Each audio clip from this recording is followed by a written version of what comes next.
All right. Welcome back. Welcome back.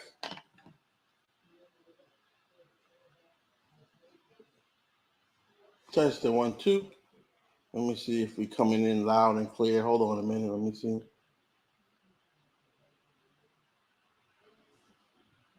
Test the 1, 2. Test the 1, 2. Let's see what's going on here.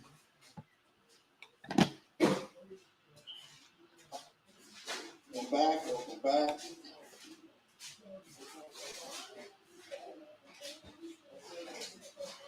Okay, good. Looks like we're on loud and clear. Okay. We got the disclaimer up. We got the disclaimers up. So what we're doing, we're going to continue through the prospectus. This is part 4. Really, this is day 4. We've been reading through this document 4 days in a row, and we still got 10 more hours left to go. We are on page 251. If you want to follow along, we are on page 251, and I'm going to get started and just let it roll. I'm going to probably take a break, but we probably going to do 5 hours today and then finish tomorrow with 5 hours. So I'm probably going to take a break, maybe like at the 4-hour mark, check in with y'all, see what y'all think. If you've been following along, great. If not, you might want to go start at the beginning. Yo, this prospectus is deep. Man, they are plotting. And I mean, it's amazing. It's some really cool stuff. You can follow along here.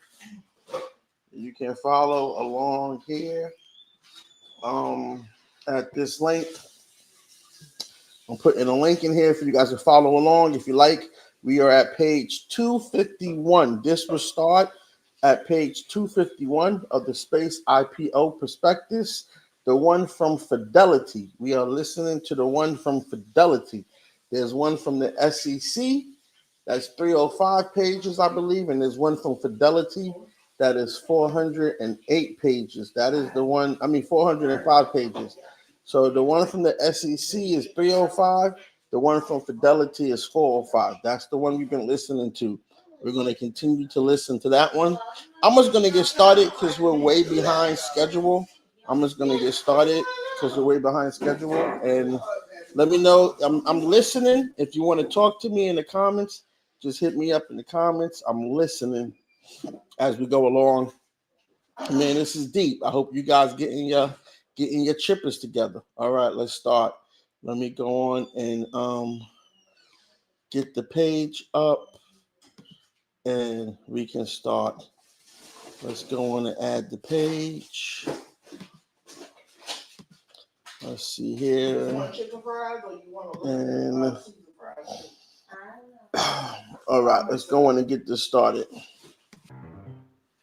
Paid 251 audio by paper 2 audio paid 251 including our launch operations, manufacturing activities, fuel storage and handling operations, launch facilities and ground infrastructure and data center operations and expansion plans. Government contracts. A portion of our revenue is derived from contracts, directly or indirectly, with the U.S. government. We have numerous direct contracts with the U.S. government, primarily NASA, the Department of War, the General Services Administration, and certain intelligence community agencies. These contracts focus mainly on launch services, spacecraft development, and satellite deployment and artificial intelligence products. We are almost always the prime contractor on our government contracts, and we rarely use subcontractors. All of our launch contracts with U.S. government agencies are firm fixed-price contracts with milestone-based payments. These contracts are subject to U.S. government contracting rules and regulations, Federal Acquisition Regulation, FAR, and Defense Federal Acquisition Regulations supplement DFARs, and therefore, we are subject to the business risk specific to the defense industry. These regulations impose stringent requirements on our operations. Business practices and reporting and noncompliance could result in civil or criminal penalties, suspension or debarment from government contracting, or loss of existing or future business. These requirements, although customary in U.S. government contracts, increase our performance and compliance costs. these costs might increase. In the future, the U.S. government has the ability to unilaterally 1. Declare us ineligible to receive new contracts. 2. Terminate existing contracts at its convenience and without advance notice. 3. Reduce the scope and value of existing contracts. 4. Audit our contract-related costs and fees, including allocated indirect costs. And 5. Revoke required security clearances. Violations of government procurement laws could result in civil or criminal penalties. We are also required to maintain special security clearances and comply with executive orders, federal laws, and regulations, and customer security requirements for classified programs, and our government contracts impose cybersecurity and information assurance requirements, including implementation of information security protections. In accordance with NIST Special Publication 800-171, and obligations to review and report certain cyber incidents. Failure to comply could result in suspension of payments, termination of contracts, civil or criminal penalties, or exclusion from future government contracting opportunities. For additional information, please refer to risk factors, risks related to our business. Our services are subject to risks related to supplying services to the U.S. government.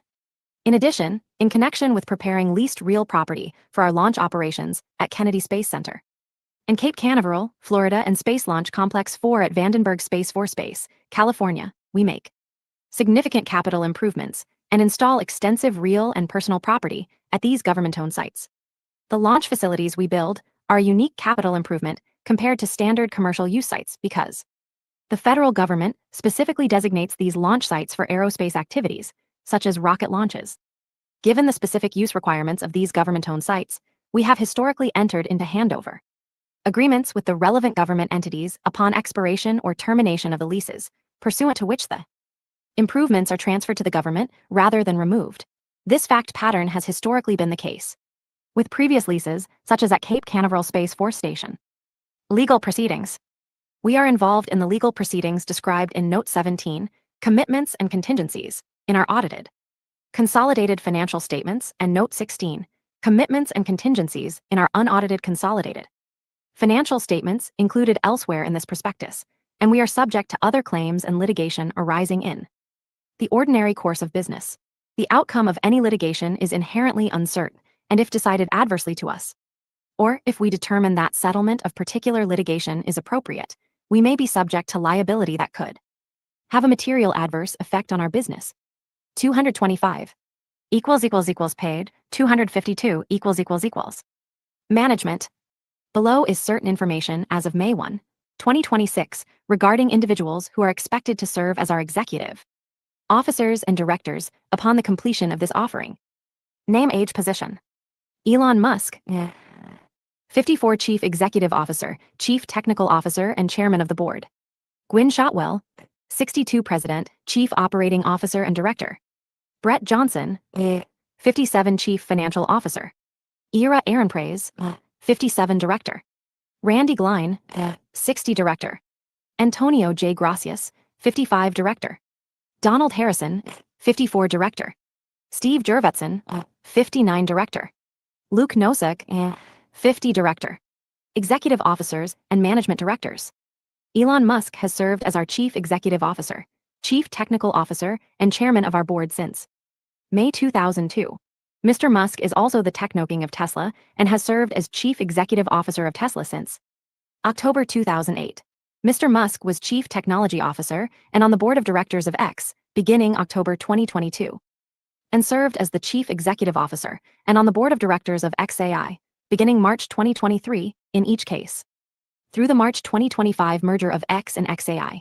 Following the merger, Mr. Musk served as the President, Treasurer, and Chief Executive Officer, and on the Board of Directors of XAI, until it was acquired by the company in February 2026.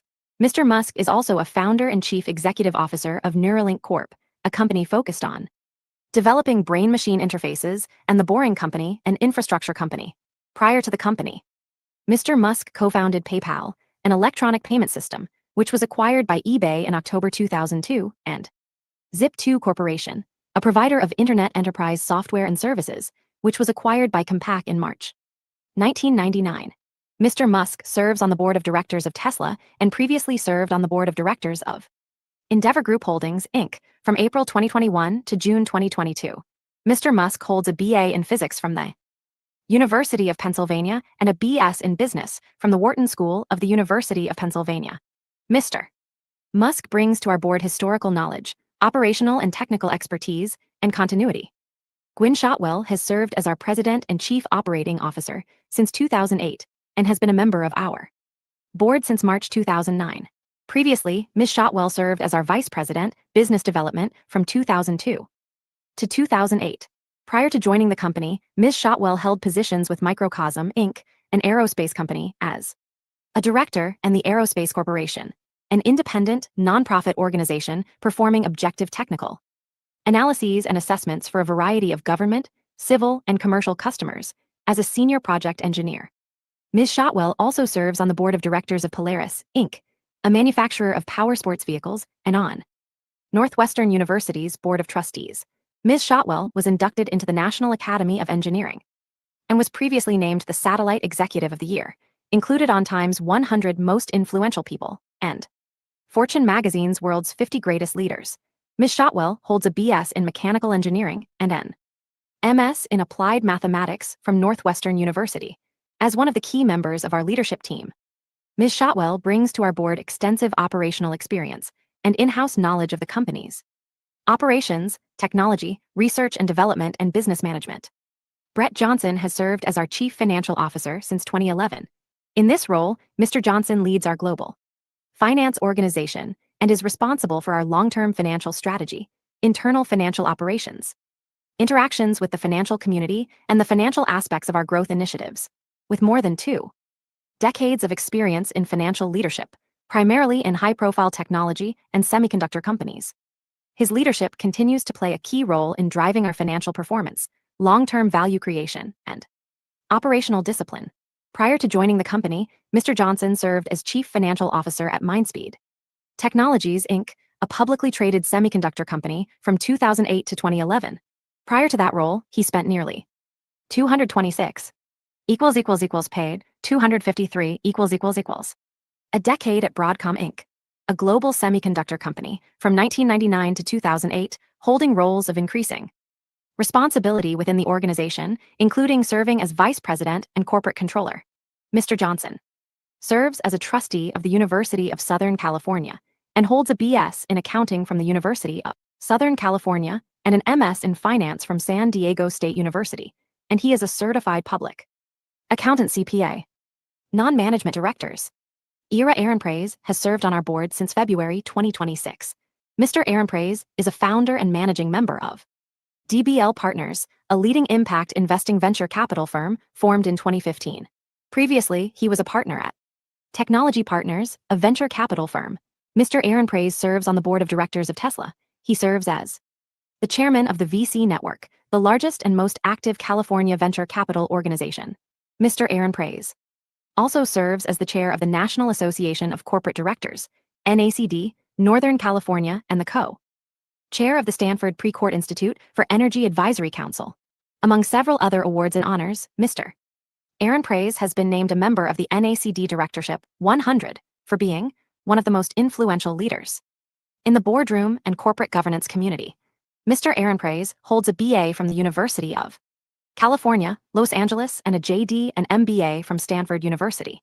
Mr. Ehrenpreis brings to our board experience in the technology, impact, and venture capital industries, as well as valuable insights in corporate governance, strategic growth, and shareholder values. Randy Glein has served on our board since February 2026 and previously served as a board observer since 2009. Mr. Glein is co-founder and managing partner of DFJ Growth, a venture capital firm that has invested in more than 100 growth stage technology companies over the past 20 years. He currently serves on the board of directors of several private technology companies and has previously served on the board of directors of Anaplin, Inc. and Tremor Video, Inc. Prior to DFJ Growth, Mr. Glein served as Chief Financial Officer of FeedBurner, acquired by Google in 2007, and Vice President of Tribune Company and its corporate investment group, Tribune Ventures. Mr. Glein began his career in the aerospace industry as a systems engineer with Hughes Space and Communications, and in business development roles with its DirecTV and New Ventures units. Mr. Glein holds a BSc in electrical engineering from the University of Florida. an MSce in electrical engineering from the University of Southern California, and an MBA from the UCLA Anderson School of Management. Mr. Glein brings to our board experience in the venture capital industry and more than 35 years of business and leadership experience in the technology, media, and satellite communications industries. Antonio J. Gracias has served on our board since October 2010. Since 2001, Mr. Gracias has been Chief Executive Officer and Chief Investment Officer of Valor Management LLC, a private equity firm.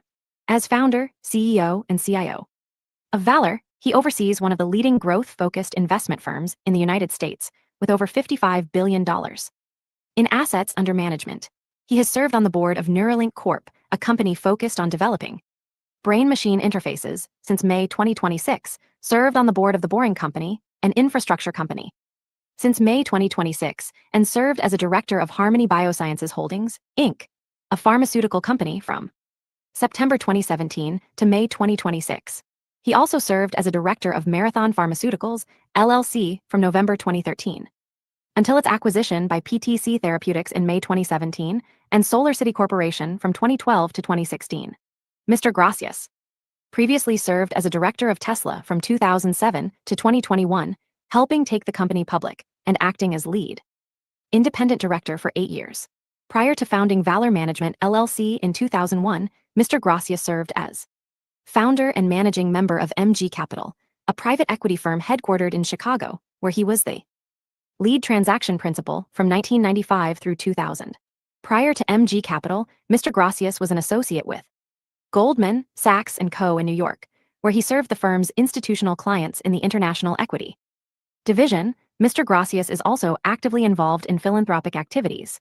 He is a trustee of the Aspen Institute, where he was a 2009 Henry Crown Fellow, an Aspen Institute program designed to engage the next generation of leaders in the challenge of community-spirited leadership. Additionally, he serves as a member of several prestigious nonprofit and endowment boards, including the Board of Visitors for the Georgetown University School of Foreign Service and the Pritzker School of Molecular Engineering at the University of Chicago. He is also a member of the University of Chicago Board of Trustees. Mr. Gracias holds a joint BS and MSFS honors degree in International Finance and Economics from the Georgetown University School of Foreign Service and a JD from the University of Chicago Law School. Mr. Gracias brings to our board skills and experience in 227 paid, 254 investment strategy, portfolio company management and improvement, operations of business and finance across several industries, including aerospace, technology, and manufacturing. Donald Harrison has served on our board since February 2015. Mr. Harrison has served as President, Global Partnerships and Corporate Development at Google LLC, a technology company, since 2017. Mr. Harrison previously served as Vice President, Corporate Development at Google from 2012 to 2017, and as Vice President and Deputy General Counsel from 2005 to 2012. Mr. Harrison also sits on the board of directors of Reliance Jio, the largest mobile telecommunications services provider in India. Mr. Harrison holds a BA in Philosophy and Political Science from the University of King's College and a JD and LLB from the University of Toronto. Mr. Harrison brings to our board years of business and leadership experience and provides valuable experience in the areas of strategic transactions and partnerships. Steve Jurvetson has served on our board since March 2009. Mr. Jurvetson is a co-founder of Future Ventures, a venture capital firm, which he founded in 2019, and previously he co-founded and served as managing director of Draper Fisher Jurvetson, a venture capital firm, from 1995 to 2017. Mr. Jurvetson serves as a director of the Metals Company, a deep-sea mining exploration company, and also previously served as a director of Tesla from 2009 to 2020 and Neo Photonics Corp. From 2004 to 2011. Mr. Jurvetson also served as a director of Planet Labs from 2011 to 2017 and a director of D-Wave from 2003 to 2020, before co-founding Future Ventures and Draper Fisher Jurvetson. Mr. Jurvetson was an R&D engineer at Hewlett-Packard, where 7 of his chip designs were fabricated. He also worked in product marketing at Apple Inc. and NXT and management consulting with Bain and Company. Mr. Jurvetson holds BS and MS degrees in electrical engineering from Stanford University and an MBA from the Stanford Business School. Mr. Jurvetson brings to our board experience in the venture capital industry and years of business and leadership experience. Luke Nosek has served on our board since July 2008.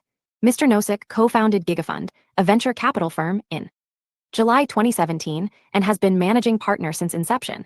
Mr. Nosek previously co-founded Founders Fund, venture capital fund, in April 2006 and served as general partner through July 2017. Prior to that, Mr. Nosek co-founded and served as vice president of business development, vice president of marketing, and vice president of strategy of PayPal, an electronic payment system, from November 1998 to February 2002.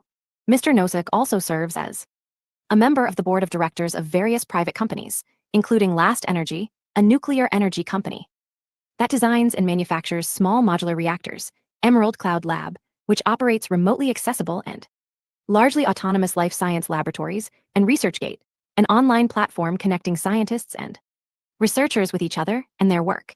Mr. Nosek also served as a board member of DeepMind prior to its acquisition by Google. Mr. Nosek holds a BS in computer engineering from the University of Illinois Urbana-Champaign. Mr. Nosek brings to the board experience in the venture capital industry and years of business and leadership experience. Additional information. On October 16, 2018, the U.S. District Court for the Southern District of New York entered a final judgment approving the terms of a settlement filed with the court on September 29, 2018, in connection with the actions taken by the SEC relating to Mr. Musk's August 7, 2018 Twitter, now known as 10 posts, stating that he was considering taking Tesla private at a specified price and with secured financing. The SEC alleged that these posts were materially false and misleading, in violation of Section 10(b) of the Exchange Act and Rule 10(b)(5) thereunder. In settling the action, Mr. Musk did not admit or deny the SEC's allegations and consented to the entry of a judgment that enjoined him from violating these laws, ordered him to pay a $20 million civil penalty, and required him to comply with procedures implemented by Tesla with respect to pre-clearing his public statements about Tesla. While he was required to step down as chairman of the board of Tesla for 3 years, there is no restriction on Mr. Musk's ability to serve as an officer or director on the board of directors of any public or private company. On April 26, 2019, this settlement was amended to further clarify the pre-clearance procedures applicable to his making certain public statements about Tesla. The amendment was subsequently approved by the district court. On April 3, 2026, in Pampina v. Musk, the U.S. District Court for the Northern District of California entered a partial judgment against Mr. Musk in his personal capacity, only in favor of lead plaintiffs on behalf of themselves and a class of investors who sold certain Twitter, Inc. equity securities between May 13 and October 4, 2022.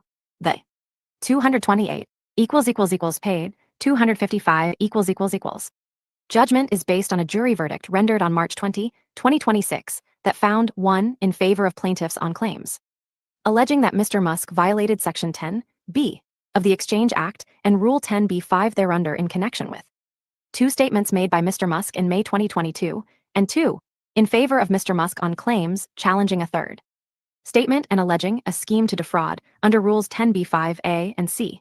The claims in this case all concern Mr. Musk's then pending potential purchase of Twitter, Inc. On May 1, 2026, Mr. Musk challenged the partial judgment by filing a post-trial motion for judgment as a matter of law and motion to decertify the class. The motion practice is ongoing, and the court is expected to hear these motions in June 2026. Family relationships. There are no family relationships among any of our directors or executive officers. Controlled company exemption. Upon completion of this offering, Mr. Musk will hold approximately 91.6% of our outstanding Class B common stock, which under our charter, as described under description of capital stock, will be entitled to elect 51% of the total number of authorized directors, rounded up to the nearest whole number, and 82.4% of the total voting power of our outstanding common stock, or 82.3% if the underwriters exercise their option to purchase additional shares of Class A common stock in full. As a result, we will be a controlled company within the meaning of NASDAQ and NASDAQ Texas corporate governance standards. Under the listing rules of NASDAQ and NASDAQ Texas, a company of which more than 50% of the voting power with respect to director elections is held by another person or group of persons acting together is a controlled company and may elect not to comply with certain NASDAQ and NASDAQ Texas corporate governance requirements, including the requirements that a majority of such companies' board of directors consist of independent directors, as defined under the listing. Rules of NASDAQ and NASDAQ Texas. Director nominees be selected or recommended for board of directors selection by a nominating committee, composed entirely of independent directors, with a written charter addressing the nominations process as required under the listing rules of NASDAQ and NASDAQ Texas. The compensation committee be composed entirely of independent directors, with a written charter addressing the committee's purpose and responsibilities, and annual performance evaluations of the compensation and nominating committees be conducted. Following the completion of this offering, we intend to utilize certain of these exemptions. As a result, we do not expect to have a compensation and nominating committee that is composed entirely of independent directors, or that has a committee charter that addresses all NASDAQ and NASDAQ Texas requirements applicable to companies that are not controlled companies. Additionally, we may elect to take advantage of certain other exemptions in the future for as long as we remain a controlled company. Accordingly, our Class A shareholders will not have the same protections afforded to shareholders of companies that are subject to all of the corporate governance requirements of NASDAQ and NASDAQ Texas. In the event that we cease to be a controlled company and our shares continue to be listed on NASDAQ and NASDAQ Texas, we will be required to comply with all of the applicable governance requirements within the applicable transition periods. Composition of our board. Upon the consummation of the offering, our board will consist of 8 directors, subject to the terms of our charter and bylaws. The number of directors on our board will be determined from time to time by our board. Under the terms of our charter, the holders of our outstanding Class B common stock, voting separately as a class, will have the right to elect 51% of the total number of authorized directors, rounded up to the nearest whole number. They Class B directors, holders of Class A and Class B common stock, voting together as a single class, will elect the remaining members of our board, the common stock directors. We expect that upon the completion of the offering, Mr. Musk, Gwynne Shotwell, Antonio J. Gracias, Donald Harrison, and Luke Nosek will serve as the initial 229 paid, 256 Class B directors, and Ira Ehrenpreis, Randy Glein, and Steve Jurvetson will serve as the initial common stock directors. Our board will be subject to annual elections. Each director will hold office until the next annual meeting of our shareholders and until his or her successor is duly elected and qualified, or until his or her earlier death, resignation, or removal, as provided in our charter. For additional information, please refer to description of capital stock. Role of our board in risk oversight. We face a number of risks, including those described under the section titled Risk Factors, included elsewhere in this prospectus. Our board believes that risk management is an important part of establishing, updating, and executing on our business strategy. Our board, as a whole and at the committee level, has oversight responsibility relating to risks that could affect our corporate strategy, business objectives, compliance, operations, and financial condition and performance. Our board focuses its oversight on the most significant risks facing us and on the processes to identify, prioritize, assess, manage, and mitigate those risks. While our board has an oversight role, management is principally tasked with direct responsibility for management and assessment of risks, and the implementation of processes and controls to mitigate their effects on us. Director independence. Based upon information requested from and provided by each director concerning his or her background, employment, and affiliations, our board has determined that each of Ira Ehrenpreis, Randy Glein, Donald Harrison, Steve Jurvetson, and Luke Nosek is independent within the meaning of the listing standards of NASDAQ and NASDAQ Texas currently in effect.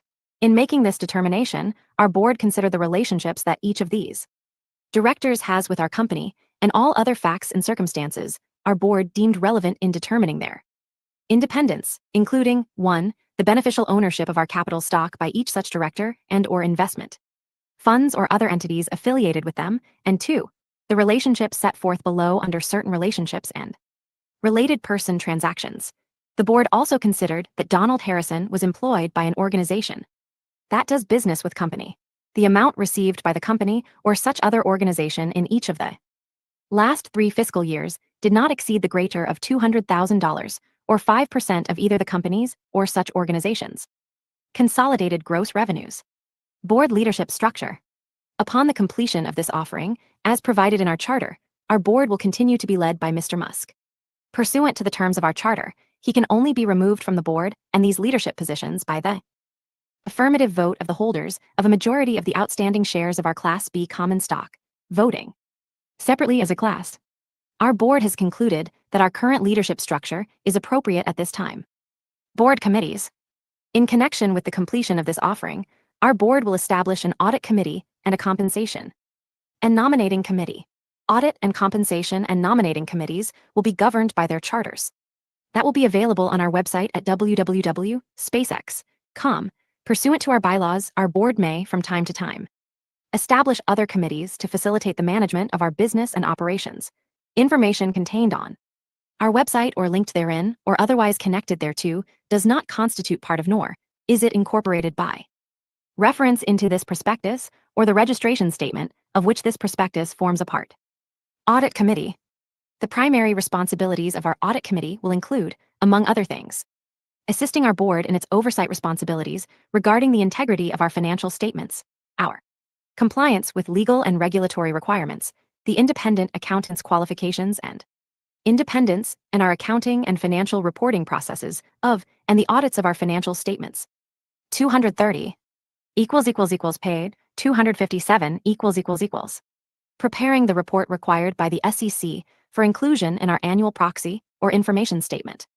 Approving audit and non-audit services to be performed by the independent accountants, and performing such other functions as our board may from time to time assign to the Audit Committee. The Audit Committee will be empowered to retain any advisors as it deems necessary or appropriate to assist it in fulfilling its responsibilities and to approve the fees and other retention terms of such advisors. Upon the completion of this offering, Randy Glein and Steve Jurvetson are expected to be the members of our Audit Committee. Randy Glein is expected to qualify as an Audit Committee financial expert, as such term is defined under the rules of the SEC implementing Section 407 of the Sarbanes-Oxley Act, and each of Randy Glein and Steve Jurvetson qualifies as an independent director for purposes of Rule 10A3 of the Exchange Act and the listing standards of NASDAQ and NASDAQ Texas. We will identify the third member to serve on the Audit Committee within the applicable one-year period under the NASDAQ and NASDAQ Texas listing rules. Randy Glein is expected to serve as the chair of the Audit Committee. Compensation and Nominating Committee.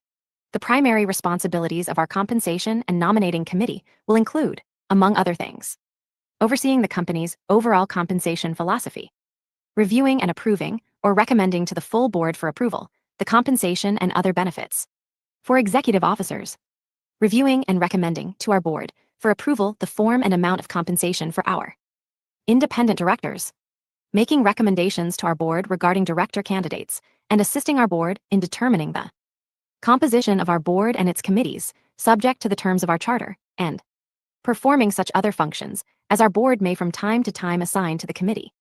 Upon the completion of this offering, Ira Ehrenpreis, Antonio J. Gracias, and Luke Nosek are expected to be the members of our Compensation and Nominating Committee.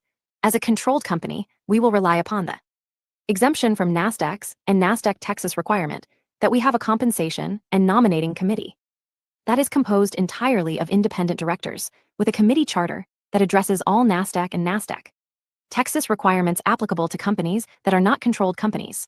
Each of Ira Ehrenpreis and Luke Nosek qualifies as an independent director under the listing standards of NASDAQ and NASDAQ Texas, including the heightened independence standards for members of a compensation committee, and as a non-employee director, as defined in Rule 16b3 of the Exchange Act. Ira Ehrenpreis is expected to serve as the chair of the Compensation and Nominating Committee. Compensation Committee interlocks and insider participation. During the last completed fiscal year, we were not a publicly traded company and did not have a compensation committee or any other committee serving a similar function. Historically, the board has been responsible for determining and has made all decisions regarding the compensation for Mr. Musk, with respect to those expected to serve as our other executive officers. Mr. Musk has had primary responsibility for compensation-related decisions. However, all equity awards were approved by the board. Code of Business Conduct and Ethics. In connection with this offering, our board will adopt a code of business conduct and ethics applicable to our employees, directors, and officers, in accordance with applicable SEC rules and the corporate governance rules of NASDAQ and NASDAQ Texas. We expect that any amendments to the code or any waivers of its requirements applicable to our directors and executive officers, will be disclosed on our website at www.spacex.com as and to they. 231 paid. 258 extent required by applicable SEC rules and the corporate governance rules of NASDAQ and NASDAQ Texas. Information contained on our website or linked therein or otherwise connected thereto does not constitute part of, nor is it incorporated by reference into, this prospectus or the registration statement of which this prospectus forms a part. Corporate governance guidelines. In connection with the completion of this offering, we intend to adopt corporate governance guidelines, which will set forth expectations for directors, director qualification standards, committee structure and functions, and other policies for the governance of our company. A copy of our corporate governance guidelines will be posted on our website at www.spacex.com. Information contained on our website or linked therein or otherwise connected thereto does not constitute part of, nor is it incorporated by reference into, this prospectus or the registration statement of which this prospectus forms a part. 232 paid. 259 executive compensation. Compensation discussion and analysis. This compensation discussion and analysis, or CD&A, provides an overview of our executive compensation philosophy, objectives, and design, and each element of our executive compensation program with regard to the compensation awarded to, earned by, or paid to the following named executive officers, collectively our NEOs. For the fiscal year ended December 31, 2025, the 2025 fiscal year, which includes all of our executive officers. For the 2025 fiscal year. For the 2025 fiscal year, our NEOs were: name position, Elon Musk, Chief Executive Officer, Chief Technical Officer, and Chairman of the Board; Gwynne Shotwell, President, Chief Operating Officer, and Director; Brett Johnson, Chief Financial Officer. Our compensation philosophy and objectives. Our compensation program is designed to attract, retain, and reward executives and employees, with a heavy emphasis on equity compensation to provide employees with a financial stake in our business and an ownership mindset. We offer a number of programs that allow employees to voluntarily elect to receive elements of their compensation in equity or to otherwise increase their ownership interests in the company. Process for setting compensation. Historically, our board has been responsible for determining and has made all decisions regarding the compensation for Mr. Musk. With respect to the other NEOs, Mr. Musk has had primary responsibility for compensation-related decisions in consultation with Ms. Shotwell with respect to Mr. Johnson's compensation. All equity awards are approved by our board. In connection with this offering, we plan to establish a compensation and nominating committee of our board who will oversee our executive compensation program going forward. The Compensation and Nominating Committee, in consultation with Mr. Musk, other than with respect to his own compensation, will have primary responsibility for evaluating and approving the compensation of our NEOs or making recommendations regarding such compensation to our board when appropriate, including with respect to Mr. Musk's compensation. Elements of compensation. Base salary. Each NEO's base salary is a fixed component of compensation for performing specific job duties and functions. Base salaries are generally reviewed on an annual basis, taking into account the NEO's experience and responsibilities. Mr. Musk's base salary of $54,080 has remained unchanged since 2019 and prior to our relocation to Texas in 2024 was tied to California's minimum salary for exempt employees. Mr. Musk has historically determined the base salary for Ms. Shotwell, which was increased from $1,040,000 to $1,080,000 effective April 20, 2025. Mr. Musk and Ms. Shotwell have historically determined the base salary for Mr. Johnson, which was increased from $780,000 to $825,000 on April 6, 2025, with retroactive effect for the full 2025 fiscal year. As participants in a broader employee equity election program, our NEOs, other than Mr. Musk, were eligible to elect to receive all or a portion of their base salary in the form of restricted stock units RSUs. For the 2025 fiscal year, Ms. Shotwell received $353,077 of her base salary in cash, and the remainder as a grant of 19,650 RSUs that vested 50% on May 15, 2025 and 50% on November 15, 2025, and Mr. Johnson elected to receive his base salary fully in cash.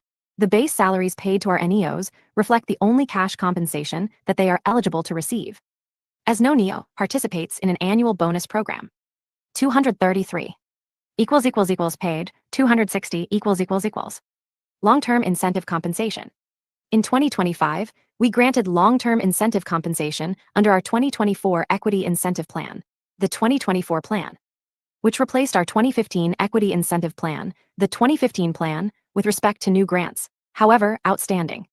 Grants under the 2015 Plan remained outstanding and subject to the terms of the 2015 Plan, which are substantially similar to the terms of the 2024 Plan. The 2024 Plan provides for the issuance of up to 365,950,000 shares of Class C common stock thereunder pursuant to stock options, which may be either incentive stock options or non-statutory stock options, RSUs, and other equity awards in each case on the terms determined by our board. It is expected that, in connection with and following the completion of this offering, all outstanding awards under the 2015 Plan and the 2024 Plan will remain outstanding and continue to be subject to their existing terms. However, awards in respect of Class C common stock will be converted into awards in respect of Class A common stock on a 1-for-1 basis as part of the Class C reclassification. It is expected that the 2024 Plan will be amended and restated in connection with this offering, as described below. Given his significant ownership interest in our company, Mr. Musk was not granted any annual long-term incentive compensation in 2025 and generally does not participate in our annual long-term incentive compensation program. However, as part of our efforts to further incentivize Mr. Musk to achieve our long-term business objectives, the board granted him a performance-based award of restricted shares of Class B common stock in January 2026, as described further under 2026 compensation developments below. Ms. Shotwell was eligible to participate in our long-term incentive election program with a target award of $5 million, pursuant to which she could elect to receive 20% of her target award in cash or RSUs that vest after 6 months and 80% of her target award in cash vesting over 5 years, RSUs vesting over 5 years, or stock options vesting over 6 years. In accordance with her elections, on May 10, 2025, our board granted Ms. Shotwell 27,030 RSUs representing $1 million of her target award that vested on November 15, 2025, and stock options to purchase 324,325 shares of Class C common stock, representing $4 million of her target award, which vest as to 12.5% on May 15, 2027, and monthly thereafter in equal installments through November 15, 2030, in each case, subject to Ms. Shotwell's continued employment with us through the applicable vesting date.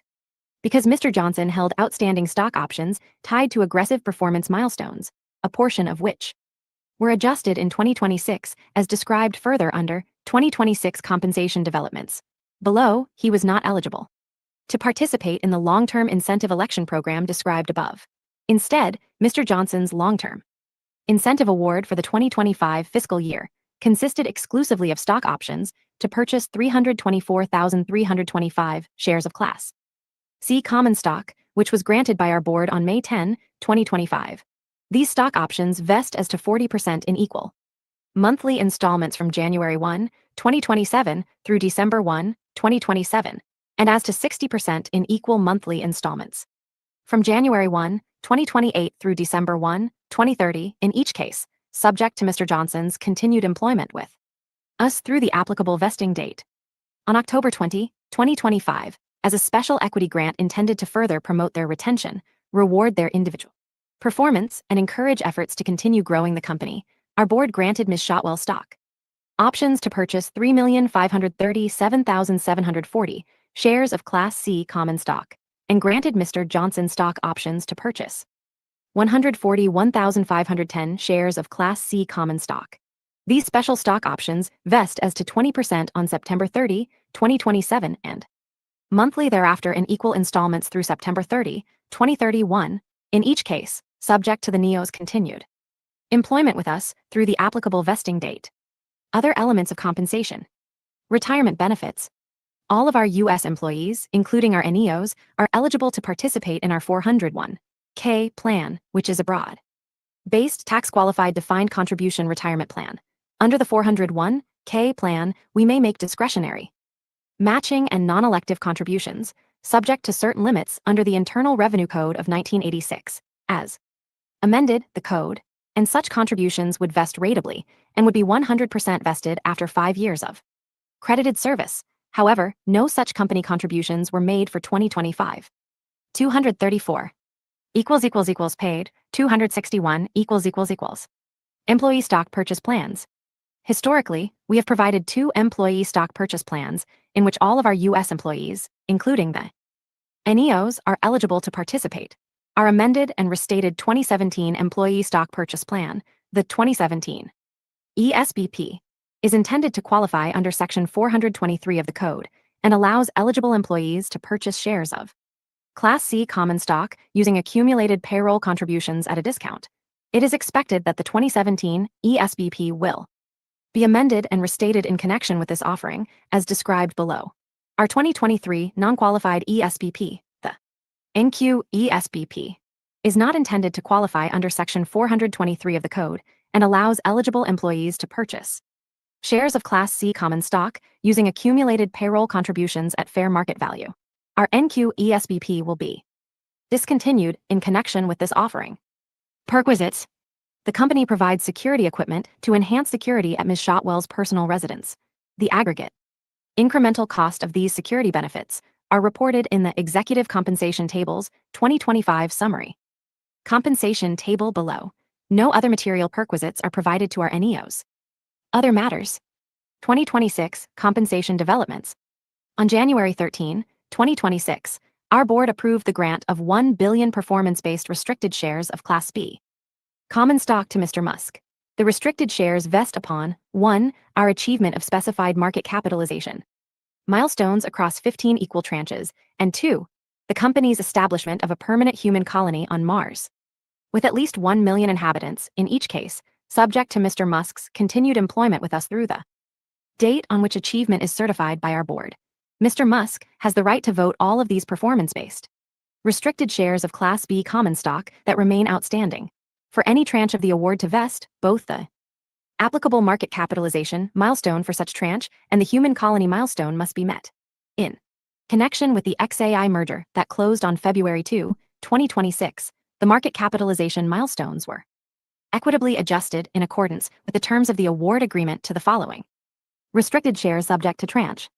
Market capitalization milestone 66,666,665 $500 billion. $66,666,665 $1 trillion. $66,666,665 $1,500 billion. $66,666,665 $2 trillion. $66,666,665 $2,500 billion. $66,666,665 $3 trillion.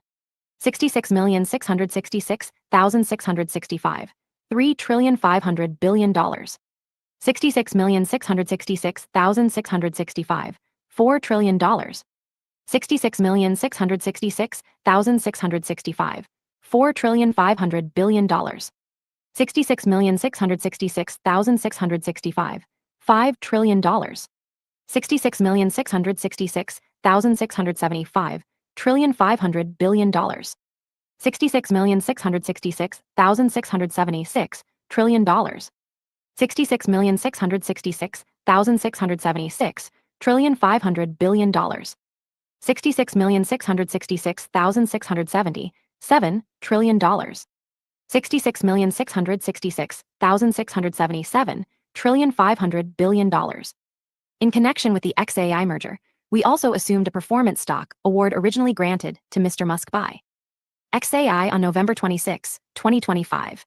In accordance with the terms of that award agreement, the award was adjusted to account for the XAI merger, and following such adjustment, reflected Mr. Musk's right to receive shares of our Class A common stock equal to 0.2% of the fully diluted capitalization of the company upon achievement of each.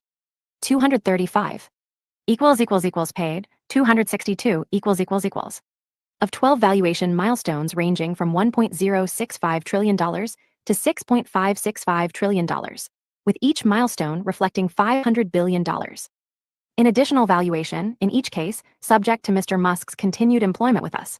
The first valuation milestone was achieved prior to the XAI merger, and Mr. Musk was issued 25,172,695 shares of our Class A common stock in settlement of that portion of the award.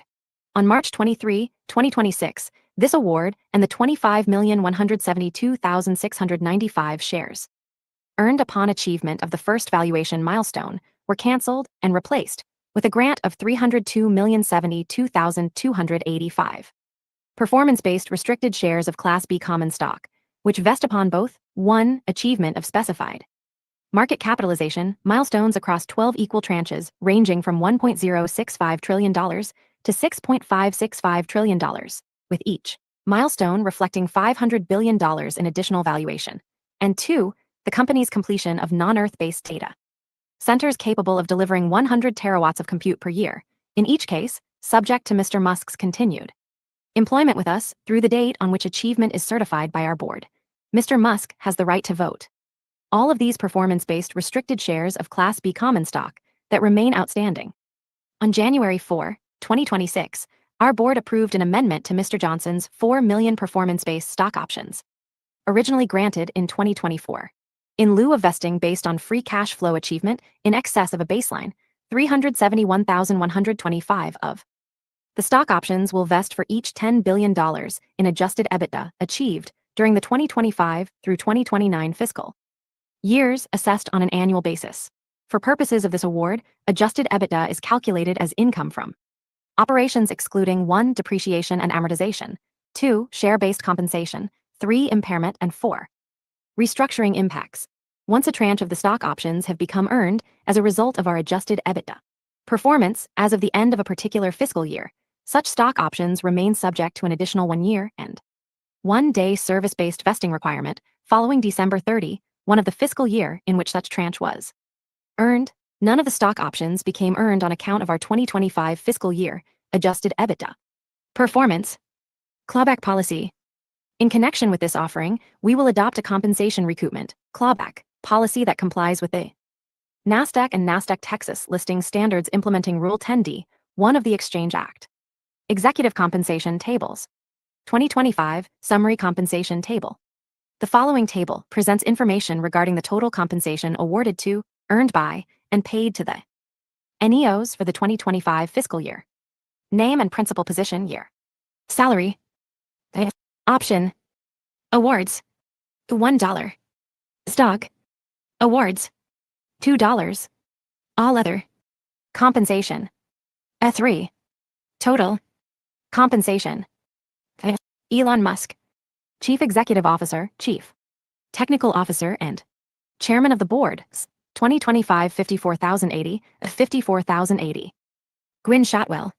President, Chief Operating Officer and Director, 2025 1,080,127. 4. 82,969,515, 1,727,160, 30,095, 80, 5,806,897. Brett Johnson. Chief Financial Officer, 2025 825,009, 1,013,002, 9,838,002. 1. Amounts in this column represent the grant date fair value of stock options granted to the NEOs during the 2025 fiscal year calculated in accordance with FASB ASC Topic 718, disregarding the effect of estimated forfeitures. For additional information regarding the assumptions underlying this calculation, please refer to Note 15, Share-Based Compensation, Fair Value Determination, to the consolidated financial statements included elsewhere in this prospectus. 2. Amounts in this column represent the grant date fair value of RSUs granted to the NEOs calculated in accordance with FASB ASC Topic 718, disregarding the effect of estimated forfeitures, based on the fair market value of a share of our Class C common stock on the applicable date. 3. Amounts in the column include, for Ms. Shotwell, the incremental cost to the company of security equipment to enhance security at Ms. Shotwell's personal residence. From time to time, each NEO may also be accompanied by personal guests on travel on company-owned aircraft that otherwise has a business purpose. However, there is no incremental cost to the company of such travel. 236. Paid, 263 4. This amount includes the grant date fair value of 19,650 RSUs granted to Ms. Shotwell in lieu of base salary, calculated in accordance with FASB ASC Topic 718, disregarding the effect of estimated forfeitures, based on the fair market value of a share of our Class C common stock on the applicable date, $37 on May 10, 2025. For additional information, please refer to Compensation Discussion and Analysis, Elements of Compensation, Base Salary, above, and Grants of Plan-Based Awards below. Grants of Plan-Based Awards. The following table provides information on the stock options to purchase shares of our Class C common stock and RSUs representing a right to receive shares of our Class C common stock, in each case, granted to each NEO during the 2025 fiscal year under the 2024 plan. Mr. Musk did not receive any equity grants from the company during the 2025 fiscal year. Name, grant, date, all other stock, awards, number of shares of stock or units, 1. All other option, awards, number of securities underlying options, 2. Exercise or base price of option awards, dollars per share, 3. Grant date fair value of stock and option awards, $4. Gwynn Shotwell, RSUs 5/10/25 $19,650, 5 $727,050. RSUs 5/10/25 $27,030, $1,110. Options 5/10/25 $324,325, 37 $6,136,878. Options 10/20/25 $3,530,000, 7,740, 40, 2.476,830,000, 2,637. Brett Johnson. Options 5/10/25 $324,325, 37 $5,930,9,688. Options 10/20/25 $141,510, 42.43,073,314. 1. Amounts in this column represent RSUs granted during the 2025 fiscal year. For more information, please refer to Compensation, Discussion and Analysis, Elements of Compensation, Long-Term Incentive Compensation, and Compensation Discussion and Analysis. Elements of Compensation, Base Salaries above. 2. Amounts in this column represent stock options granted during the 2025 fiscal year.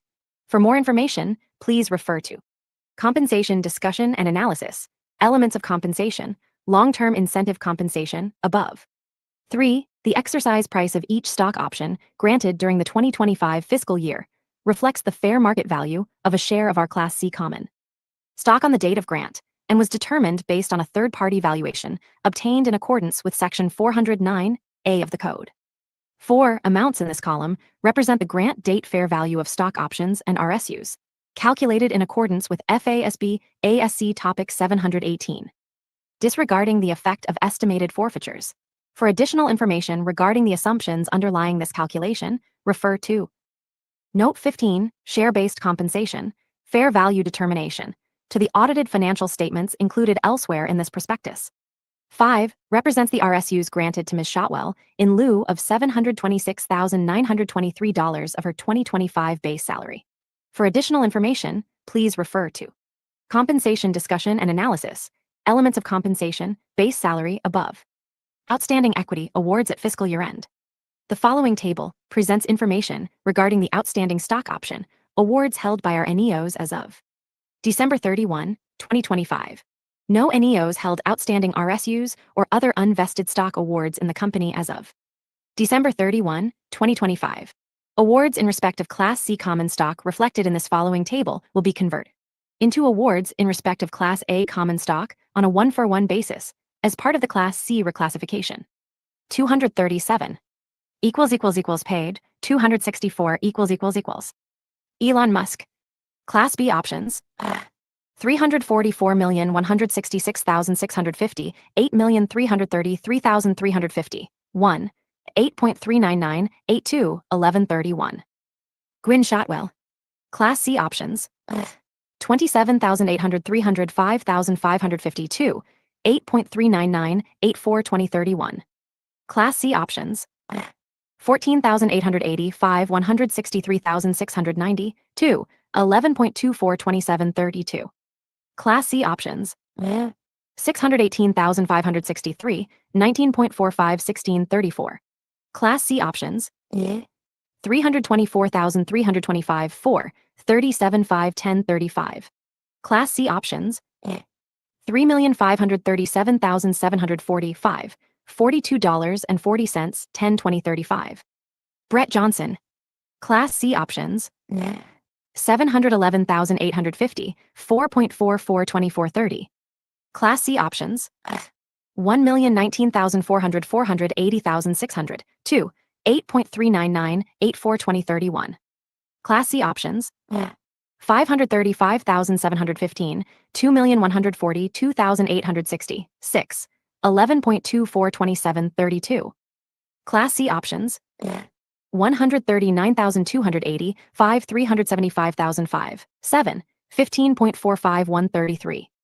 Class C options. 371,135, 3, 19.45 1634. Class C options. 4,008, 19.45 1634. Class C options.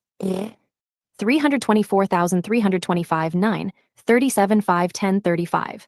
Class C options. 141,510, 5, $42.40 10 2035. Name. Option awards. Number of securities. Underlying. Unexercised. Options. Exercisable. Number of securities. Underlying. Unexercised. Options. Unexercisable. Equity incentive. Plan awards. Number of securities. Underlying. Unexercised. Unearned options. Option. Exercise price. Option. Expiration date. 1. These stock options to purchase shares of our Class B common stock vested on January 1, 2026. 2. These stock options to purchase shares of our Class C common stock vest in approximately equal monthly installments through November 15, 2026, subject to the NEO's continued employment. 3. These stock options to purchase shares of our Class C common stock vest as to 12.5% on May 15, 2026, and thereafter in approximately equal monthly installments through November 15, 2029, subject to the NEO's continued employment. 4. These stock options to purchase shares of our Class C common stock vest as to 12.5% on May 15, 2027, and thereafter in approximately equal monthly installments through November 15, 2030, subject to the NEO's continued employment. 5. These stock options to purchase shares of our Class C common stock vest as to 20% on September 30, 2027, and thereafter in approximately equal monthly installments through September 30, 2031, subject to the NEO's continued employment. 6. These stock options to purchase shares of our Class C common stock vest as follows. 1. 75% vests in 3 equal tranches upon achievement of a 50%, 80%, and 90% reduction in cost per ton to orbit from such cost in April 2022. And 2. 25% vests in 2 equal tranches upon achievement of 80% and 90% reduction in Starlink service delivery costs from such costs in April 2022. In each case, subject to the NEO's continued employment. 7. These stock options to purchase shares of our Class C common stock vest in approximately equal monthly installments through November 15, 2028, subject to the NEO's continued employment. 8. These stock options to purchase shares of our Class C common stock were eligible to vest based on our free cash flow performance exceeding $2 billion beginning in 2025, subject to the NEO's continued employment. In 2026, these stock options were amended as described in more detail under Compensation Discussion and Analysis, Other Matters 2026 Compensation Developments, above. 9. These stock options to purchase shares of our Class C common stock vest as follows. 1. 129,730 vest in approximately equal monthly installments from January 1, 2027 through December 1, 2027, and 2. 194,595 vest in approximately equal monthly installments from January 1, 2028 through December 1, 2030, in each case, subject to the NEO's continued employment. 238 paid, 265 option exercises and stock vested. The following table reflects stock options to purchase Class C common stock exercised by our NEOs during the 2025 fiscal years and RSUs held by our NEOs, which vested during 2025. Name: Option Award Stock Awards. Number of shares acquired on exercise. Value realized on exercise $1. Number of shares acquired on vesting. Value realized on vesting $2. Elon Musk. Gwynne Shotwell, 1,684,515, 44,800,662, 46,680, 1,926,177. Brett Johnson, 1,180, 2,150, 1,906,655. 1. The value realized on the exercise of stock options is determined based on the fair market value of a share of our Class C common stock on the exercise date less the applicable exercise price. 2. The value realized on the vesting of RSUs is determined based on the fair market value of a share of our Class C common stock on the vesting date. Potential payments upon termination or change in control. None of our NEOs are party to an employment agreement or severance arrangement that provides for payments or benefits upon termination of employment or a change in control of the company. Under the terms of the RSU award agreements, in the event of a NEO's death, the RSUs scheduled to vest within the following 12-month period would become vested. No NEOs held outstanding RSUs as of December 31, 2025.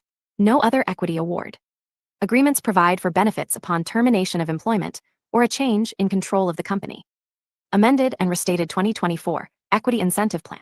In connection with this offering, we intend to amend and restate our 2024 plan, the A&R 2024 plan. The purpose of the A&R 2024 plan is to secure and retain the services of eligible employees, directors, and consultants to provide incentives for such persons to exert maximum efforts for the success of the company and to provide a means by which such eligible recipients may be given an opportunity to benefit from increases in value of our Class A common stock. The A&R 2024 plan allows for the grant of stock options, both incentive stock options and non-statutory stock options, stock appreciation rights SARs, restricted stock, RSUs, and other equity awards. We refer to these collectively herein as awards. The following description of the A&R 2024 plan is not intended to be complete and is qualified in its entirety by reference to the complete text of the A&R 2024 plan, a copy of which will be filed as an exhibit to the registration statement of which this prospectus forms a part. Please read the A&R 2024 plan in its entirety. Administration.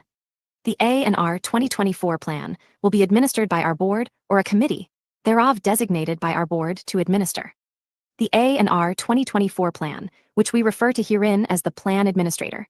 The plan administrator will have broad authority, subject to the provisions of the A&R 2024 plan, to administer and interpret the A&R 2024 plan and awards granted thereunder.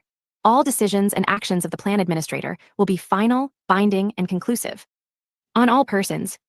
Stock subject to A&R 2024 plan. The maximum number of shares of Class A common stock that may be issued under the A&R 2024 plan will not exceed 365,950,000 shares, the share reserve, inclusive of shares issued under the 2024 plan prior to the adoption of the A&R 2024 plan. The share reserve is subject to certain adjustments in the event of a change in our capitalization. Shares of Class A common stock issued under the A&R 2024 plan may be authorized but unissued or reacquired shares, including shares repurchased by the company on the open market or otherwise. 239 paid, 266 shares of Class A common stock subject to any award under our 2012 Equity Incentive Plan or the 2015 plan that expires, terminates, or is forfeited, or that are reacquired, withheld, or not issued to satisfy a tax withholding obligation, will be added to the share reserve. Shares of Class A common stock subject to any award under the A&R 2024 plan that expires, terminates, or is forfeited, or that are reacquired, withheld, or not issued to satisfy a tax withholding Obligation or payment of an exercise price will be available for issuance under the A&R 2024 plan. Eligibility. Current or prospective employees, non-employee directors, and consultants of the company and its affiliates will be eligible to participate in the A&R 2024 plan. Types of awards. Stock options. Stock options granted under the A&R 2024 plan may be granted as incentive stock options or non-statutory stock options, in either case with a term not to exceed 10 years or 5 years for incentive stock options. Granted to 10% shareholders. Subject to the express provisions of the A&R 2024 plan, stock options generally may be exercised over such period, in installments or otherwise, as the plan administrator may determine. The exercise price for any stock option granted may not generally be less than the fair market value of the Class A common stock, subject to that option on the grant date, or 110% of the fair market value for incentive stock options granted to 10%. Shareholders. The exercise price may be paid in cash or such other method as determined by the plan administrator, including an irrevocable commitment by a broker to pay over such amount from a sale of the shares issuable under an option, the delivery of previously owned shares, or withholding of shares deliverable upon exercise. Stock appreciation rights. SARs represent, upon exercise, the right to receive the amount by which the fair market value of the Class A common stock at the time of exercise exceeds the exercise price of the SAR. This amount is payable in Class A common stock, cash, or a combination thereof, or in any other form of consideration at the plan administrator's discretion. The exercise price for any SARs may not generally be less than the fair market value of the Class A common stock subject to the SAR on the grant date, and may not have a term in excess of 10 years. Restricted stock and RSUs. Awards of restricted stock consist of shares of stock that are transferred to the participant subject to restrictions that may result in forfeiture if specified conditions are not satisfied. RSUs result in the transfer of shares of Class A common stock, cash, or other form of consideration to the participant only after specified conditions are satisfied. The plan administrator will determine the restrictions and conditions applicable to each award of restricted stock or RSUs, which may include performance vesting conditions. Other equity awards. Other equity awards are awards valued in whole or in part by reference to, or otherwise, based on Class A common stock, including the appreciation in value thereof. Other equity awards may be granted either alone or in tandem with other awards under the A&R 2024 plan. Performance criteria. The plan administrator may specify certain performance criteria, which must be satisfied before awards will be granted or will vest.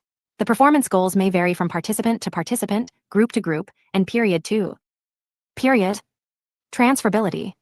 Except as otherwise permitted by the plan administrator, awards generally are not transferable except by will or by the laws of descent and distribution, and each stock option or SAR will be exercisable during the lifetime of the participant only by the participant. Clawback. Awards will be subject to recoupment in accordance with any clawback policy that we adopt, including any clawback policy required under Rule 10D(1) of the Exchange Act. 240 page 267 Amendment and termination. The plan administrator may amend, suspend, or terminate the A&R 2024 plan at any time. However, certain enumerated material amendments may not be made without shareholder approval.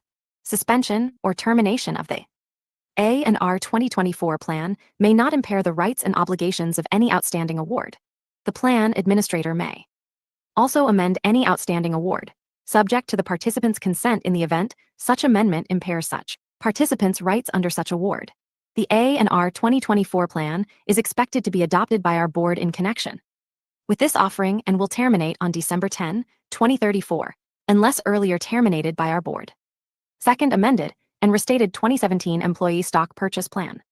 In connection with this offering, we intend to further amend and restated our 2017 ESBP. The purpose of the A&R 2017 ESBP is to encourage and enable our eligible employees to acquire a proprietary interest in us through the ownership of our Class A common stock. The A&R 2017 ESBP and the rights of participants to make purchases thereunder is intended to qualify under the provisions of Section 423 of the Code. The following description of the A&R 2017 ESBP is not intended to be complete and is qualified in its entirety by Reference to the complete text of the A&R 2017 ESBP, a copy of which will be filed as an exhibit to the registration. Statement of which this prospectus forms a part. Please read the A&R 2017 ESBP in its entirety. Administration. The A&R 2017 ESBP will be administered by our board or a committee, thereof designated by our board to administer the A&R 2017 ESBP, which we refer to herein as the ESBP Administrator.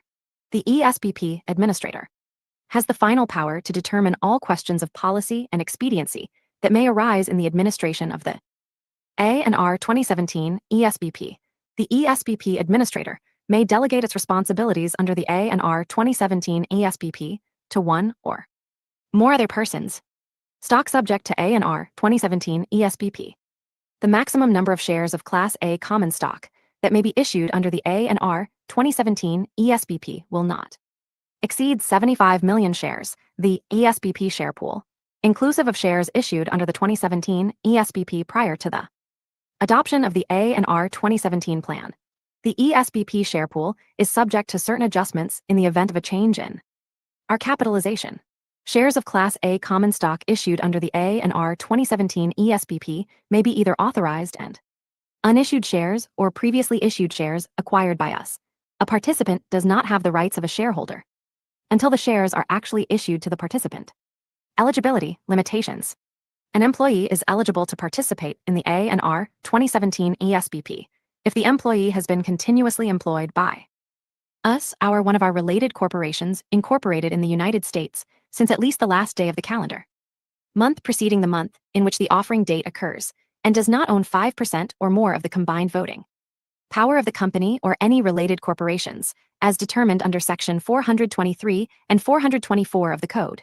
Eligible employees must enroll in a particular offering at least 10 business days prior to the offering date of such offering.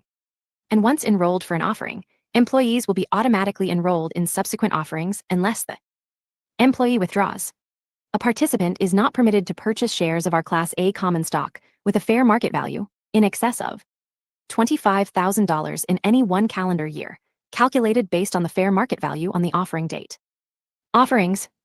The offerings and purchase periods will be determined by the ESBP Administrator, subject to limitations under the Section 423 of the Code. It is expected that we will continue 6-month successive purchase periods with purchase dates occurring on April 15th and October 15th of each year. 241 paid, 268 . During the purchase period, a participant may contribute between 1% and 100% of their eligible earnings, in whole percentage increments through payroll deductions. A participant may change their payroll deduction prior to the beginning of an offering. However, during an offering, a participant may not increase the contribution percentage and may only decrease it up to 2 times, with the second decrease required to be to 0%, subject to the withdrawal provisions at the end of each offering period, unless the participant has withdrawn from the A&R 2017 ESBP.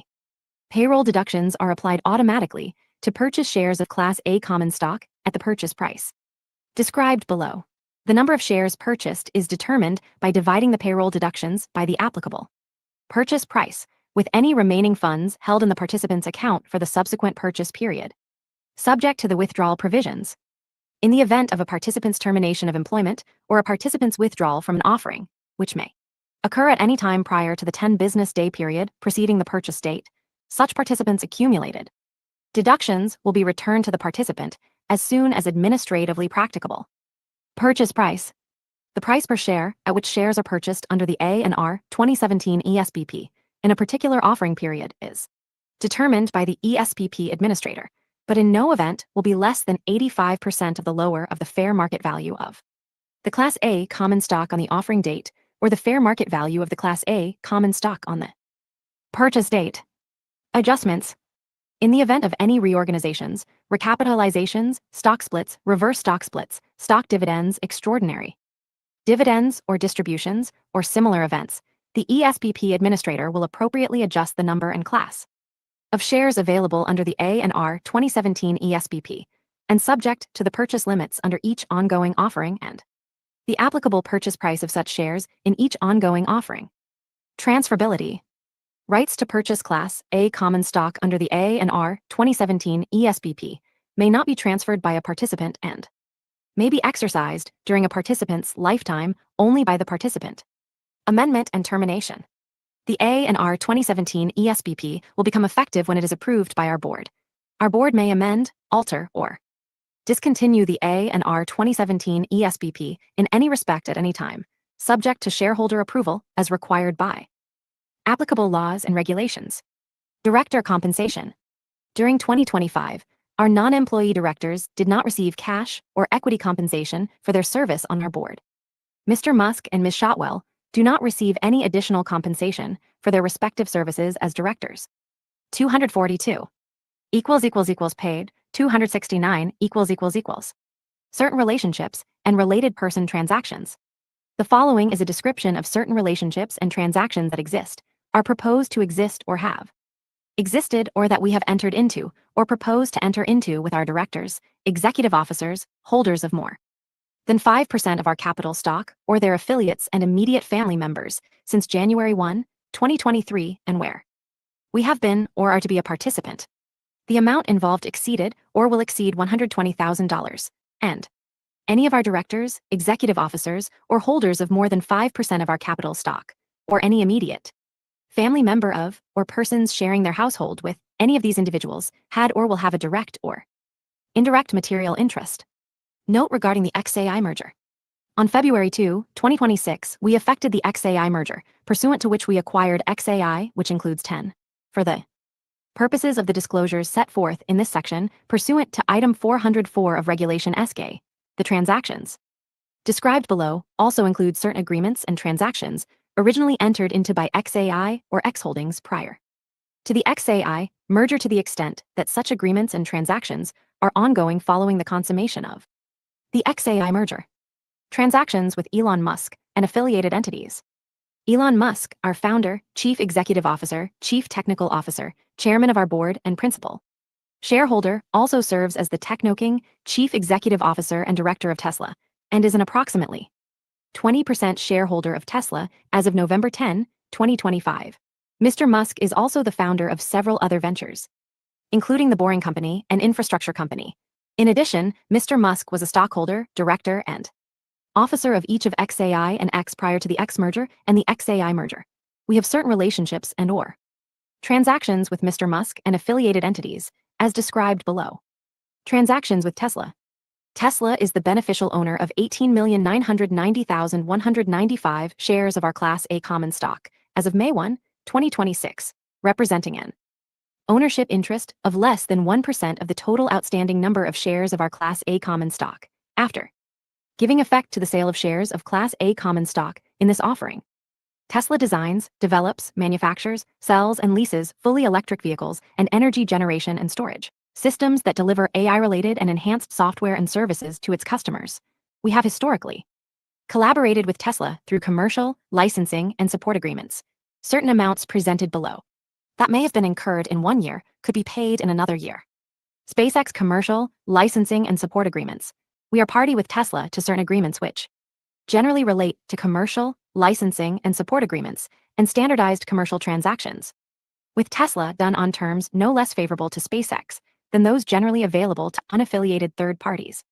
Under similar circumstances, pursuant to those agreements, we obtained goods and services of $11 million in 2023, $4 million in 2024, $147 million in 2025, and $4 million from January 1, 2026 through April 30, 2026.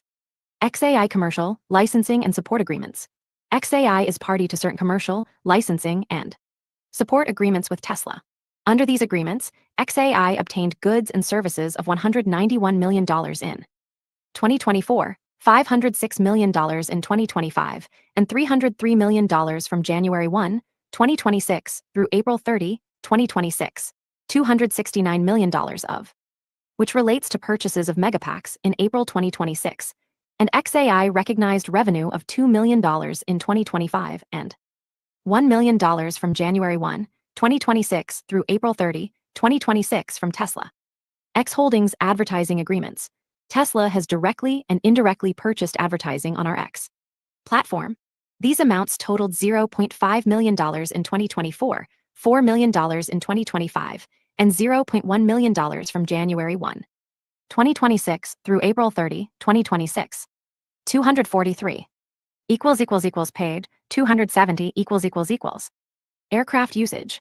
Since April 2016, we have owned and operated aircraft used by Mr. Musk in his capacity as the Chief Executive Officer of Tesla and other Tesla personnel for business travel, and we have invoiced Tesla for the use of such aircraft owned and operated by us at rates determined by Tesla and SpaceX, subject to rules of the Federal Aviation Administration governing such arrangements. For such aircraft use, we charged Tesla $1 million in 2023, $1 million in 2024, $2 million in 2025, and $0 from January 1, 2026 through April 30, 2026. Transactions with the Boring Company. In 2024, X entered into a lease for office space with a subsidiary owned by the Boring Company, an entity affiliated with Mr. Musk. Under this agreement, X made lease payments of $0.1 million in 2024, $1 million in 2025, and $0.3 million from January 1, 2026 through April 30, 2026. In addition, SpaceX incurred expenses of $1 million in 2025 in connection with the construction of tunnels by the Boring Company in Bastrop, Texas. Relationships with Musk Industries, LLC. XAI leases a real property owned by the Musk Industries, LLC, which is owned by Mr. Musk. Under this agreement, XAI made lease payments of $0.5 million in 2024, $2 million in 2025, and $1 million from January 1, 2026 through April 30, 2026. Security services provided to Mr. Musk. We are party to a services agreement with a security company owned by Mr. Musk and organized to provide security services concerning him, including in connection with his duties to and work for SpaceX. SpaceX incurred expenses of $2 million for such SpaceX-related security services in 2023, $3 million for such security services in 2024, $4 million for such security services in 2025, and $2 million for such security services from January 1, 2026 through April 30, 2026. Relationship with Antonio J. Gracias and affiliated entities. Transactions with Valor Equity Partners and affiliated entities. Mr. Antonio J. Gracias, a member of our board, also serves as the founder, CEO, and chief investment officer of Valor Equity Partners, together with its affiliates, Valor. Certain subsidiaries of XAI have entered into certain equipment lease, sublease, and access agreements with Valor. These arrangements include 1. An equipment lease agreement under which a subsidiary of XAI leases computing and related equipment from Valor, which provides for aggregate cash payments of $6,986 million to be made by such subsidiary over the life of the lease. 2. A second equipment lease agreement under which such subsidiary leases certain computing and related equipment from Valor, which provides for aggregate cash payments of $6,633 million to be made by such subsidiary over the life of the lease. And 3. A third equipment lease under which such subsidiary leases certain computing and related equipment from Valor, which provides for aggregate cash payments of $6,587 million to be made by such subsidiary over the life of the lease. The lessee's payments and performance obligations under these agreements are guaranteed by Space Exploration Technologies Corp., or one of its subsidiaries. Pursuant to the lease agreements described above, our subsidiaries have made payments of $885 million in 2025 and $1,917 million from January 1, 2026 through April 30, 2026. In connection with certain X API services, X received payments from Valor of $1 million in 2024, $1 million in 2025, and $0.1 million from January 1, 2026 through April 30, 2026. Other transactions with our directors and executive officers. We own and operate, through our subsidiary, Falcon Landing, LLC, 3 aircraft for use by our directors, executive officers, and employees in connection with the performance of their duties for business purposes. One of the aircraft is maintained and serviced by Craft Aviation Services, LLC, an affiliate of Mr. Musk. The amount of the expenses incurred by us for the maintenance and service of this aircraft was $1 million in 2023, $1 million in 2024, $3 million in 2025, and $3 million from January 1, 2026 through April 30, 2026.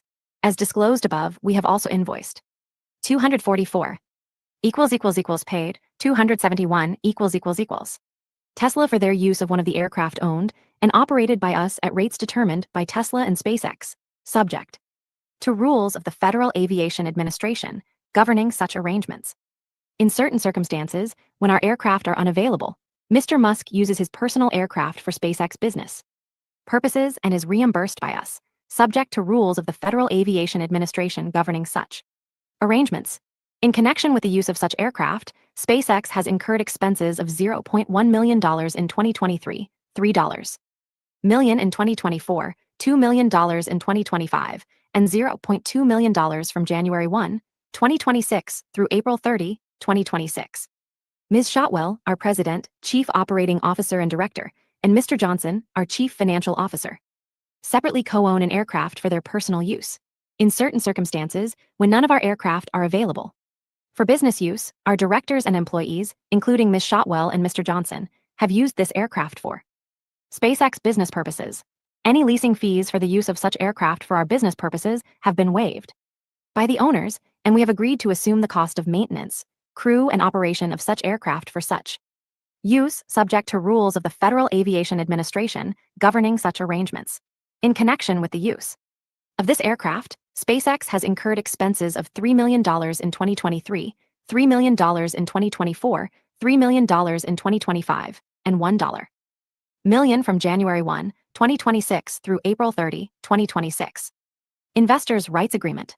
Certain existing investors in our equity securities, including entities affiliated with Elon Musk, Google, Valor, and DFJ Growth, are party to an amended and restated Investors' Rights Agreement, dated as of August 4, 2020, the Investors' Rights Agreement. Under the Investors' Rights Agreement, such existing investors are entitled to registration rights with respect to shares of our Class A common stock beneficially owned by them, collectively, the registrable securities. These registration rights, if exercised, would require us to register such existing investors registrable securities under the Securities Act and would facilitate the resale of such securities by such existing investors into the public markets. We will pay all registration expenses, other than underwriting discounts and commissions, associated with registrations affected pursuant to the Investors' Rights Agreement, subject to limited exceptions. Demand registration rights. At any time commencing 6 months after the effective date of the first registration statement for a public offering of our securities, other than a registration on certain registration forms, or for transactions not providing for the sale of registrable securities, such holders of a majority of the then outstanding registrable securities, excluding for this purpose shares issuable or issued upon conversion of certain series of our preferred stock, may request that we file a registration statement within 60 days after receipt of the request covering the offer and sale of registrable securities, provided that, among other things, the anticipated aggregate offering price, net of underwriting discounts and selling expenses, exceeds $250 million. Further, the initiating holders may require that such registration be an underwritten offering, in which case the underwriter will be selected by a majority in interest of the initiating holders, subject to our reasonable approval. Piggyback registration rights. If we propose to register any of our securities under the Securities Act for sale to the public for cash, other than on certain registration forms, or for transactions that do not permit piggyback participation, we must each holder of registrable securities notice of such proposed registration, and upon timely request, cause to be registered all registrable securities that such holder requests to be included, subject to any cutbacks, as permitted by the agreement. Policies and procedures for review of related person transactions. In connection with the completion of this offering, we will adopt a written policy pursuant to which the audit committee will review and approve or disapprove certain related person transactions, as defined in the policy and summarized below, with our directors, executive officers, and holders of more than 5% of any class of our voting securities and certain of their family members and affiliates. In approving or disapproving any such transaction, we 245 paid 272 expect that our audit committee will consider the relevant facts and circumstances available and deemed relevant to the audit committee.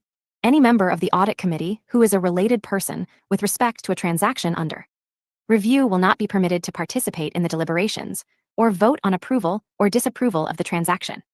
In addition, certain transactions, including compensation arrangements with our executives and directors, will constitute pre-approved related person transactions under the terms of our policy.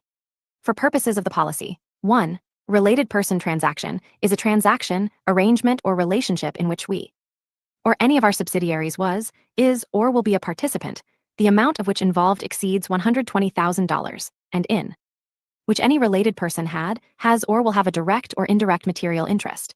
And 2. Related person means 1. Any person who is, or at any time during the applicable period was, one of our executive officers or one of our directors. 2. Any person who is known by us to be the beneficial owner of more than 5% of any class of our common stock. And 3. Any immediate family member of any of the foregoing persons, which means any child, stepchild, parent, step-parent, spouse, sibling, mother-in-law, father-in-law, son-in-law, daughter-in-law, brother-in-law, or sister-in-law of a director, executive officer, or a beneficial owner of more than 5% of any class of our common stock, and any person other than a tenant or employee sharing the household of such director, executive officer, or beneficial owner of more than 5% of any class of our common stock.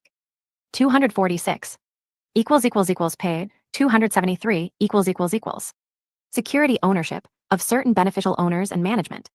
The following table sets forth certain information with respect to the beneficial ownership of our common stock as of May 1, 2026, and as adjusted to give effect to the completion of this offering and transactions related thereto, for each person or group of affiliated persons known to us to beneficially own more than 5% of any class of our voting securities, each of our named executive officers and directors, and all of our executive officers and directors as a group.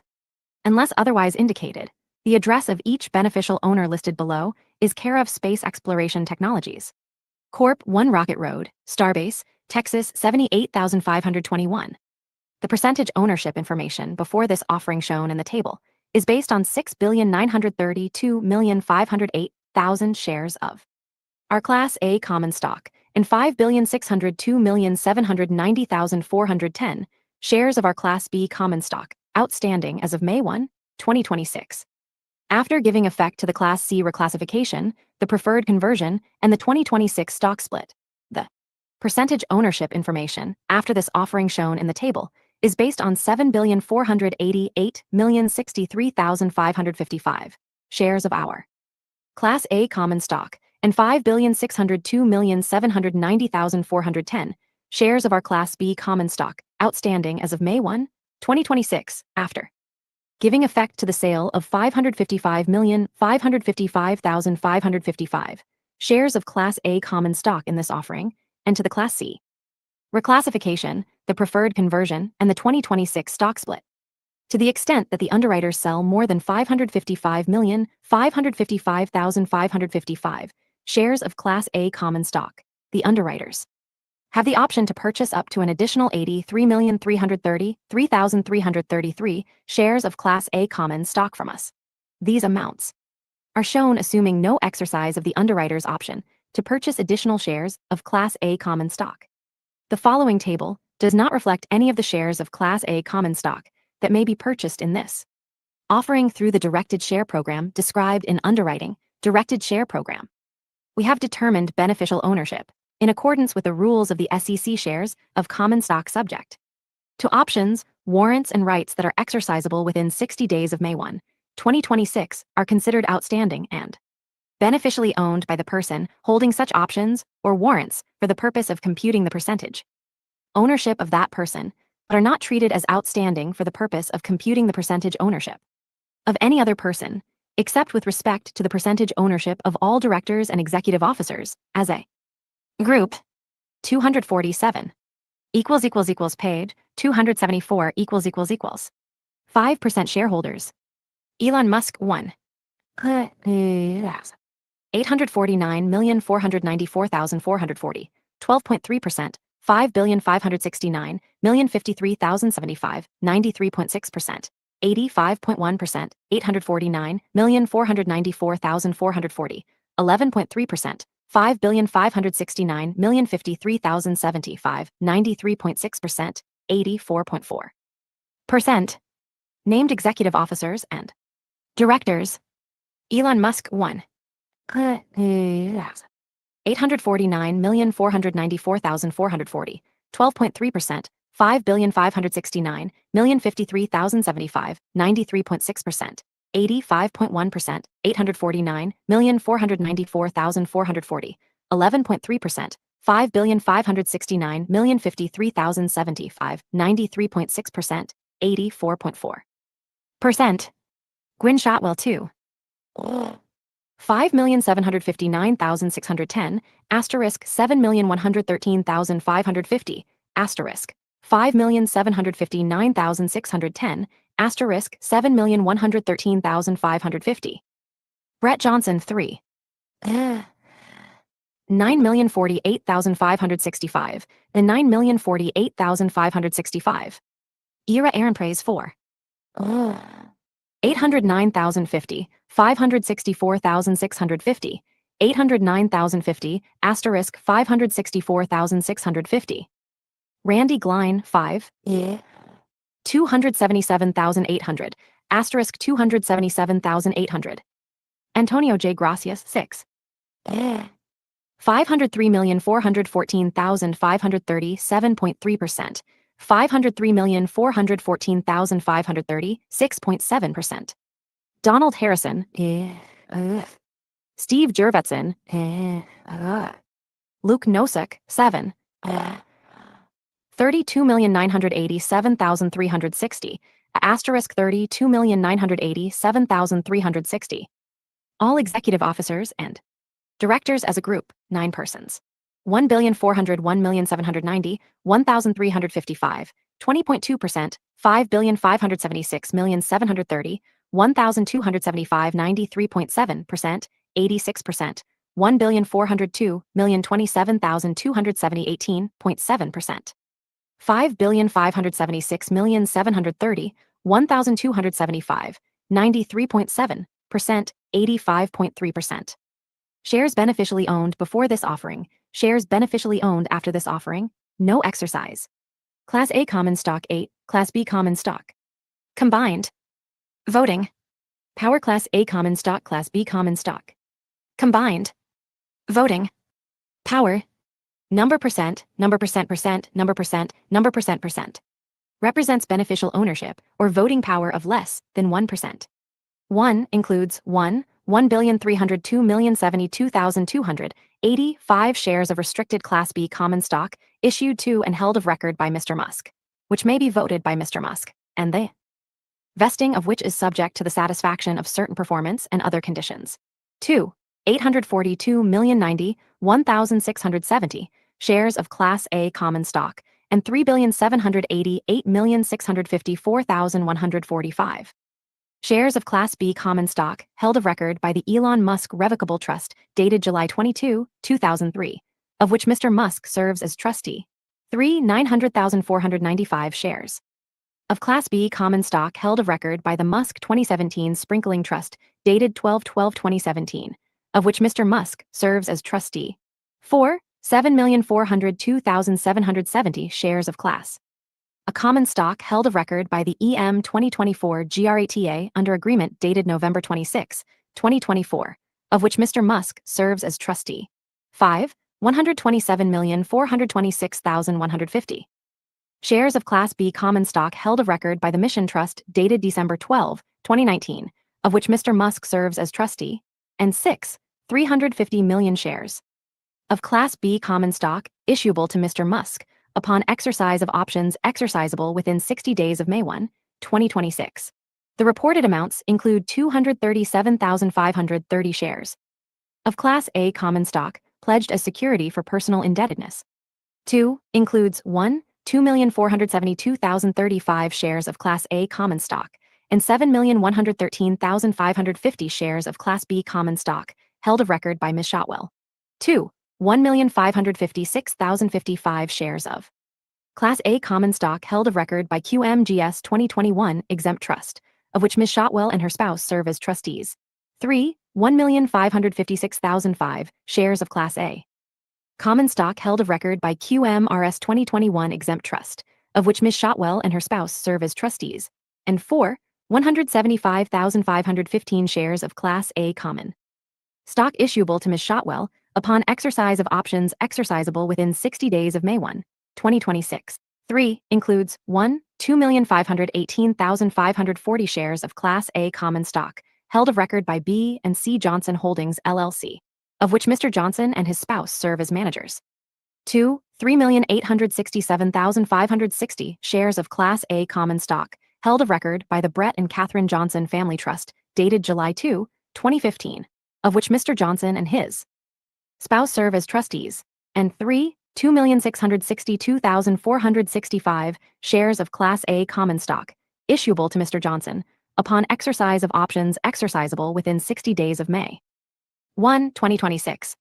4. Consists of 809,050 shares of Class A common stock and 564,650 shares of Class B common stock, held of record by a revocable trust, of which Mr. Aaron Praise and his spouse serve as trustees. 5. Represents 277,800 shares of Class A common stock, held of record by Galaxy 2021 Partners, LLC, for which Mr. Glein serves as a manager. Mr. Glein disclaims beneficial ownership of the shares held of record by Galaxy 2021 Partners, LLC, except to the extent of his pecuniary interest therein. 6. Consists of shares of Class A common stock held of record by the following. 1. 16,250,015 shares held by CV Consortio A LLC. 2. 5,154,650 shares held by CV Consortio F LLC. 3. 4,464,250 shares held by CV Consortio G LLC. 4. 2,375,295 shares held by CV Consortio M LLC. 5. 4,652,600 shares held by CV Consortio N LLC. 6. 3,648,645 shares held by KVSX ILP. 7. 1,118,920 shares held by TM33 Partner Holdings LLC.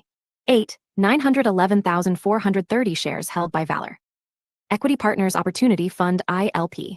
9. 190,610 shares held by Valor Equity Partners Opportunity Fund IALP. 10. 1,576,525 shares held by Valor Equity Partners Opportunity Fund IBLP. 11. 20,529,605 shares held by Valor Equity Partners VLP. 12. 495,880 shares held by Valor Equity Partners VALP. 13. 13,152,840 shares held by Valor Equity Partners VBLP. 14. 52,569,550 shares held by Valor for Space Holdings LLC. 15. 39,793,000 shares held by Valor M332 LP. 16. 22,066,800 shares held by Valor M334 LP. 17. 77,810,800 shares held by Valor M33V50P. 18. 8,939,445 shares held by Valor M33VLP. 19. 31,083,705 shares held by Valor M33LP. 20. 7,552,000 shares held by Valor R&D Series LLC. 21. 97,883,000 shares held by Valor Space Holdings LLC. 22. 34,051,100 shares held by Valor V Space Holdings LP. 23. 1,179,245 shares held by Valor 7 Space Holdings LP. 24. 20,497,155 shares held by VG1 LP. 25. 4,272,795 shares held by VG2 LP. 26. 783,920 shares held by VG AI Holdings LP. 27. 27,462,910 shares held by VGX1 LP. 28. 669,600 shares held by VOF Space Holdings LP. 29. 1,197,160 shares held by VSV2 XAI Holdings LP. And 30. 1,081,080 shares held by VX Holdings LP, collectively, Valor entities, by virtue of his position with the Valor entities or the general partners of the Valor entities. Antonio J. Gracias may be deemed to have beneficial ownership of the shares held of record by the Valor entities. Mr. Gracias disclaims beneficial ownership of the shares held of record by each of the Valor entities, except to the extent of his pecuniary interest therein. The address for each of the Valor Entities identified in this footnote and Antonio Gracias is care of Valor Equity Partners, 320 North Sangamon Street, Suite 1200, Chicago, IL 60607. 7 includes 1. 24,889,350 shares of Class A common stock held of record by Mr. Nosek, and 2. 8,098,010 shares of Class A common stock held of record by Nosek Capital, LLC, for which Mr. Nosek is the managing member.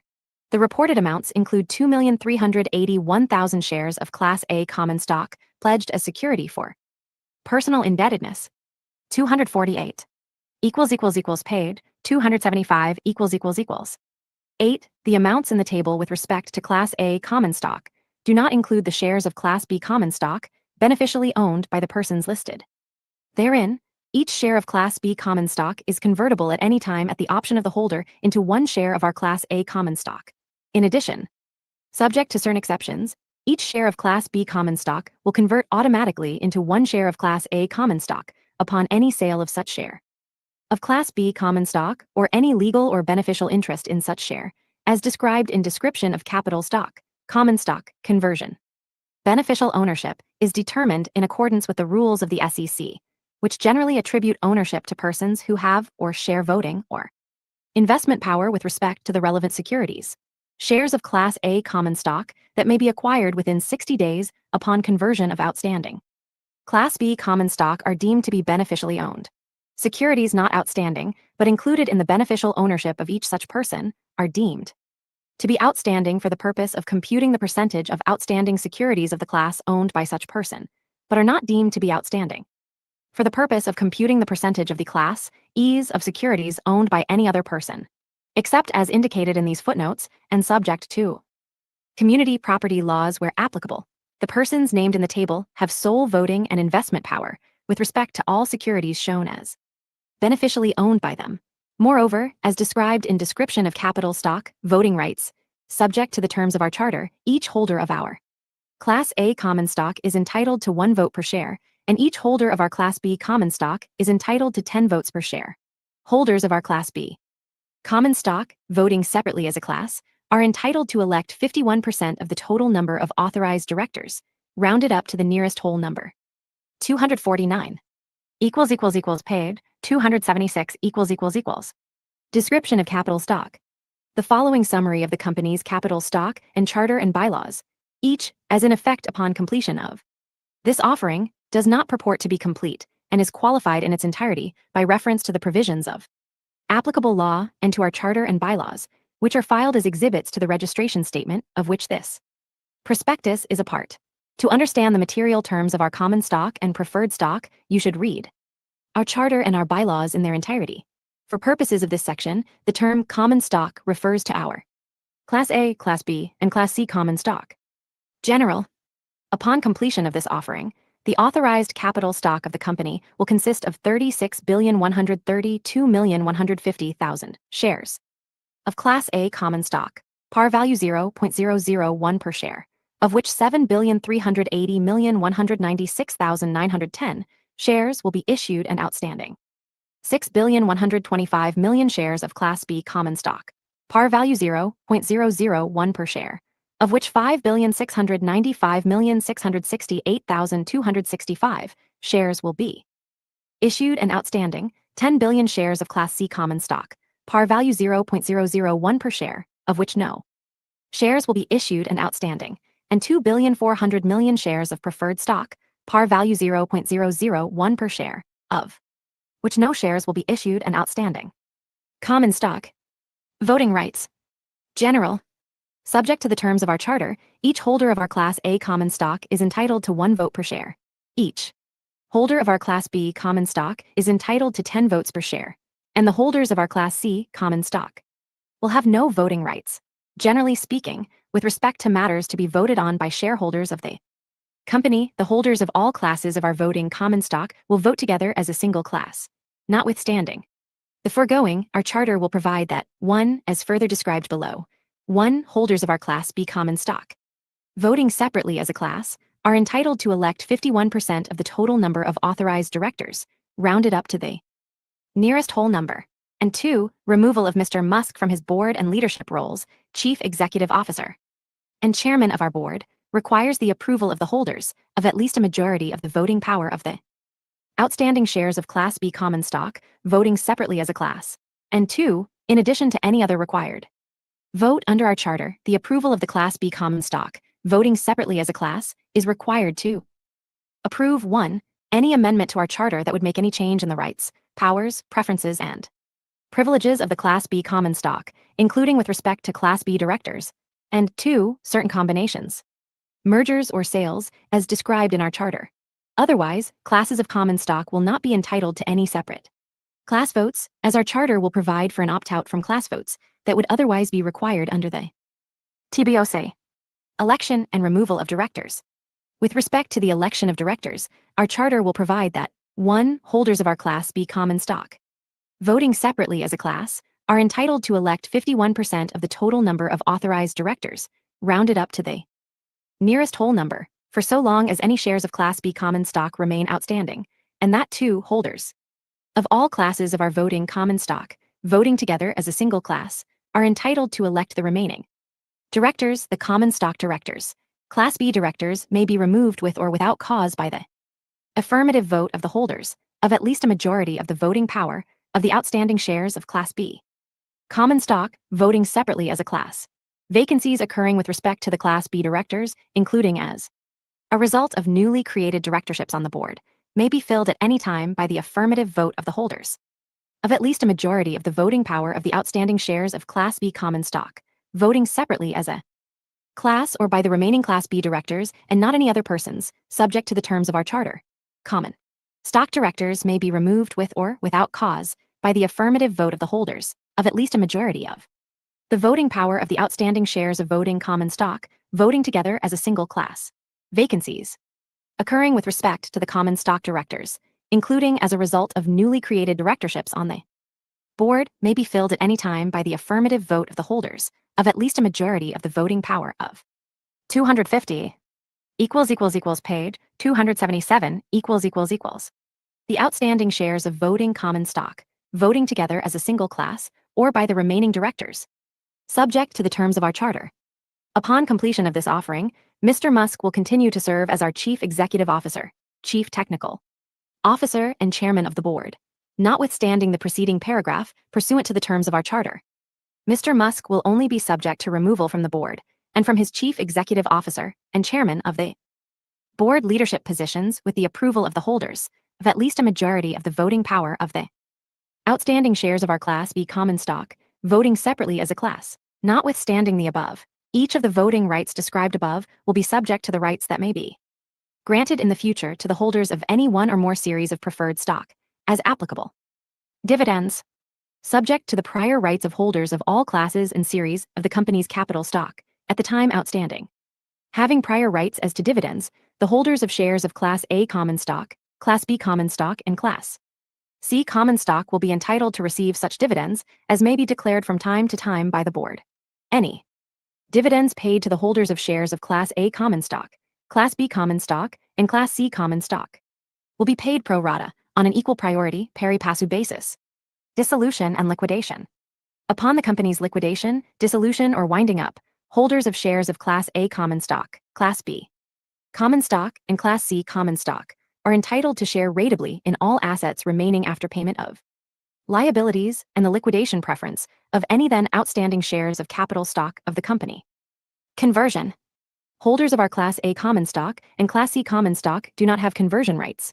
Each share of Class B common stock is convertible at any time at the option of the holder into one share of our Class A common stock. In addition, subject to certain exceptions specified in the charter that do not constitute a transfer, as defined below and other than in the case of certain permitted transfers, as summarized below, each share of Class B common stock will convert automatically into one share of Class A common stock upon any sale, assignment, encumbrance, transfer, conveyance, hypothecation, pledge, gift, or other transfer or disposition of any kind of such share of Class B common stock, or any legal or beneficial interest in such share, whether or not for value and whether voluntary or involuntary or by operation of law, including, without limitation, the transfer of or entering into a binding agreement with respect to voting control over such share by proxy or otherwise, each, a transfer.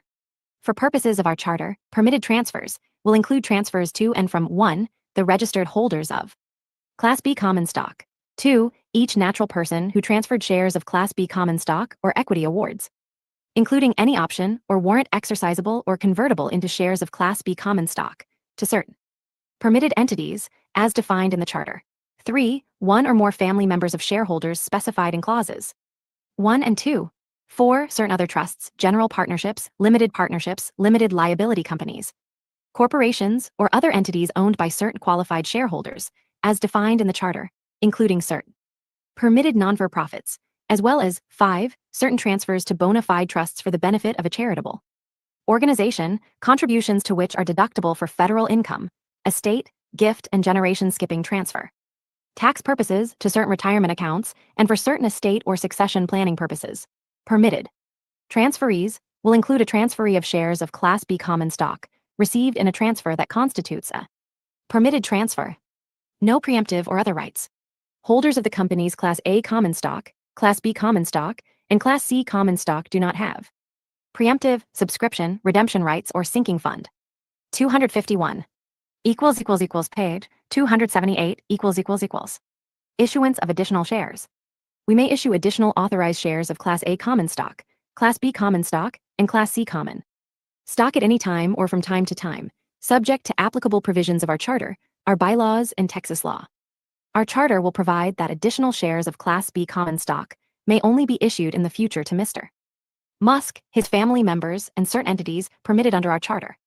Preferred stock.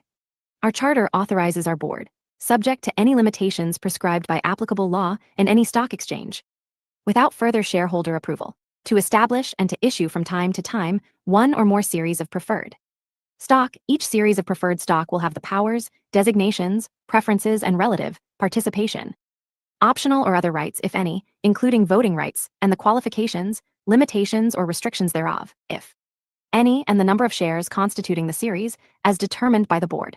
Any issuance of preferred stock could have the effect of decreasing the market price of our Class A common stock. Anti-takeover effects of provisions of our charter, our bylaws, and Texas law. Some provisions of Texas law and our charter and our bylaws contain provisions that could make the following transactions more difficult: acquisitions of us by means of a tender offer, a proxy contest, or otherwise, or removal of our incumbent officers and directors.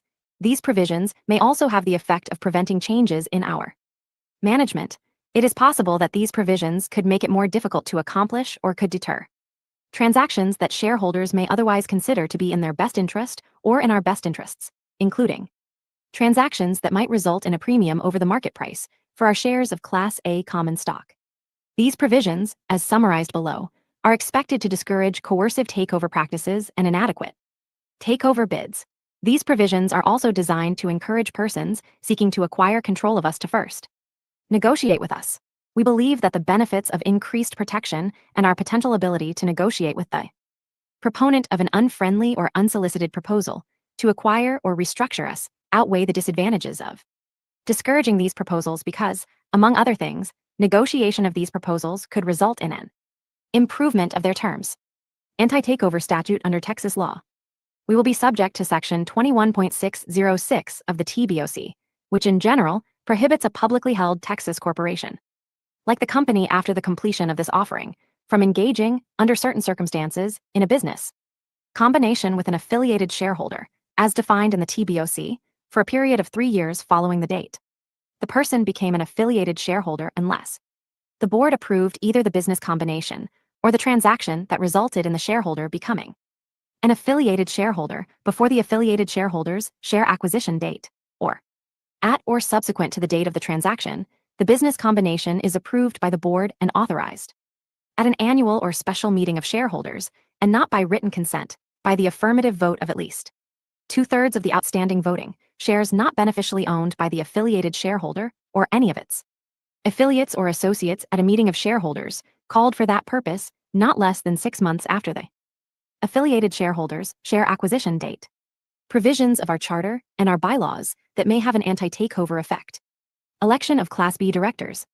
As discussed above, our charter will provide that holders of our Class B common stock, voting separately as a class, are entitled to elect 51% of the total number of authorized directors, rounded up to the nearest whole number. Upon completion of this offering, Mr. Musk will beneficially own 849,494,440 shares of our Class A common stock and 5,569,053,075 shares of our Class B common stock, including 350 million shares of Class B common stock. Underlying options, representing approximately 84.4% of the combined voting power of our outstanding shares of 252 paid, 279 voting common stock. As the holder of a majority of our outstanding shares of Class B common stock, Mr. Musk will be able to elect, remove, or fill any vacancy among the Class B directors. As a result, Mr. Musk will have the power to control the outcome of matters requiring shareholder approval, including election of the board and our business and affairs. This may have the effect of deferring, delaying, or discouraging hostile takeovers or changes in control or management of the company. No cumulative voting. Our charter will not permit cumulative voting in the election of directors. Special meetings of shareholders. Our charter will provide that special meetings of shareholders may be called by the chairman of the board, the chief executive officer, the president, to the extent required by the TBOC, our board, our founder, or by shareholders holding not less than 50%, or the highest percentage of ownership that may be set under the TBOC of the company's then outstanding shares of capital stock, entitled to vote on the proposed action at the meeting. Shareholder action by written consent.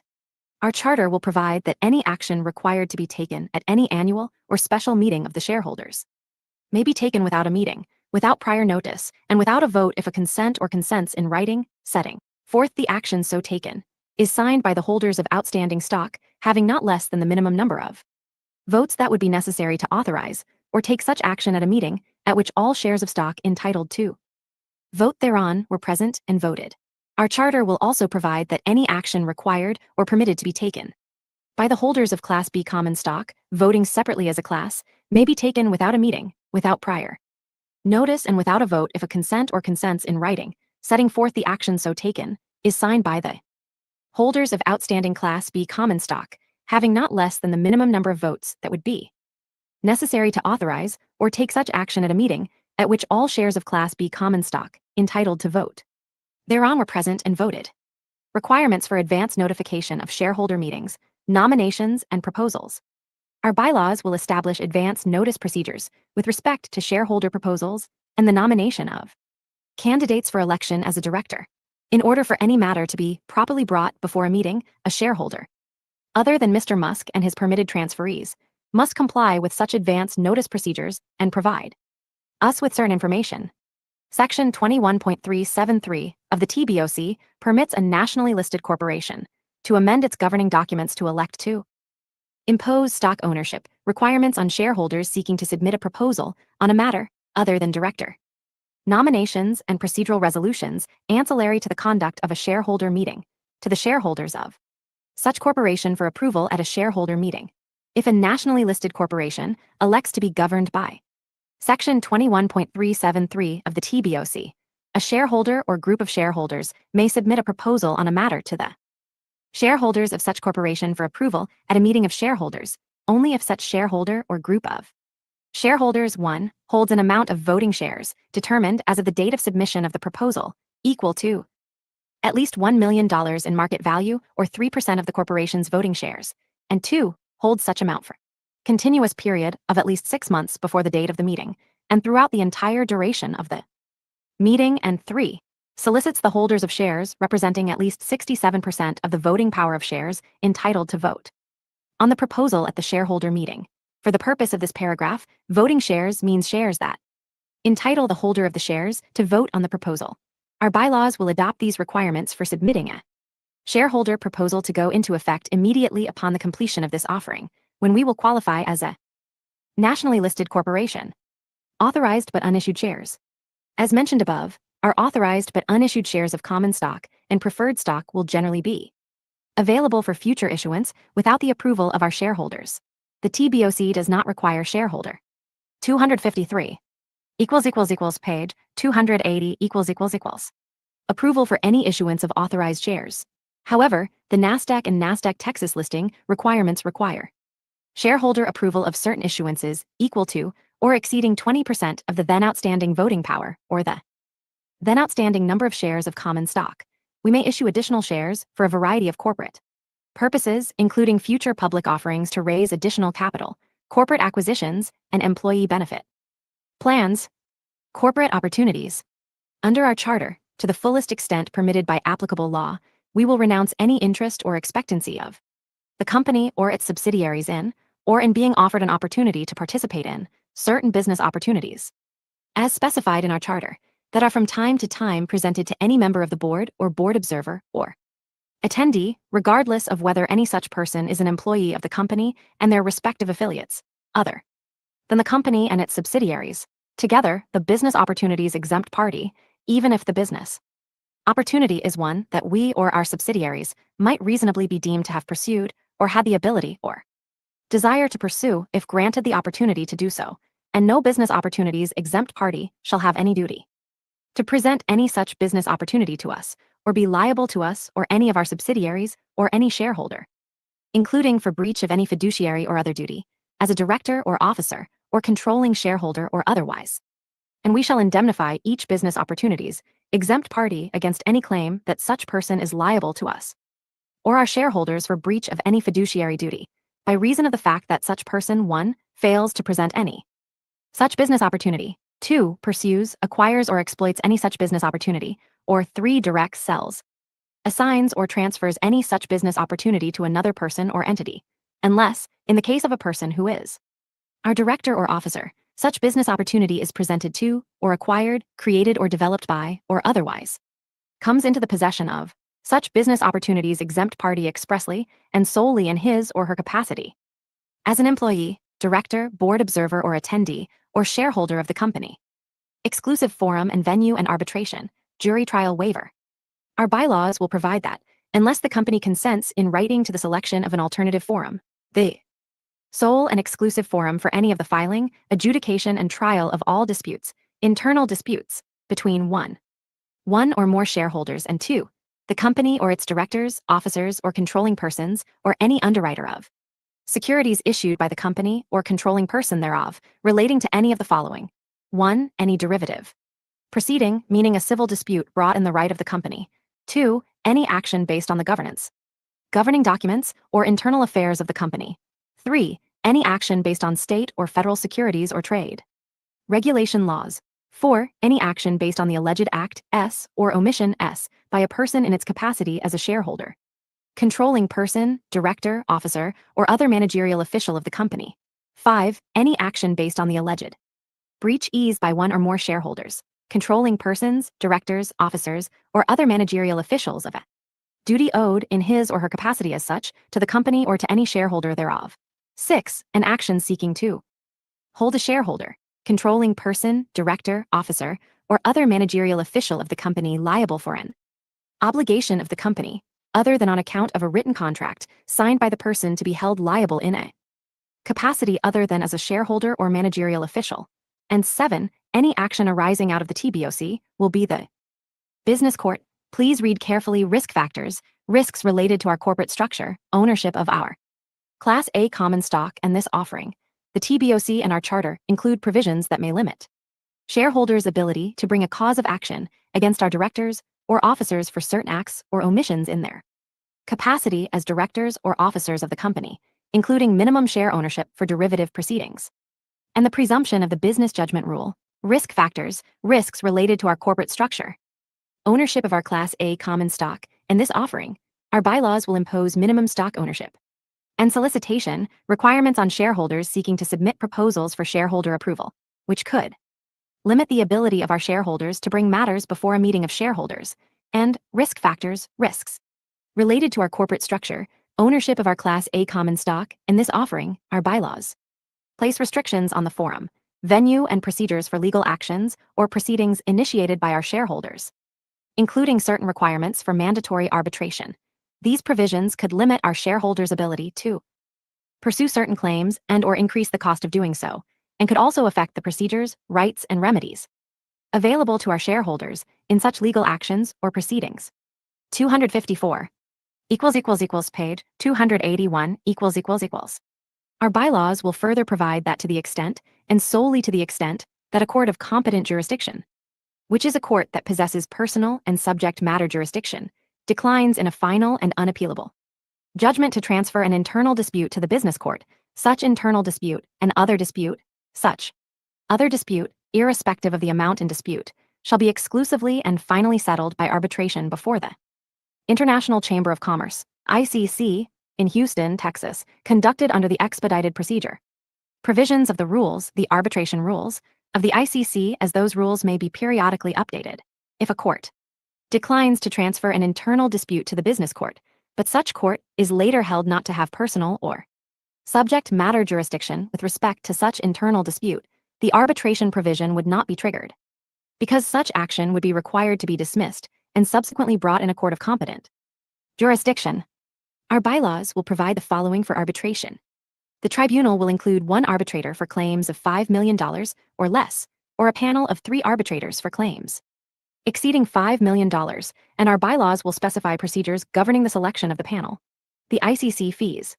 An arbitrator, S. Fees will be governed by the ICC fee and arbitrator fee schedule as may apply depending on the nature and amount of the claim.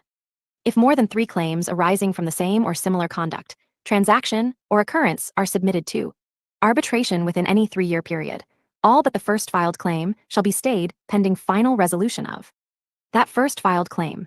In such circumstance, the company and each shareholder asserting such a claim shall bear equal shares of the ICC fees and arbitrator, S. fees. However, if any shareholder party or parties are ultimately successful on all of their claims, the company shall reimburse the successful shareholder party or parties for the ICC fees and arbitrator, S. fees paid by such shareholder party or parties. If more than 3 claims are submitted by the same shareholder, S. within any 3-year period, then the company shall pay the ICC fees and arbitrator, S. fees associated with the first 3 claims only. However, if any shareholder party or parties are ultimately successful on all of their claims, the company shall reimburse the successful shareholder party or parties for the ICC fees and arbitrator, S. fees paid by such shareholder party or parties. If any claim submitted to arbitration is determined by the tribunal to be frivolous, without reasonable cause, or for an improper purpose, such as bad faith or vexatious litigation, the company shall be entitled to recover its reasonable attorney's fees and costs incurred in defending against such claim, including any ICC fees and arbitrator S fees. The tribunal's authority is subject to the same limits as the authority of a judge in a Texas court of law. The tribunal does not have authority to issue an award that 1. exceeds the tribunal's authority under the Texas Arbitration Act, 2. contains a reversible error of state or federal law, including as to the admissibility of evidence or a clearly erroneous finding of fact, or 3. applies a cause of action or provides a remedy not expressly provided for under applicable Texas or federal law. The tribunal's application of the pleading and discovery limitations imposed by the Private Securities Litigation Reform Act is mandatory for applicable claims and shall not constitute a refusal to hear evidence pertinent and or material to the controversy under Texas or federal law. Pursuant to the Texas Arbitration Act, the scope of judicial review of the tribunal's award includes the ordinary grounds for vacatur, modification, and correction imposed by the Texas Civil Practice and Remedies Code Section 171.088 and 171.091, and is expanded beyond what is otherwise available under the Texas Civil Practice and Remedies Code to include review of whether the award 1. contains a reversible error of state or federal law, including as to the admissibility of evidence or a clearly erroneous finding of fact, or 2. applies a cause of action or provides a remedy not expressly provided for under applicable Texas or federal law.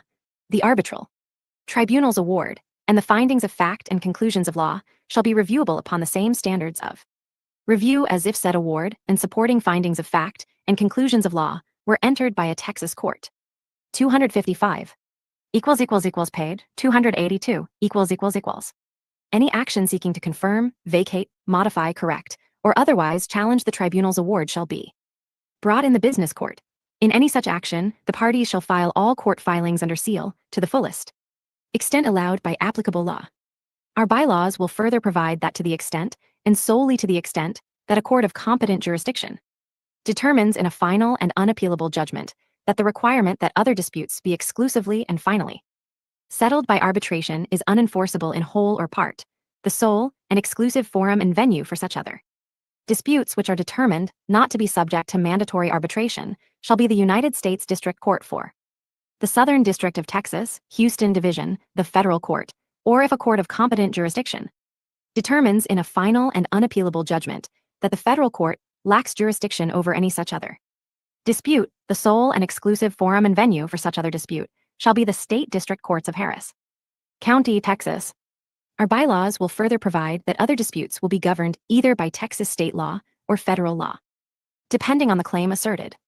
Our bylaws will also provide that the company and each shareholder, director, and officer of the company irrevocably and unconditionally waives, and any person or entity purchasing, or otherwise acquiring or holding any interest in shares of stock of the company shall be deemed to have irrevocably and unconditionally waived any right it may have to a trial by jury in any legal action or proceeding relating to internal disputes described above. Internal disputes may not be brought as a class or consolidated or joined, except at the company's option. Although we believe these provisions will benefit us by providing increased consistency in the application of Texas law for the specified types of actions and proceedings, the provisions may have the effect of discouraging or increasing the costs of lawsuits against our directors, officers, other managerial officials, employees, and agents. However, it is possible that, in connection with a future legal proceeding, a court could rule that all or a portion of these provisions in our bylaws purporting to require an exclusive forum for certain disputes, to waive the right to a jury trial, or to require arbitration for shareholder claims are inapplicable, unconstitutional, or otherwise unenforceable. Stock ownership requirement for derivative suits. Our bylaws will specify that the required ownership threshold for a shareholder or group of shareholders to institute or maintain a derivative proceeding in the right of the company for purposes of Section 21, 552(a)(3) of the TBOC will be 3% of the outstanding shares of the company. This provision will continue to apply so long as any shares of the company's common stock are listed for trading on a national securities exchange or the company affirmatively elects to be governed by TBOC 21.419 and has 500 or more shareholders. Limitations on liability and indemnification of officers and directors. Our charter will include a provision eliminating the liability of our directors and officers for monetary damages for an act or omission by the person in the person's capacity as a director or officer, respectively, except for 1. A breach of the duty of loyalty to the company or its shareholders. 2. An act or omission not in good faith that constitutes a breach of duty of the person to the company or involves intentional misconduct or a knowing violation of applicable law. 3. A transaction from which the director or officer obtains an improper benefit, regardless of whether the benefit resulted from an action taken within the scope of the person's duties. Or 4. An act or omission for which the liability of a director or officer is expressly provided by an applicable statute, such as wrongful distributions. Our charter also will provide that if the TBOC is amended in the future to authorize corporate action further eliminating or limiting of the personal liability of directors and officers, the liability of directors and officers will be eliminated or limited to the fullest extent permitted by the TBOC as so amended. 256 paid. 283 Any amendment, repeal, or modification of these provisions will be prospective only and would not affect any limitation on liability of a director or officer for acts or omissions that occurred prior to any such amendment, repeal, or modification. Our bylaws also provide that we will indemnify and advance expenses to our directors and officers to the fullest extent permitted by the TBOC, subject to reimbursement in the event it is ultimately determined that the individual was not entitled to indemnification under the TBOC or the indemnification agreement. Our bylaws also will permit us to purchase insurance on behalf of any officer, director, employee, or other agent for any liability arising out of that person's actions as our officer, director, employee, or agent, regardless of whether the TBOC would permit indemnification. We intend to enter into indemnification agreements with each of our current and future directors and officers. These agreements will require us to indemnify these individuals against liability that may arise by reason of their service to us, and to advance expenses incurred as a result of any proceeding against them as to which they could be indemnified, as permitted by the TBOC, because these agreements are expected to be approved by Our shareholders, the agreements may require indemnification or payment of expenses in favor of the indemnity in certain circumstances in which we would not otherwise have the power to do so under the provisions of the TBOC or our charter or bylaws. We believe that the limitation of liability provision that will be in our charter and the indemnification agreements will facilitate our ability to continue to attract and retain qualified individuals to serve as directors and officers. Our bylaws will provide that the company affirmatively elects to be governed by Section 21.419 of the TBOC and any successor provision thereto, because the company will have a class of voting common stock, our Class A common stock, listed on a national securities exchange. Section 21.419 will also be deemed to apply to the company under Section 21.419 of the TBOC in taking or declining to take any action on any matters of a corporation's business. A director or officer of the company is presumed to act 1. In good faith, 2. On an informed basis, 3. In furtherance of the interests of the company, and 4. In obedience to the law and the company's governing documents. In addition, neither the company nor any of its shareholders has a cause of action against the director or officer as a result of any act or omission in the person's capacity, as such unless the claimant rebuts one or more of the foregoing presumptions, and it is proven by the claimant that a. the director's or officer's act or omission constitutes a breach of one or more of the person's duties as a director or officer, and b. the breach involved fraud, intentional misconduct, an ultra vires act, or a knowing violation of law. Protection for conflicts of interest. Section 21.418 of the TBOC provides that, at any time a corporation's voting common stock is listed for trading on a national securities exchange, the corporation's directors and officers will not be liable to the corporation or its shareholders for claims alleging a breach of duty arising from the making, authorization, or performance of a contract or transaction solely because the director or officer had an interest in the transaction, unless the claim would be permitted under Section 21.419 of the TBOC as described above. Because the company will have a class of voting common stock, our Class A common stock, listed on a national securities exchange, Section 21.418 of the TBOC will be deemed to apply to the company. Registration rights. For a description of registration rights with respect to our Class A common stock, see Certain Relationships and Related Person Transactions, Investors' Rights Agreement. Transfer Agent and Registrar. The transfer agent and registrar for our Class A common stock is Fidelity Stock Transfer Solutions, LLC. Its address is 245 Summer Street, Boston, Massachusetts 22210, and its phone number is 617-563-5800. Listing. We have applied to list our Class A common stock on NASDAQ and NASDAQ Texas under the symbol SPCX. 257 paid, 284 shares eligible for future sale. Prior to this offering, there has been no public market for our Class A common stock. Future sales of our Class A common stock in the public market, or the availability of such shares for sale in the public market, could adversely affect the market price of our Class A common stock prevailing from time to time. As described below, only a limited number of shares will be available for sale shortly after this offering, due to contractual and legal restrictions on resale. Nevertheless, sales of a substantial number of shares of our Class A common stock in the public market, after such restrictions lapse, or the perception that those sales may occur, could adversely affect the prevailing market price of our Class A common stock at such time, and our ability to raise equity-related capital at a time and price we deem appropriate. Sales of restricted shares.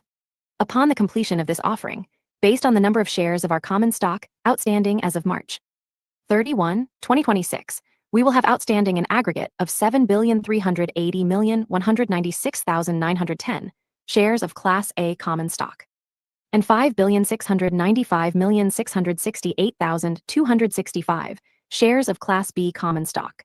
After giving effect to 1. the sale of 555,555,555 shares of Class A common stock in this offering, 2. the Class C reclassification, and 3. the preferred conversion of these shares, all shares of Class A common stock sold in this offering will be freely tradable without restriction or further registration under the Securities Act, unless the shares are held by any of our affiliates, as such term is defined in Rule 144 under the Securities Act. All shares of Class A common stock including any shares issuable upon conversion of our Class B common stock, outstanding prior to the closing of this offering, including shares held by Mr. Musk and other existing investors, will be deemed restricted securities, as such term is defined under Rule 144.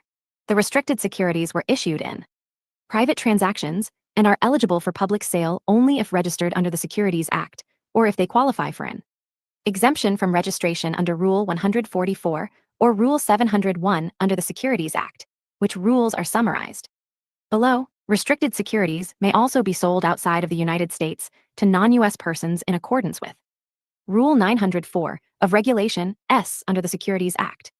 As a result of the lockup and market standoff agreements described below, and subject to such agreements and the provisions of Rules 144 and 701 under the Securities Act, including, with respect to shares held by affiliates, Rule 144 volume limitations, based on information available to the company, these restricted securities will be available for sale in the public market as follows, assuming no exercise of outstanding stock options subsequent to March 31, 2026, and no settlement of RSUs and RSAs.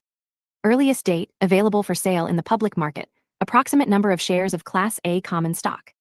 The second full trading day on Nasdaq immediately following the first earnings release date, as defined below.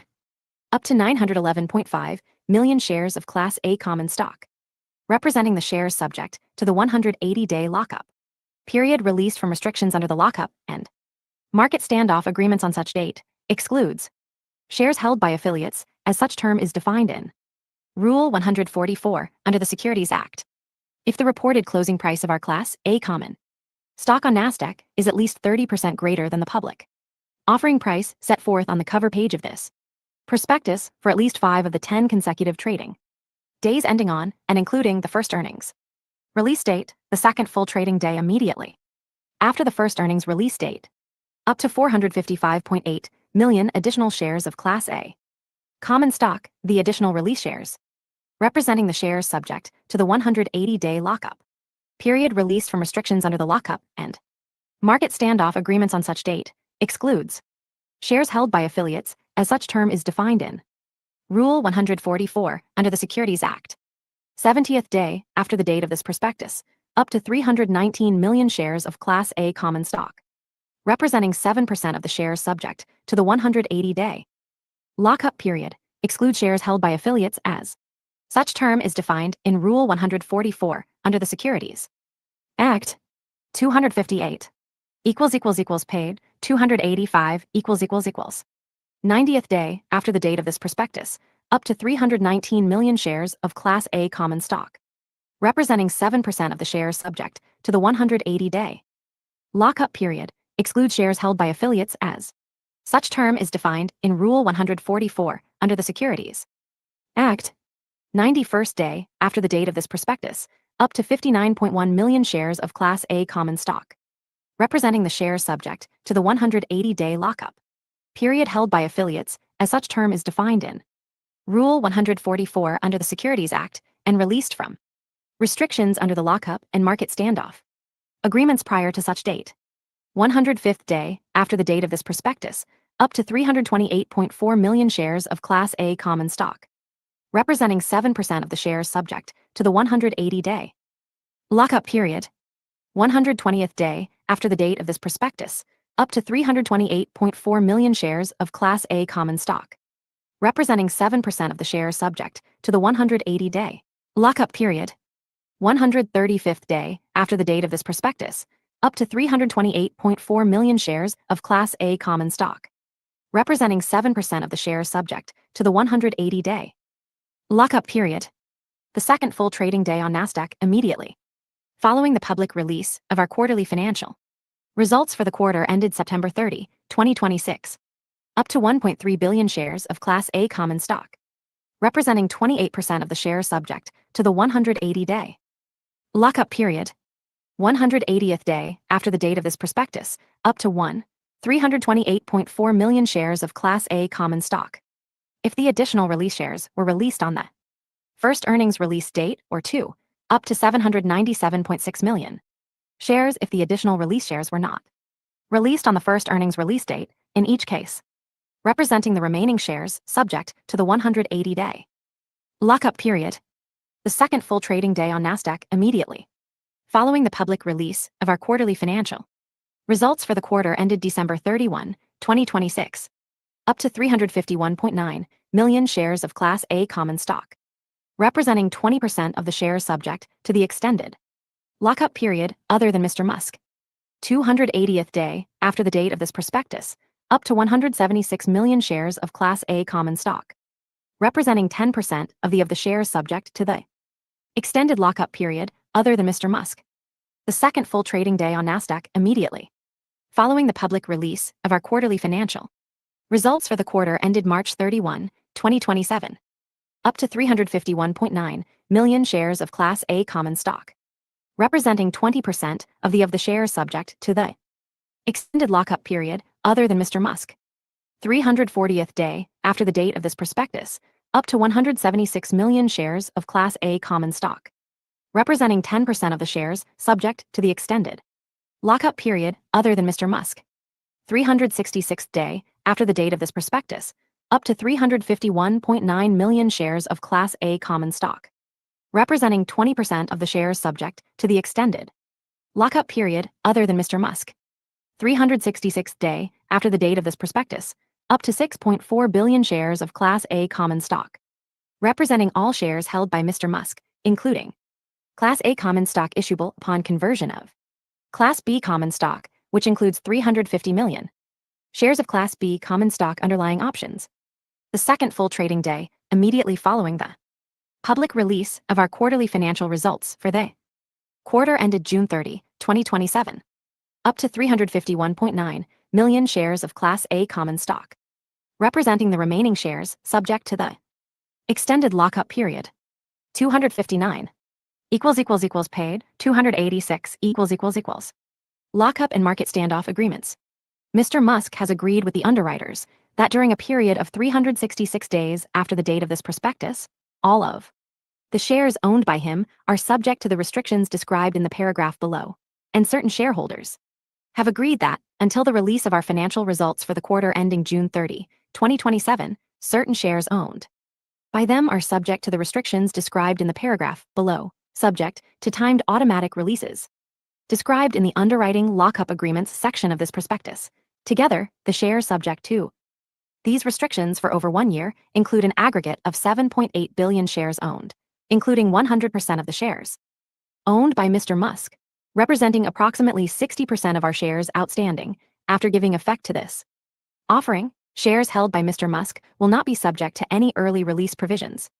Shareholders and Mr. Musk may not cause any of their direct or indirect affiliates to, without the prior written consent of Goldman Sachs & Co. LLC, on behalf of the underwriters, subject to certain exceptions, offer, sell, contract to sell, pledge, grant any option, right or warrant to purchase any option or contract to sell, lend or otherwise transfer or dispose of directly or indirectly, engage in any hedging or other transaction or arrangement which is designed to, or which reasonably could be expected to lead to or result in a sale, loan, pledge, or other disposition, or transfer of any of the economic consequences of ownership, in whole or in part, directly or indirectly, whether any such transaction or arrangement or instrument provided for thereunder would be settled by delivery of our common stock or such other securities, in cash or otherwise, or make any demand for or exercise any right with respect to the registration of any shares of our common stock or any securities convertible into, exchangeable for, or that represent the right to receive shares of our common stock, or otherwise publicly announce any intention to engage in or cause any such action, activity, transaction, or arrangement described above. In addition, all of the remaining shares of our common stock and securities convertible into, exchangeable for, or that represent the right to receive our common stock are subject to a variety of other terms governing restrictions on the sale, short sale, transfer, hedging, pledging, or other disposition of their interests in our equity, pursuant to a number of different agreements and arrangements, for 180 days from the date of this prospectus, subject to timed automatic releases. See the section titled Underwriting Lockup Agreements for more information about these transfer restrictions and related releases and exceptions. Goldman Sachs & Co. LLC may release any of the securities described above at any time, subject to applicable requirements. Registration rights. After the completion of this offering, holders of an aggregate of approximately 12.2 billion shares of our Class A common stock, including Class A common stock issuable upon conversion of Class B common stock, will be entitled to certain rights with respect to the registration of such shares under the Securities Act. The registration of these shares of our Class A common stock under the Securities Act would result in these shares becoming eligible for resale in the public market without restriction under the Securities Act immediately upon the effectiveness of such registration statement, subject to certain limitations applicable to affiliates. C. Certain relationships and related person transactions, investors' rights agreement, for a description of these registration rights. Resale shelf registration for employee benefit plans. Upon completion of this offering, we will register the resale of shares of our Class A common stock that have been issued pursuant to various historical equity compensation plans. Such shares will be registered on Form S-8. The resale registration of these shares will result in the shares becoming immediately eligible for resale in the public market without restriction under the Securities Act immediately upon the effectiveness of such registration statement, subject to certain limitations applicable to any affiliates and any applicable lockup agreements. Rule 144. In general, under Rule 144 under the Securities Act is currently in effect, a person or persons whose shares are aggregated, who is not deemed to have been an affiliate of ours at any time during the 3 months preceding a sale, and who has beneficially owned restricted securities within the meaning of Rule 144 for at least 6 months. 260 paid, 287 including any period of consecutive ownership of preceding non-affiliated holders, would be entitled to sell those shares, but only 1. Once we have been subject to the public company reporting requirements of the Exchange Act for at least 90 days, and 2, subject to the availability of current public information about us. A non-affiliated person who has been unaffiliated for at least the past 3 months, who has beneficially owned restricted securities within the meaning of Rule 144 for at least 1 year, would be entitled to sell those shares without regard to the provisions of Rule 144, including before we have been subject to the public company reporting requirements of the Exchange Act for at least 90 days. Beginning 90 days after the effective date of the registration statement of which this prospectus forms a part. A person or persons whose shares are aggregated, who is deemed to be an affiliate of ours, and who has beneficially owned restricted securities within the meaning of Rule 144 for at least 12 total months would be entitled to sell within any 3-month period a number of shares that does not exceed the greater of 1% of the number of shares of our Class A common stock then outstanding, which will equal approximately 73.8 million shares immediately after the completion of this offering, or the average weekly trading volume of our Class A common stock, reported through NASDAQ and NASDAQ Texas during the 4 calendar weeks preceding the filing of a notice on Form 144 with respect to such sale. Such sales under Rule 144 by our affiliates or persons selling shares on behalf of our affiliates are also subject to certain manner of sale provisions, notice requirements, and the availability of current public information about us. Regulation S. Regulation S under the Securities Act, Regulation S, provides that ordinary shares owned by any person may be sold without registration in the United States, provided that the sale is effected in an offshore transaction and no directed selling efforts are made in the United States, as these terms are defined in Regulation S, subject to certain other conditions. In general, this means that our Class A common stock may be sold outside the United States under certain circumstances without registration in the United States being required. Rule 701. In general, under Rule 701 under the Securities Act, any of our employees, directors, officers, consultants, or advisors who purchases shares from us in connection with a compensatory stock or option plan or other written agreement before the effective date of this offering is entitled to sell such shares 90 days after the effective date of this offering in reliance on Rule 144, without having to comply with the holding period requirement of Rule 144. And in the case of non-affiliates, without having to comply with the public information, volume limitation, or notice filing provisions of Rule 144. The SEC has indicated that Rule 701 will apply to typical stock options granted by an issuer before it becomes subject to the reporting requirements of the Exchange Act, along with the shares acquired upon exercise of such options, including exercises after the date of this prospectus. Stock issued under employee plans. We intend to file a registration statement on Form S-8 under the Securities Act to register stock issuable under our A&R 2024 plan and A&R 2017 ESBP, and to register stock issuable pursuant to outstanding awards under our other equity plans. This registration statement on Form S-8 is expected to be filed following the effective date of the registration statement of which this prospectus is a part and will be effective immediately upon filing. Accordingly, shares of Class A common stock registered under such registration statement will be available for sale in the open market following the effective date, unless such shares are subject to vesting restrictions with us or the lockup and market standoff restrictions described above. 261 page 288 Material U.S. federal income tax considerations for non-U.S. holders of Class A common stock. The following discussion is a summary of the material U.S. federal income tax consequences of the purchase, ownership, and disposition of shares of our Class A common stock by a non-U.S. holder, as defined below. This discussion does not address all aspects of U.S. federal income taxation that may be relevant to particular taxpayers in light of their special circumstances, including the impact of the Medicare contribution tax on net investment income, and the alternative minimum tax, or to taxpayers subject to special tax rules, including a controlled foreign corporation, a passive foreign investment company, a company that accumulates earnings to avoid U.S. federal income tax, a tax-exempt organization or a governmental organization, a financial institution, a person that elects to mark their securities to market, a person required to conform the timing of income accruals to financial statements, pursuant to Section 451 of the Internal Revenue Code of 1986, as amended, the code, a person holding our Class A common stock as part of a hedge, straddle, or other risk reduction strategy, or as part of a conversion transaction, or other integrated investment, a person who holds or receives our Class A common stock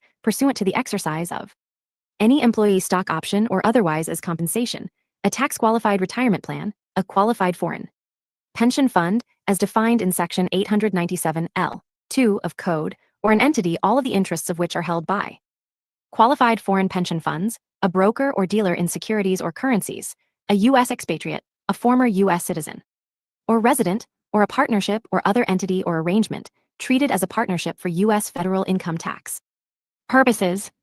Except as specifically provided herein, this discussion does not address any aspect of U.S. federal taxation other than U.S. federal income taxation or any aspect of state, local, or foreign taxation.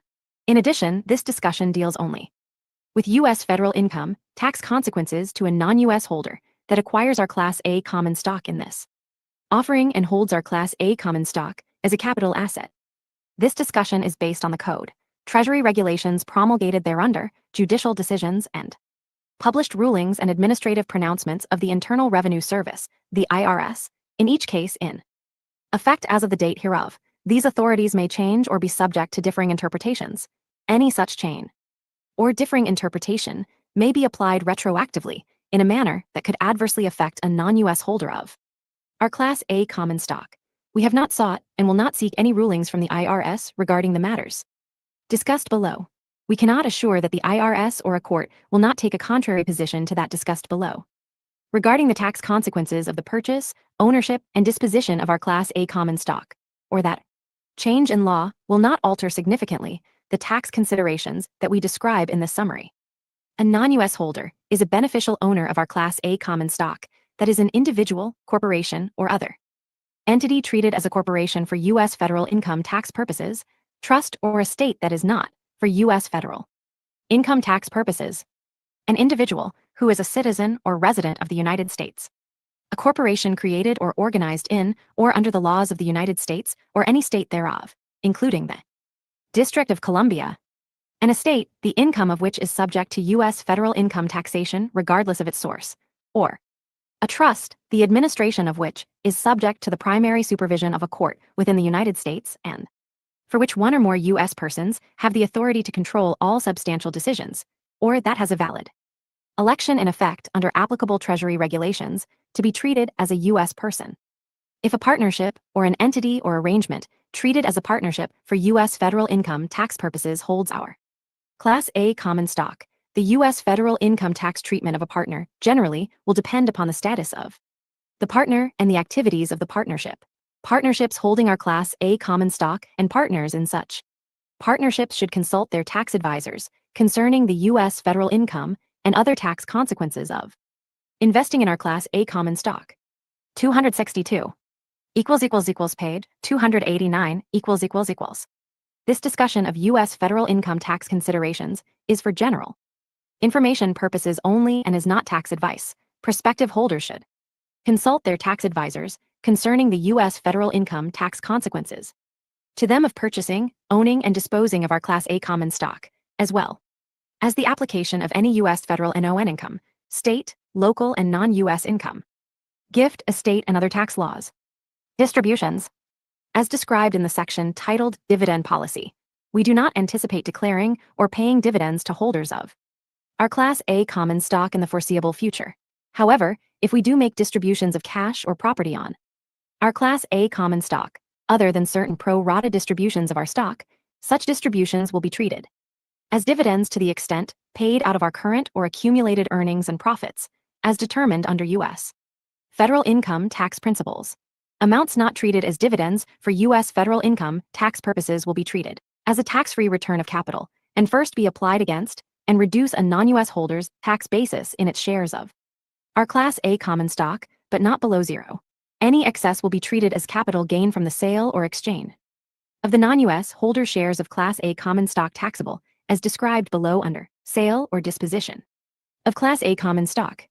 Subject to the discussion below on backup withholding and FATCA, dividends paid to a non-U.S. holder of our Class A common stock that are not effectively connected with the non-U.S. holders' conduct of a trade or business within the United States will generally be subject to withholding of U.S. federal income tax at a 30% rate or such lower rate as may be specified by an applicable income tax treaty, provided the non-U.S. holder furnishes a valid IRS Form W-8BEN or W-8BENE, or other applicable documentation, certifying qualification for the lower treaty rate. These certifications must be provided to the applicable withholding agent prior to the payment of dividends and must be updated periodically. A non-U.S. holder that does not timely furnish the required documentation but is eligible for a reduced rate of withholding tax under an income tax treaty may obtain a refund or credit of any excess amounts withheld by filing an appropriate claim for refund with the IRS. Non-U.S. holders should consult their tax advisors regarding their entitlement to benefits under an applicable income tax treaty and the manner of claiming the benefits of such treaty. Dividends that are effectively connected with a non-U.S. holder's conduct of a trade or business within the United States and, if required by an applicable income tax treaty, are attributable to a permanent establishment or fixed base that such holder maintains or maintained in the United States, are not subject to the withholding tax described above but instead are subject to U.S. federal income tax on a net income basis at applicable graduated U.S. federal income tax rates, in order for its effectively connected dividends to be exempt from the withholding tax described above. A non-U.S. holder will be required to provide a duly completed and properly executed IRS Form W-8 ECI, certifying that the dividends are effectively connected with the non-U.S. holders' conduct of a trade or business within the United States. Dividends received by a non-U.S. holder that is a corporation that are effectively connected with its conduct of a trade or business within the United States may be subject to an additional branch profits tax at a 30% rate or such lower rate as may be specified by an applicable income tax treaty. Non-U.S. holders should consult their tax advisors regarding any applicable tax treaties that may provide for different rules. Sale or disposition of Class A common stock.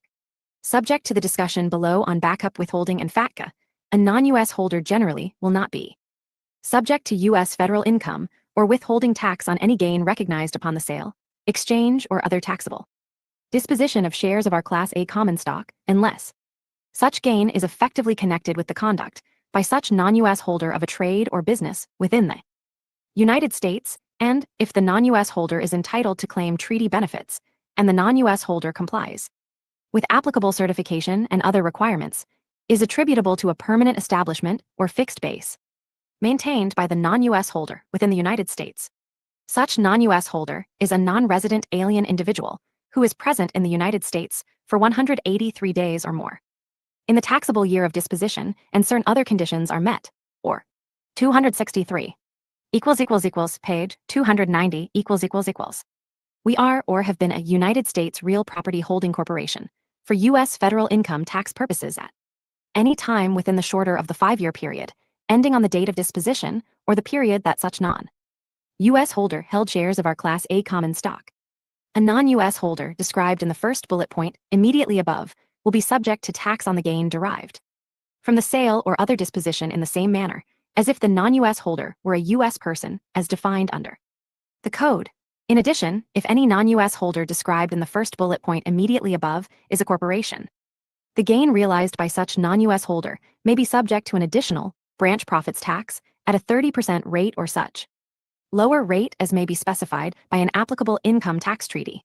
An individual non-U.S. holder described in the second bullet point immediately above will be subject to a 30% or such lower rate as may be specified by an applicable income tax treaty, tax on the gain derived from the sale or other taxable disposition, which gain may be offset by U.S. source capital losses, even though the individual is not considered a resident of the United States, provided the non-U.S. holder has timely filed U.S. federal income tax returns with respect to such losses.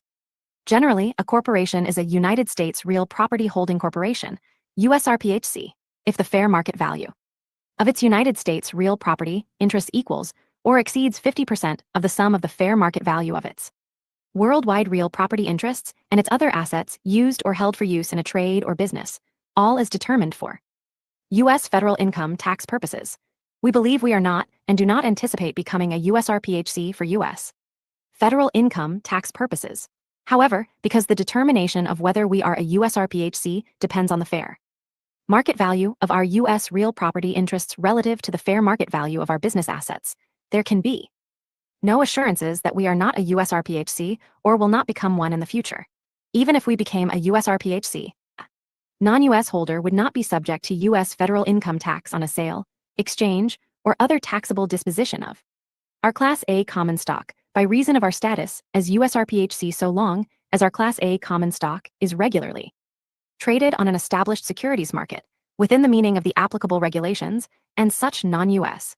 holder does not own and is not deemed to own directly, indirectly, or constructively more than 5% of our outstanding Class A common stock at any time during the shorter of the 5-year period, ending on the date of disposition and such holder's holding period. Each non-U.S. holder should consult its tax advisor regarding the possible consequences to them if we are or were to become a USRPHC. Information reporting requirements and backup withholding. The amount of dividends or proceeds paid to a non-U.S. holder, the name and address of the non-U.S. holder, and the amount of tax, if any, withheld generally will be reported to the IRS. Copies of these information returns may also be made available under the provisions of a specific treaty or agreement to the tax authorities of the country in which the non-U.S. holder resides.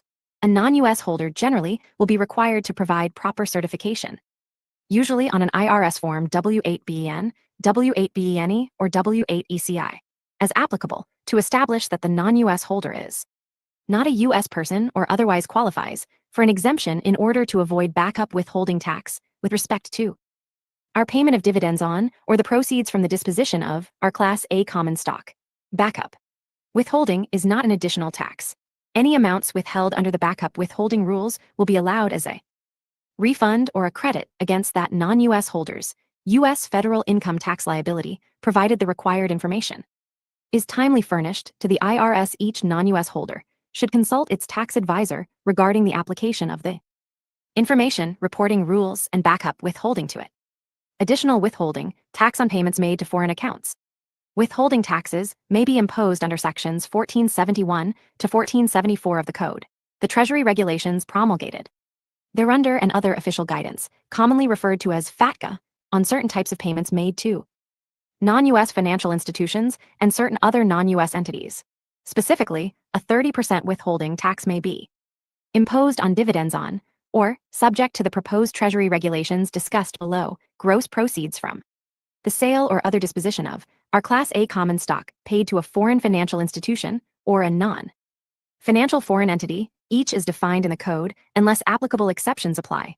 Foreign financial institutions located in jurisdictions that have an intergovernmental agreement with the United States governing FATCA may be subject to different rules. 264. Page 291 Under the applicable Treasury regulations and administrative guidance, withholding under FATCA generally applies to payments of dividends on our Class A common stock. However, under proposed Treasury regulations, on which taxpayers may rely until final Treasury regulations are issued, this withholding tax will not apply to the gross proceeds from the sale, exchange, redemption, or other taxable disposition of our Class A common stock. There can be no assurance that the proposed Treasury regulations will be finalized in their present form. Each non-U.S. holder should consult its tax advisor regarding the effects of FATCA on its investment in our Class A common stock. The preceding discussion of U.S. federal income tax considerations is not tax advice. Each prospective investor should consult its tax advisor regarding the particular U.S. federal, state, local, and non-U.S. tax consequences of purchasing, owning, and disposing of our Class A common stock, including the consequences of any proposed change in applicable laws, intergovernmental agreements, or tax treaties. 265 Page 292 Underwriting. Under the terms and subject to the conditions in an underwriting agreement dated the date of this prospectus, the underwriters named below, for whom Goldman Sachs & Co. LLC, Morgan Stanley & Co. LLC, BofA Securities, Inc., Citigroup Global Markets Inc., and J.P. Morgan Securities LLC are acting as representatives, have severally agreed to purchase, and we have agreed to sell to them, severally, the number of shares of Class A common stock indicated below. Name. Number of shares. Goldman Sachs & Co. LLC 1. Morgan Stanley & Co. LLC 2. BofA Securities Inc. 3. Citigroup Global Markets Inc. 4. J.P. Morgan Securities LLC 5. Barclays Capital Inc. 6. Deutsche Bank Securities Inc. 7. RBC Capital Markets LLC 8. UBS Securities LLC 9. Wells Fargo Securities LLC 10. Banco BTG Pactual SA, Cayman Branch. Ing Bank NV. Macquarie Capital USA Inc. Murray Asset Securities Co., Limited. Mizuho Securities USA LLC, 11. Santander U.S. Capital Markets LLC, 12. Allen & Company LLC. Cantor Fitzgerald & Co., 13. Needham & Company LLC. Raymond James & Associates Inc., 14. SG America Securities LLC, 15. Stifel Nicolaus & Company, Incorporated, 16. William Blair & Company LLC. Total. 1 Affiliates of Goldman Sachs & Co. LLC, including Goldman Sachs Canada Inc. and Goldman Sachs Bank Europe SC, may sell shares in jurisdictions outside the United States. 2 Affiliates of Morgan Stanley & Co. LLC, including Morgan Stanley Canada Limited and Morgan Stanley Europe SC, may sell shares in jurisdictions outside the United States. 3 Affiliates of BofA Securities, Inc., including Merrill Lynch Canada Inc., may sell shares in jurisdictions outside the United States. 4 Affiliates of Citigroup Global Markets Inc., including Citigroup Global Markets Canada Inc., and Citigroup Global Markets Europe AG, may sell shares in jurisdictions outside the United States. 5 Affiliates of J.P. Morgan Securities LLC, including J.P. Morgan Securities Canada Inc., and J.P. Morgan SC, may sell shares in jurisdictions outside the United States. 6 Affiliates of Barclays Capital Inc., including Barclays Capital Canada Inc., may sell shares in jurisdictions outside the United States. 7 Affiliates of Deutsche Bank Securities Inc., including Deutsche Bank Aktiengesellschaft, may sell shares in jurisdictions outside the United States.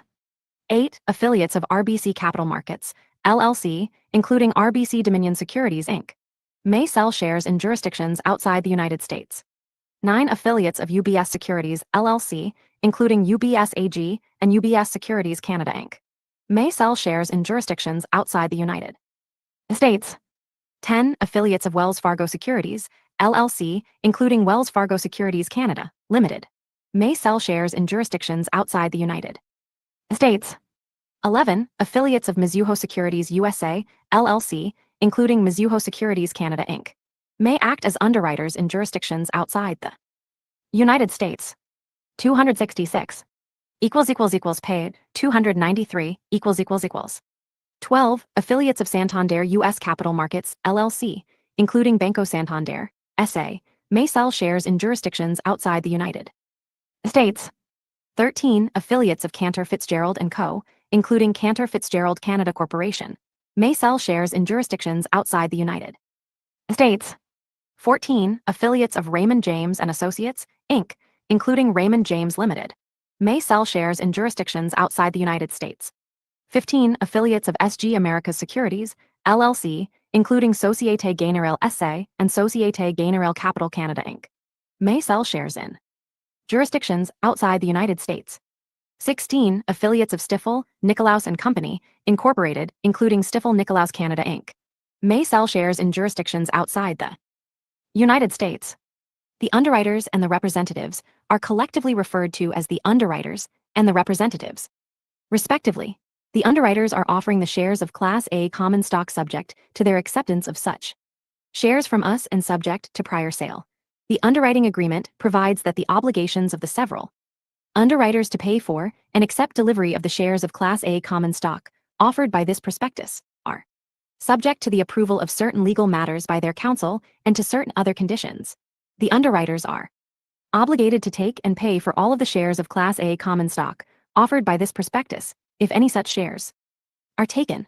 However, the underwriters are not required to take or pay for the shares covered by the underwriters' option to purchase additional shares described below.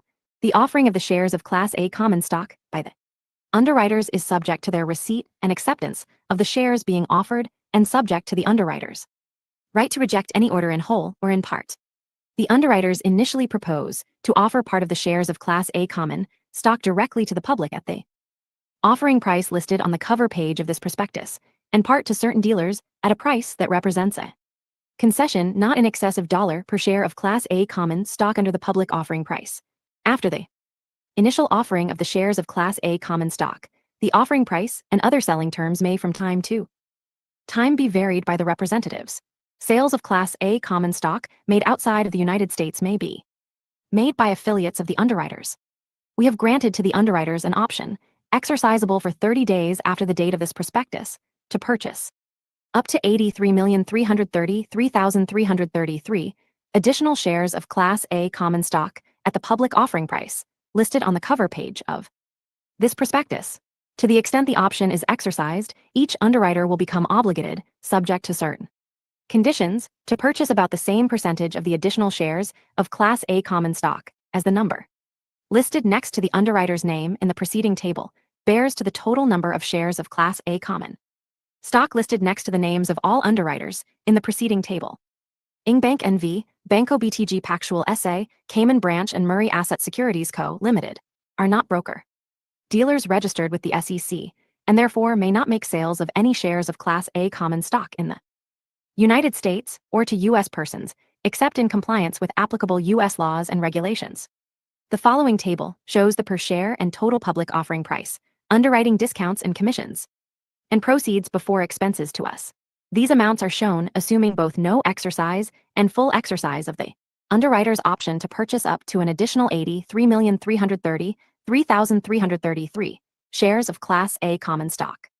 Total per share no exercise full exercise. Public offering price. Underwriting discounts and commissions to be paid by us 1.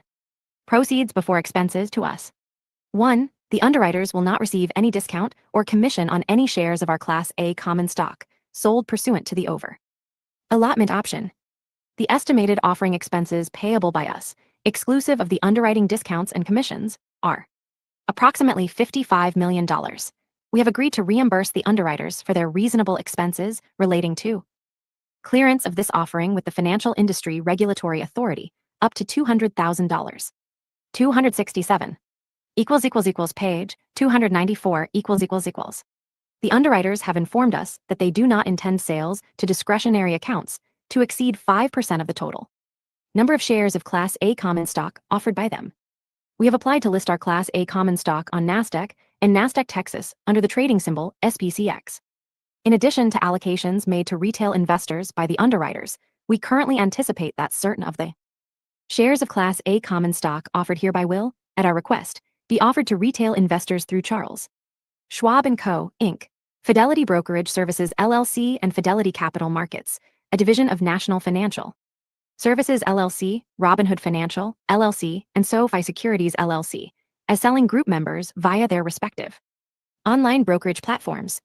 We also anticipate that certain of the shares of Class A common stock will be offered to retail investors through E-Trade by Morgan Stanley, an affiliate of Morgan Stanley & Co. LLC, one of the underwriters of this offering.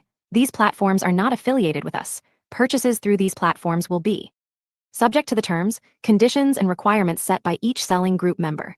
Any purchase of our Class A common stock in this offering through these platforms will be at the same initial public offering price, and at the same time as any other purchases in this offering, including purchases by institutions and other large investors. The selling group members' platforms and information on the selling group members' applications do not form a part of, nor are they incorporated by reference into this prospectus. Lockup agreements.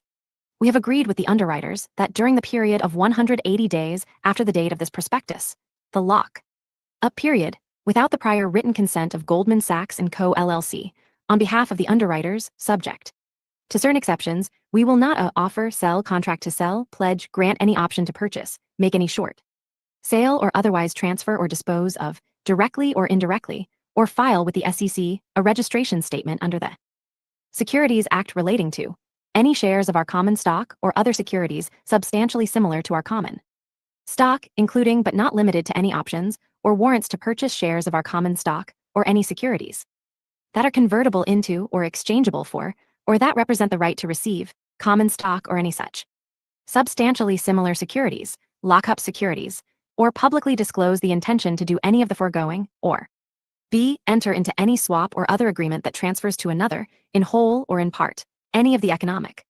consequences of ownership of any of our common stock or such other securities, whether any such transaction described in Clause A or B above is to be settled by delivery of our common stock or such other securities, in cash, or otherwise, other than the shares sold in this offering, or pursuant to employee stock option plans existing on, or upon the conversion or exchange of convertible or exchangeable securities outstanding as of the date of this offering. These restrictions do not apply to a. the shares sold in this offering, b. the issuance by us of our common stock upon the exercise, including any net exercise of an option or warrant, the vesting and settlement, including any net settlement of restricted stock units or similar equity awards, or the reclassification or conversion of a security, in each case outstanding on the date hereof and identified herein, c. the grant or issuance by us, or exercise or settlement in cash, shares of our common stock or otherwise, of options, stock appreciation rights, restricted stock awards, restricted stock units, performance stock awards, or any other type of equity award or arrangement to our employees, officers, directors, advisors, or consultants pursuant to our employee benefit plans described herein, or the issuance by us of our common stock pursuant to our employee stock purchase plan described herein, d. the filing by us of one or more registration statements with the SEC on Form S-8 or any successor form thereto with respect to any of our employee benefit plans described herein, e. the establishment or amendment of a trading plan on behalf of our shareholders, officers, or directors pursuant to Rule 10b-5-1 under the Exchange Act for the transfer of shares of our common stock, provided that 1. such plan does not provide for the transfer of our common stock during the lockup period, except to the extent otherwise allowed pursuant to the terms of a lockup agreement, and 2. to the extent a public announcement or filing under the Exchange Act, if any, is required of or voluntarily made by us regarding the establishment or amendment of such plan. Such announcement or filing shall include a statement to the effect that no transfer of our common stock may be made under such plan during any lockup period to which such shareholder, officer, or director is bound. F. Sales of our common stock on behalf of our employees to satisfy the withholding taxes payable upon the vesting, exercise, or settlement of such employees' equity awards pursuant to our employee benefit plans described herein. G. The sale, exchange, or issuance of, or entry into an agreement to sell, exchange, or issue our common stock or any securities convertible into, or exercisable, or exchangeable for our 268 page 295 common stock, including without limitation options, restricted stock units, or warrants in connection with any acquisition of the equity interests or assets of any person, the acquisition by the company or its subsidiary by any means of any license, right to use, business, properties, assets, products, technologies, or person, in one or a series of transactions, whether by means of merger, stock or equity purchase, asset purchase, or otherwise, including pursuant to an employee benefit plan assumed by us in connection with such transaction, or in connection with joint ventures, commercial relationships, or other strategic or collaborative corporate transactions or alliances, or any announcement or filing of a registration statement related thereto.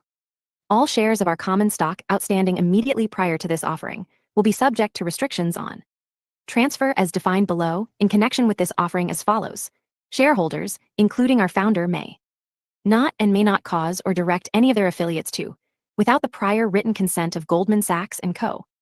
LLC on behalf of the underwriters, offer, sell, contract to sell, pledge, grant any option, right, or warrant to purchase any option or contract to sell, lend or otherwise transfer or dispose of directly or indirectly any shares of our common stock, or any options, rights, or warrants to purchase any shares of our common stock or any securities convertible into, exchangeable for, or that represent the right to receive shares of our common stock, such shares of our common stock, options, rights, warrants, or other securities, collectively the lockup securities, including without limitation any such lockup securities now owned or hereafter acquired by such lockup party. B.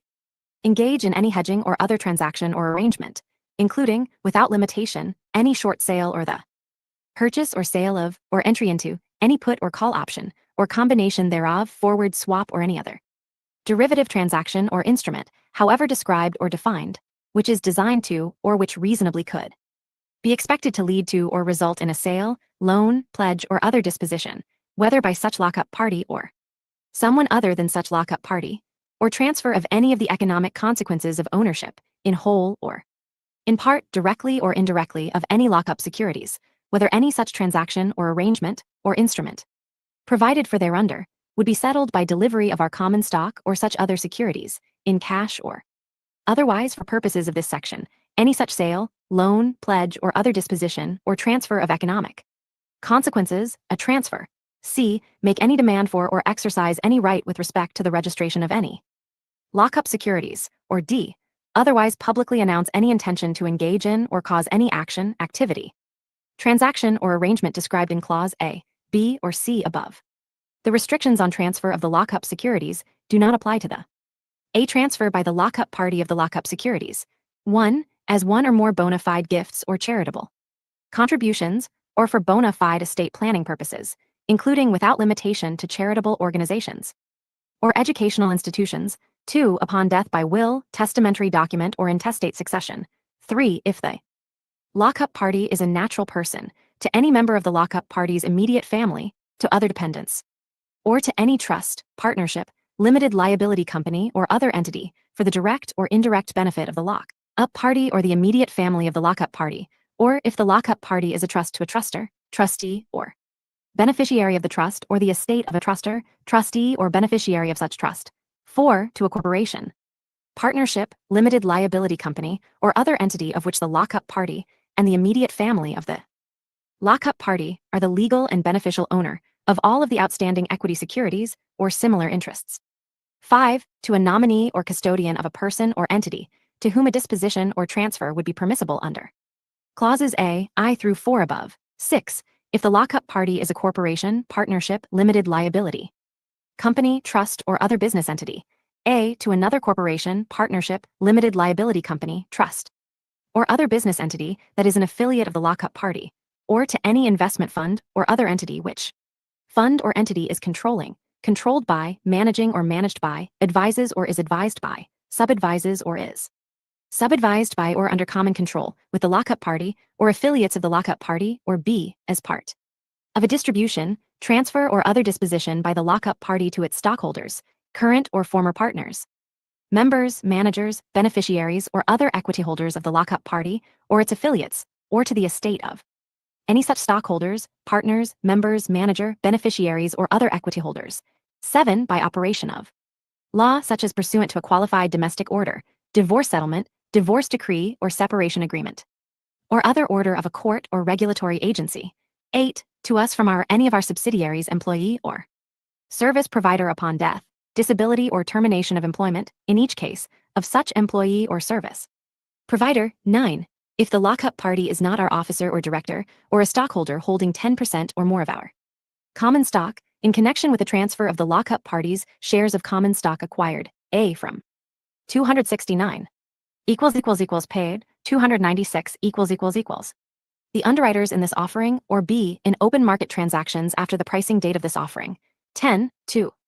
Us in connection with the vesting, settlement, or exercise of restricted stock units, options, warrants, exchange, conversion, or other rights to purchase or otherwise acquire shares of common stock, including, in each case, by way of net or cashless exercise, settlement, or similar procedure that are vested, vest, or are scheduled to expire or automatically vest during the applicable lockup period, including any transfer to us for the purpose of satisfying any tax obligations, including withholdings and estimated taxes, or remittance payments due as a result of the grant, vesting, settlement, or exercise of such restricted stock units, options, warrants, exchange, conversion, or other rights, or in connection with the conversion of convertible securities, in all such cases of this clause. 10, pursuant to equity awards granted under a stock incentive plan, long-term incentive plan, or other equity award plan or arrangement, or pursuant to the terms of convertible or exchangeable securities, as applicable, each as described herein, provided that any securities received by the lockup party upon such vesting, settlement, exercise, or conversion must be subject to the terms of a lockup agreement. 11, in Cell 2. Cover or similar open market transactions to satisfy any exercise price or tax withholding obligations as a result of the exercise, vesting, and/or settlement of equity awards, including options and restricted stock units, held by the lockup party and issued pursuant to a stock incentive plan, long-term incentive plan, or other equity award plan or arrangement, each as described herein, provided that any shares of common stock retained by the lock up party after giving effect to this provision must be subject to the terms of a lockup agreement. 12, to us or any of our subsidiaries pursuant to an agreement under which we or any such subsidiary have the option to repurchase shares or a right of first refusal with respect to transfer of such shares.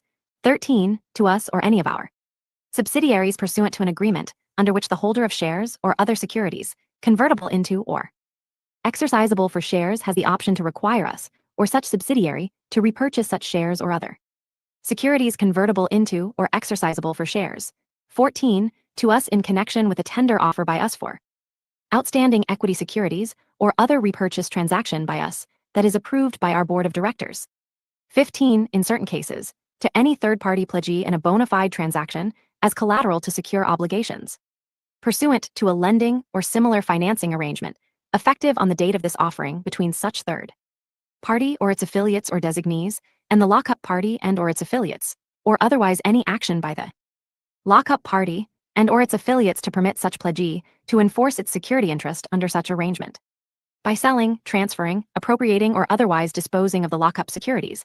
16, a de minimis amount of shares held by mutual funds or their affiliates, or 17, the prior written consent of Goldman Sachs and Co. LLC on behalf of the underwriters, provided that A, in the case of clauses A, I, 2, 3, 4, 5, and 6. Above, such transfer or distribution must not involve a disposition for value.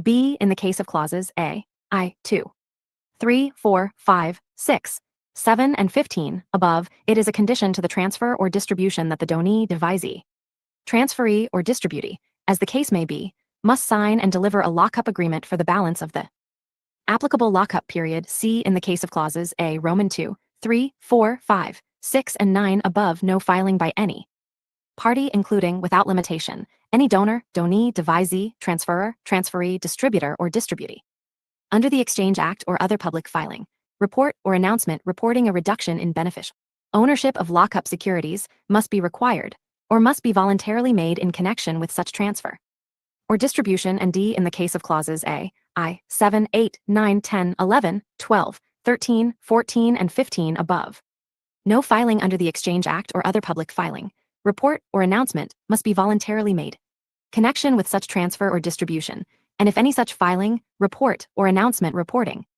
reduction in beneficial ownership of lockup securities must be legally required in connection with such transfer or distribution during the applicable lockup period, such filing, report, or announcement must clearly indicate in the footnotes thereto, A, the circumstances of such transfer or distribution, and B, in the case of a transfer or distribution pursuant to clauses A, I, or 7 above, that the donee, devisee, transferee, or distributee has agreed to be bound by a lockup agreement.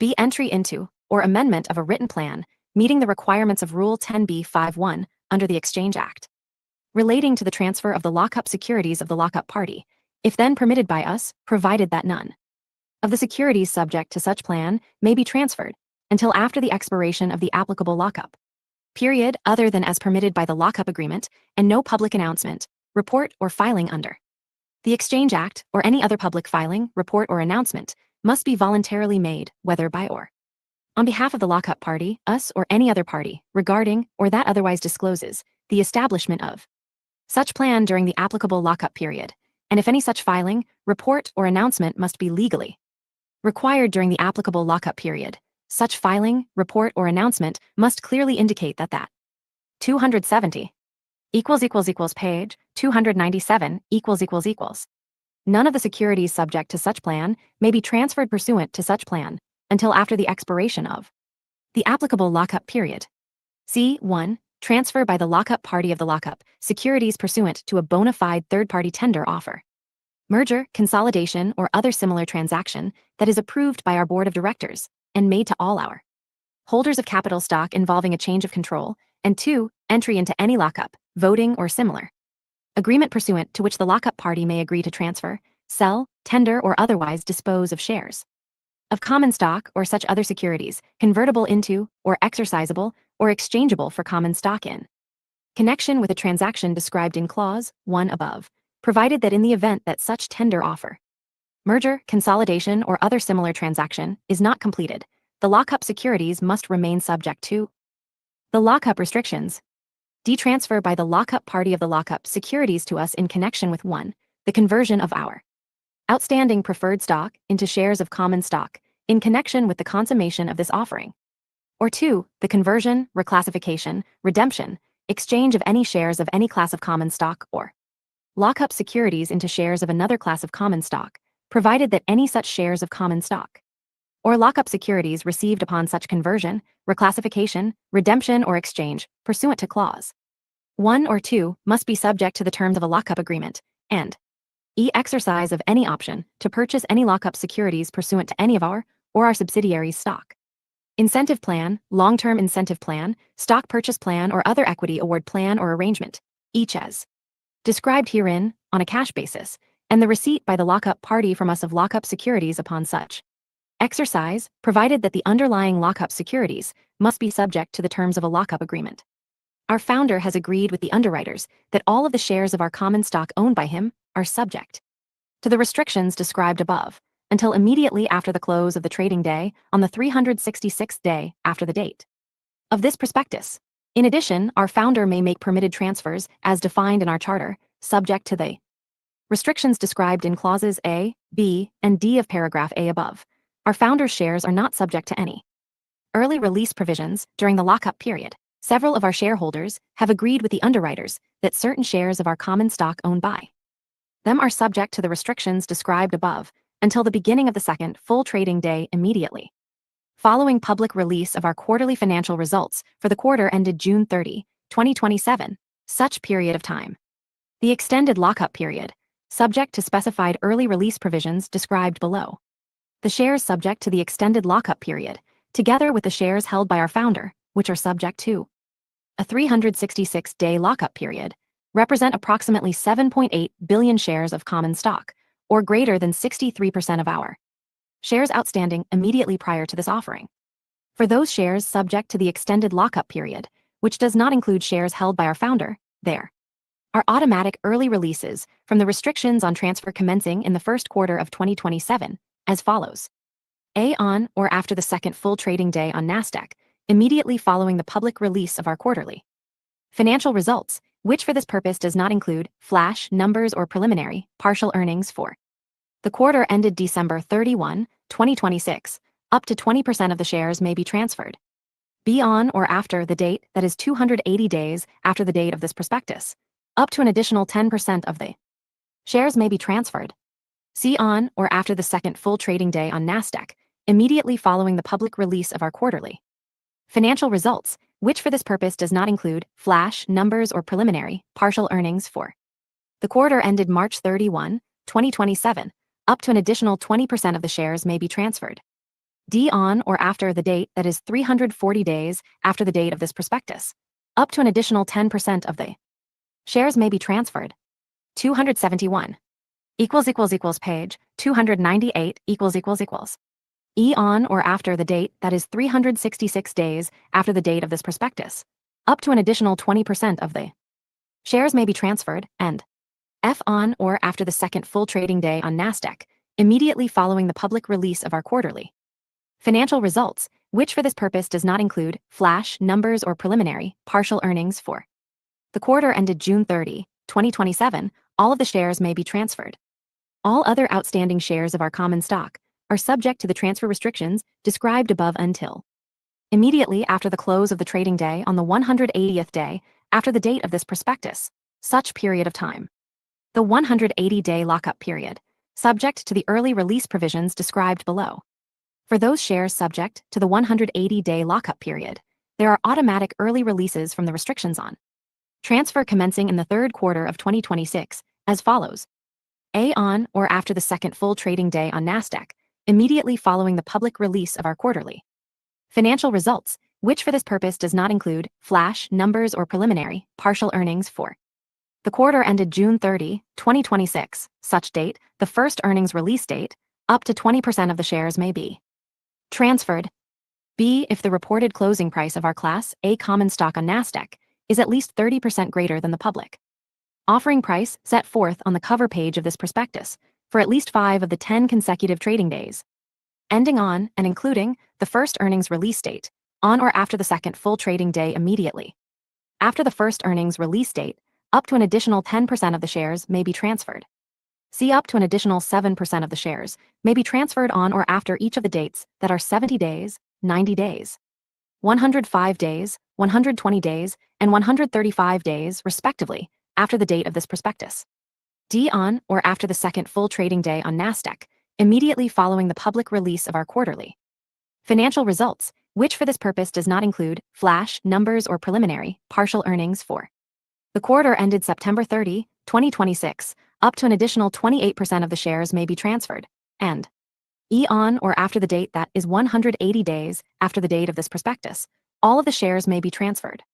In order to facilitate the offering of our Class A common stock, the underwriters, with Morgan Stanley & Co. LLC, acting as stabilization agent, may engage in transactions that stabilize, maintain, or otherwise affect the price of our Class A common stock.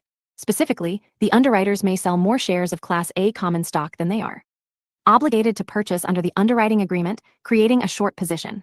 A short sale is covered if the short position is no greater than the number of shares available for purchase by the underwriters under the option to purchase additional shares.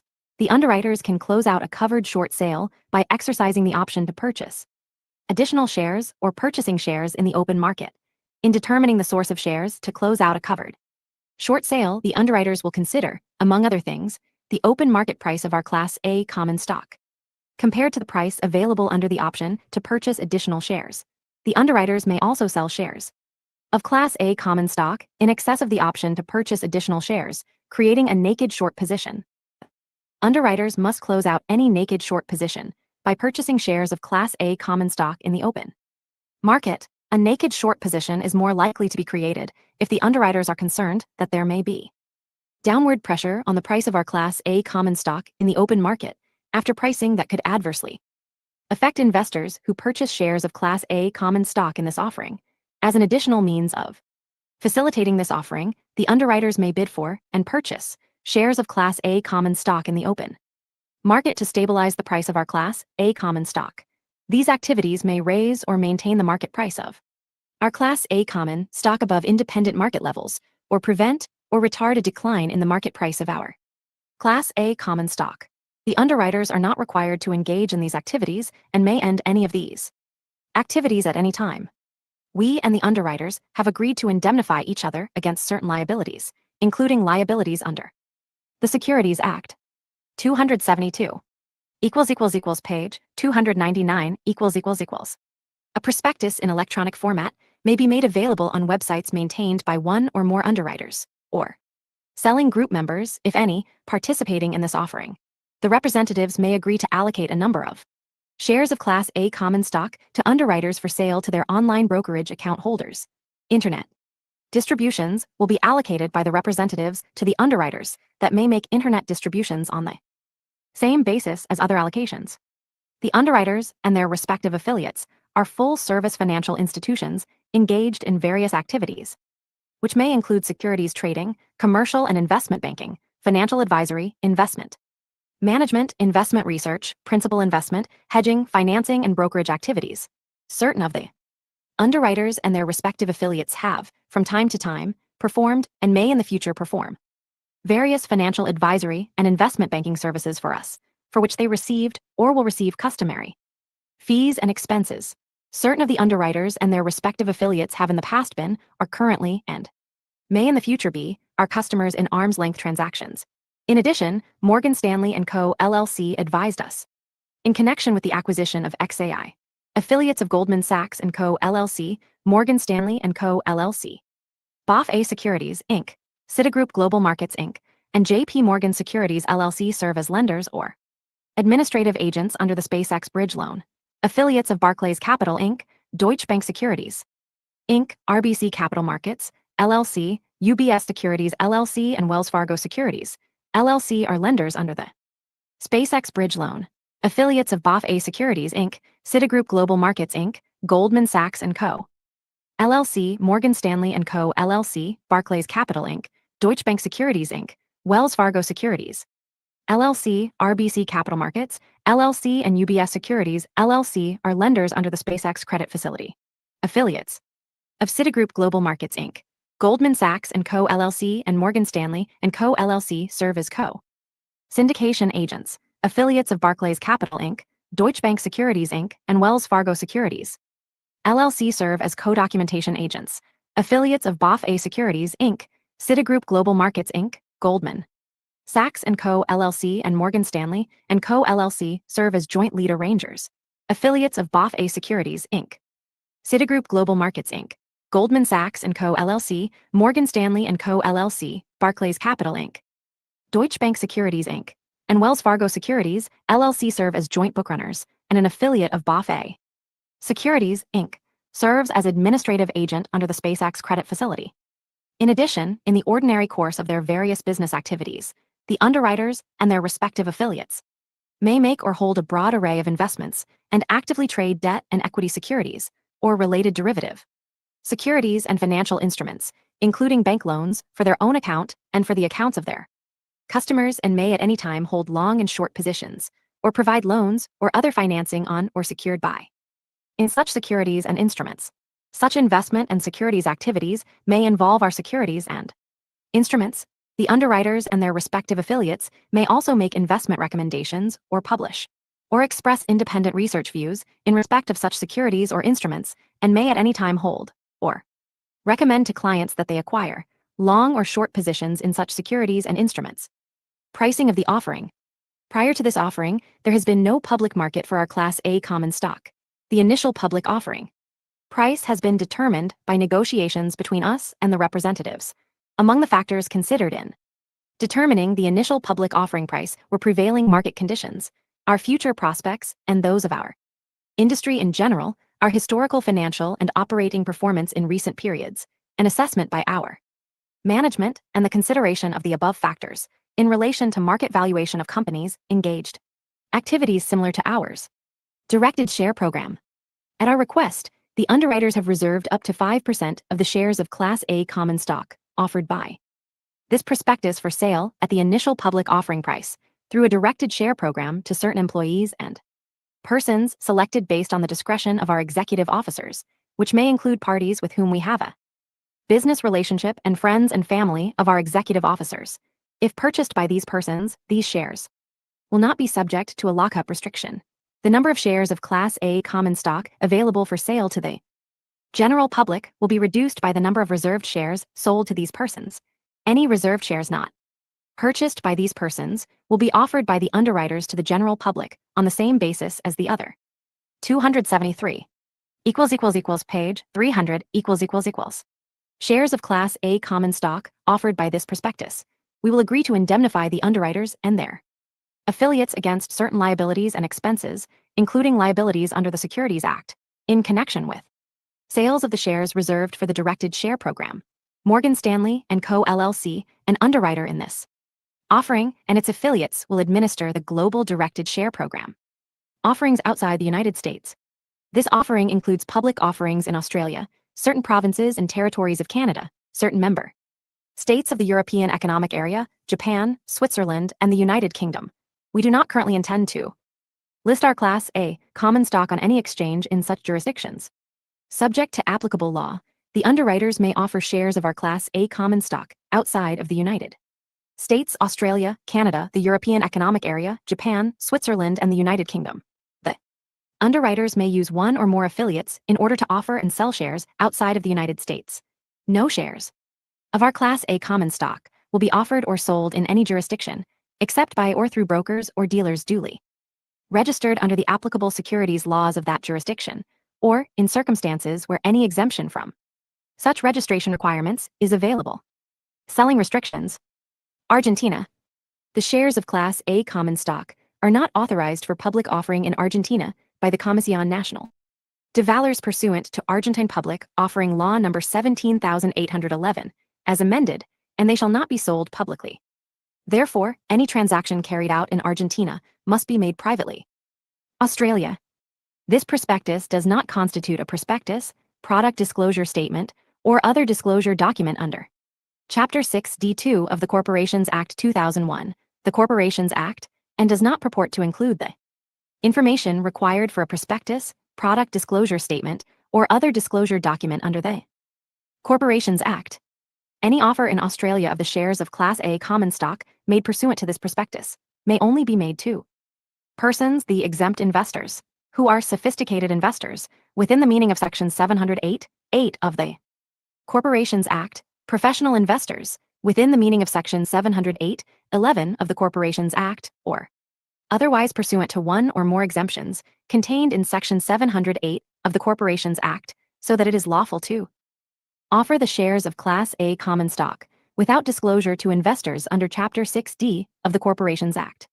The shares of Class A common stock applied for by exempt investors in Australia pursuant to this prospectus must not be offered for sale in Australia in the period of 12 months after the date of allotment under the offering, except in circumstances where disclosure to investors under Chapter 6D of the Corporations Act would not be required, pursuant to an exemption under Section 708 of the Corporations Act or otherwise, or where the offer is pursuant to a disclosure document which complies with Chapter 6D of the Corporations Act.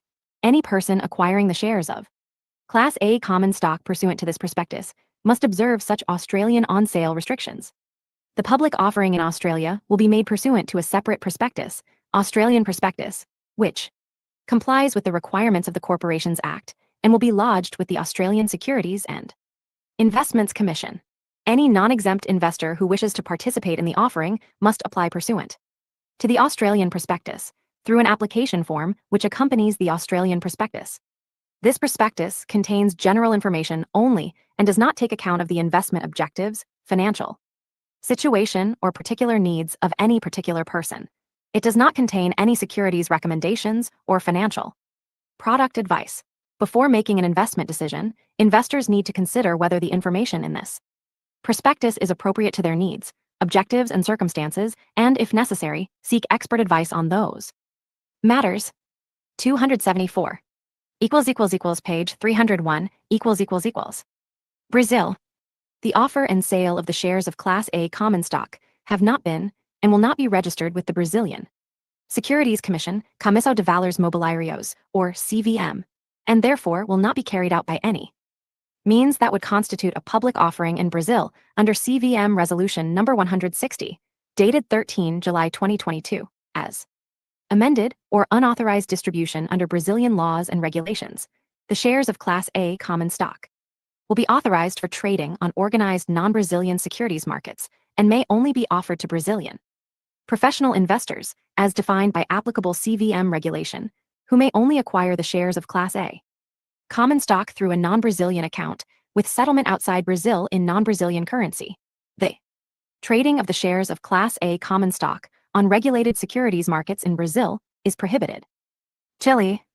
The shares of Class A common stock offered by this prospectus are not registered in the Securities Registry. Registro de Valores, or subject to the control of the Chilean Securities and Exchange Commission. Superintendencia de Valores y Seguros de Chile. This prospectus and other offering materials relating to the offer of the shares of Class A common stock do not constitute a public offer of, or an invitation to subscribe for or purchase the shares of Class A common stock in the Republic of Chile, other than to individually identified purchasers pursuant to a private offering within the meaning of Article 4 of the Chilean Securities Market Act, Ley de Mercado de Valores, an offer that is not addressed to the public at large or to a certain sector or specific group of the public. Colombia. The shares of Class A common stock have not been and will not be registered with the Colombian National Registry of Securities and Issuers, Registro Nacional de Valores y Emisores, RNVE, maintained by the Financial Superintendents of Colombia, Superintendencia Financiera de Colombia, the SFC, and therefore the shares of Class A common stock may not be publicly offered or delivered in Colombia. However, the shares of Class A common stock may be offered in Colombia under Colombian law pursuant to the private placement exemption set forth in the Colombian Regulation, Decree 2555 of 2010, in accordance of which an offering shall be deemed a private placement if it is addressed to fewer than 100 specific persons, Article 61111, Decree 2555 of 2010. These materials are solely our responsibility and have not been reviewed or authorized by the SFC and may not be publicly distributed in Colombia. In making an investment decision, all investors, including any Colombian investor who may acquire shares of the Class A common stock from time to time, must rely on their own examination of the terms of the offering and shares of the Class A common stock, including the merits and risks involved. Dubai. This prospectus relates to an exempt offer, in accordance with the offered securities rules of the Dubai Financial Services Authority, the DFSA. This prospectus is intended for distribution only to persons of a type specified in the offered securities rules of the DFSA. It must not be delivered to or relied on by any other person. The DFSA has no responsibility for reviewing or verifying any documents in connection with exempt offers. The DFSA has not approved this prospectus, nor taken steps to verify the information set forth herein, and has no responsibility for the prospectus. The shares of Class A common stock to which this prospectus relates may be illiquid or subject to restrictions on their resale. Prospective purchasers of the shares of Class A common stock should conduct their own due diligence on the shares of Class A common stock. If you do not understand the contents of this prospectus, you should consult an authorized financial advisor. European Economic Area. In relation to each member state of the EEA, a relevant state, no shares of Class A common stock have been offered or will be offered in that relevant state, except for 1, the European public offering in Germany, Denmark, France, the Netherlands, Norway, Spain, and Sweden contemplated by the European prospectus, once the prospectus has been approved by a competent authority and notified to the respective competent authority of each of Denmark, France, the Netherlands, Norway, Spain, and Sweden, and published, in each case in accordance with the 275 page 302 prospectus regulation, and 2, with respect to any shares other than the shares of Class A common stock offered in the European public offering in any relevant state, at any time, under the following exemptions under the prospectus. Regulation. To any qualified investor, as defined under Article 2 of the Prospectus Regulation. To fewer than 150 natural or legal persons, other than qualified investors, as defined under Article 2 of the Prospectus Regulation, subject to obtaining the prior consent of the representatives for any such offer, or in any other circumstances falling within the scope of application of Article 1(4) of the Prospectus Regulation, provided that no such offer of shares of Class A common stock shall require us or any underwriter to publish a prospectus pursuant to Article 3 of the Prospectus Regulation, or supplement a prospectus pursuant to Article 23 of the Prospectus Regulation, and each person who initially acquires the shares of Class A common stock, or to whom any offer is made, will be deemed to have represented, warranted, and agreed to, and with each of us and the underwriters, that it is a qualified investor within the meaning of Article 2.e of the Prospectus Regulation. In the case of any shares of Class A common stock being offered to a financial intermediary, as that term is used in Article 5(1) of the Prospectus Regulation, each financial intermediary will also be deemed to have represented, warranted, and agreed that the shares of Class A common stock acquired by it in the offer have not been acquired on a non-discretionary basis on behalf of, nor have they been acquired with a view to their offer or resale to persons in circumstances which may give rise to an offer of the shares of Class A common stock to the public, other than their offer or resale in a relevant state to qualified investors as so defined, or in circumstances in which the prior consent of the underwriters has been obtained to each such proposed offer or resale. For the purposes of this provision, the expression and offer to the public, in relation to the shares of Class A common stock in any relevant state, means the communication in any form and by any means of sufficient information on the terms of the offer and the shares of Class A common stock to be offered so as to enable an investor to decide to purchase or subscribe for the shares of Class A common stock. India. This prospectus has not been and will not be registered as a prospectus with any registrar of companies in India.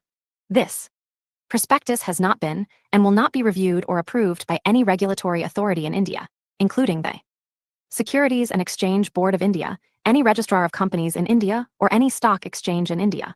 This prospectus and this offering of the shares of Class A common stock are not and should not be construed as an invitation, offer, or sale of any securities to the public in India, other than in compliance with the private placement exemptions under applicable laws and regulations in India, including the Companies Act, 2013, as amended. The shares of Class A common stock have not been, and will not be, offered or sold to the public or any member of the public in India. This prospectus is strictly personal to the recipient, and neither this prospectus nor the offering of the shares of Class A common stock is calculated to result, directly or indirectly, in the shares of Class A common stock becoming available for subscription or purchase by persons other than those receiving the invitation or offer. Each investor is deemed to have acknowledged, represented, and agreed that it is eligible to invest in the shares of Class A common stock under applicable laws, rules, and regulations in India, without the requirement to obtain any prior approval, and that it is not prohibited or prevented under any law, rule, or regulation in India from acquiring, owning, or selling the shares of Class A common stock. Indonesia. This prospectus does not, and is not intended to, constitute a public offering in Indonesia under Law No. 8 of 1995 regarding capital market. This prospectus may not be distributed in the Republic of Indonesia, and the shares of Class A common stock may not be offered or sold in the Republic of Indonesia or to Indonesian citizens wherever they are domiciled, or to Indonesia residents, in a manner which constitutes a public offering under the laws of the Republic of Indonesia. 276. Page 303, Israel. In the State of Israel, this prospectus shall not be regarded as an offer to the public to purchase shares of Class A common stock under the Israeli Securities Law, 5728-1968, which requires a prospectus to be published and authorized by the Israel Securities Authority, if it complies with certain provisions of Section 15 of the Israeli Securities Law, 5728-1968, including, inter alia, if 1. The offer is made, distributed, or directed to not more than 35 investors subject to certain conditions, the addressed investors, or 2. The offer is made, distributed, or directed to certain qualified investors defined in the first addendum of the Israeli Securities Law, 5728-1968, subject to certain conditions, the qualified investors. The qualified investors shall not be taken into account in the count of the addressed investors and may be offered to purchase securities in addition to the 35 addressed investors. We have not and will not take any action that would require it to publish a prospectus in accordance with and subject to the Israeli Securities Law, 5728-1968. We have not and will not distribute this prospectus or make, distribute, or direct an offer to subscribe for our Class A common stock to any person within the State of Israel, other than 2 qualified investors and up to 35 addressed investors. Qualified investors may have to submit written evidence that they meet the definitions set out in of the first addendum to the Israeli Securities Law, 5728-1968. In particular, we may request, as a condition to be offered, shares of Class A common stock that qualified investors will each represent, warrant, and certify to us, and or to anyone acting on our behalf. 1. That it is an investor falling within one of the categories listed in the first addendum to the Israeli Securities Law, 5728-1968. 2. Which of the categories listed in the first addendum to the Israeli Securities Law, 5728-1968, regarding qualified investors is applicable to it. 3. That it will abide by all provisions set forth in the Israeli Securities Law, 5728 to 1968, and the regulations promulgated thereunder in connection with the offer to be issued shares of Class A common stock. 4. That the shares of Class A common stock that it will be issued are subject to exemptions available under the Israeli Securities Law, 5728 to 1968. A. For its own account. B. For investment purposes only. And C. Not issued with a view to resale within the State of Israel, other than in accordance with the provisions of the Israeli Securities Law, 5728 to 1968. And 5. That it is willing to provide further evidence of its qualified investor status. Addressed investors may have to submit written evidence in respect of their identity and may have to sign and submit a declaration containing, inter alia, the addressed investor's name, address, and passport number or Israeli identification number. Malaysia. No prospectus or other offering material or document in connection with the offer and sale of shares of Class A common stock offered by this prospectus has been or will be registered with the Securities Commission of Malaysia. The Malaysian Commission, for the Malaysian Commission's approval pursuant to the Capital Markets and Services Act 2007.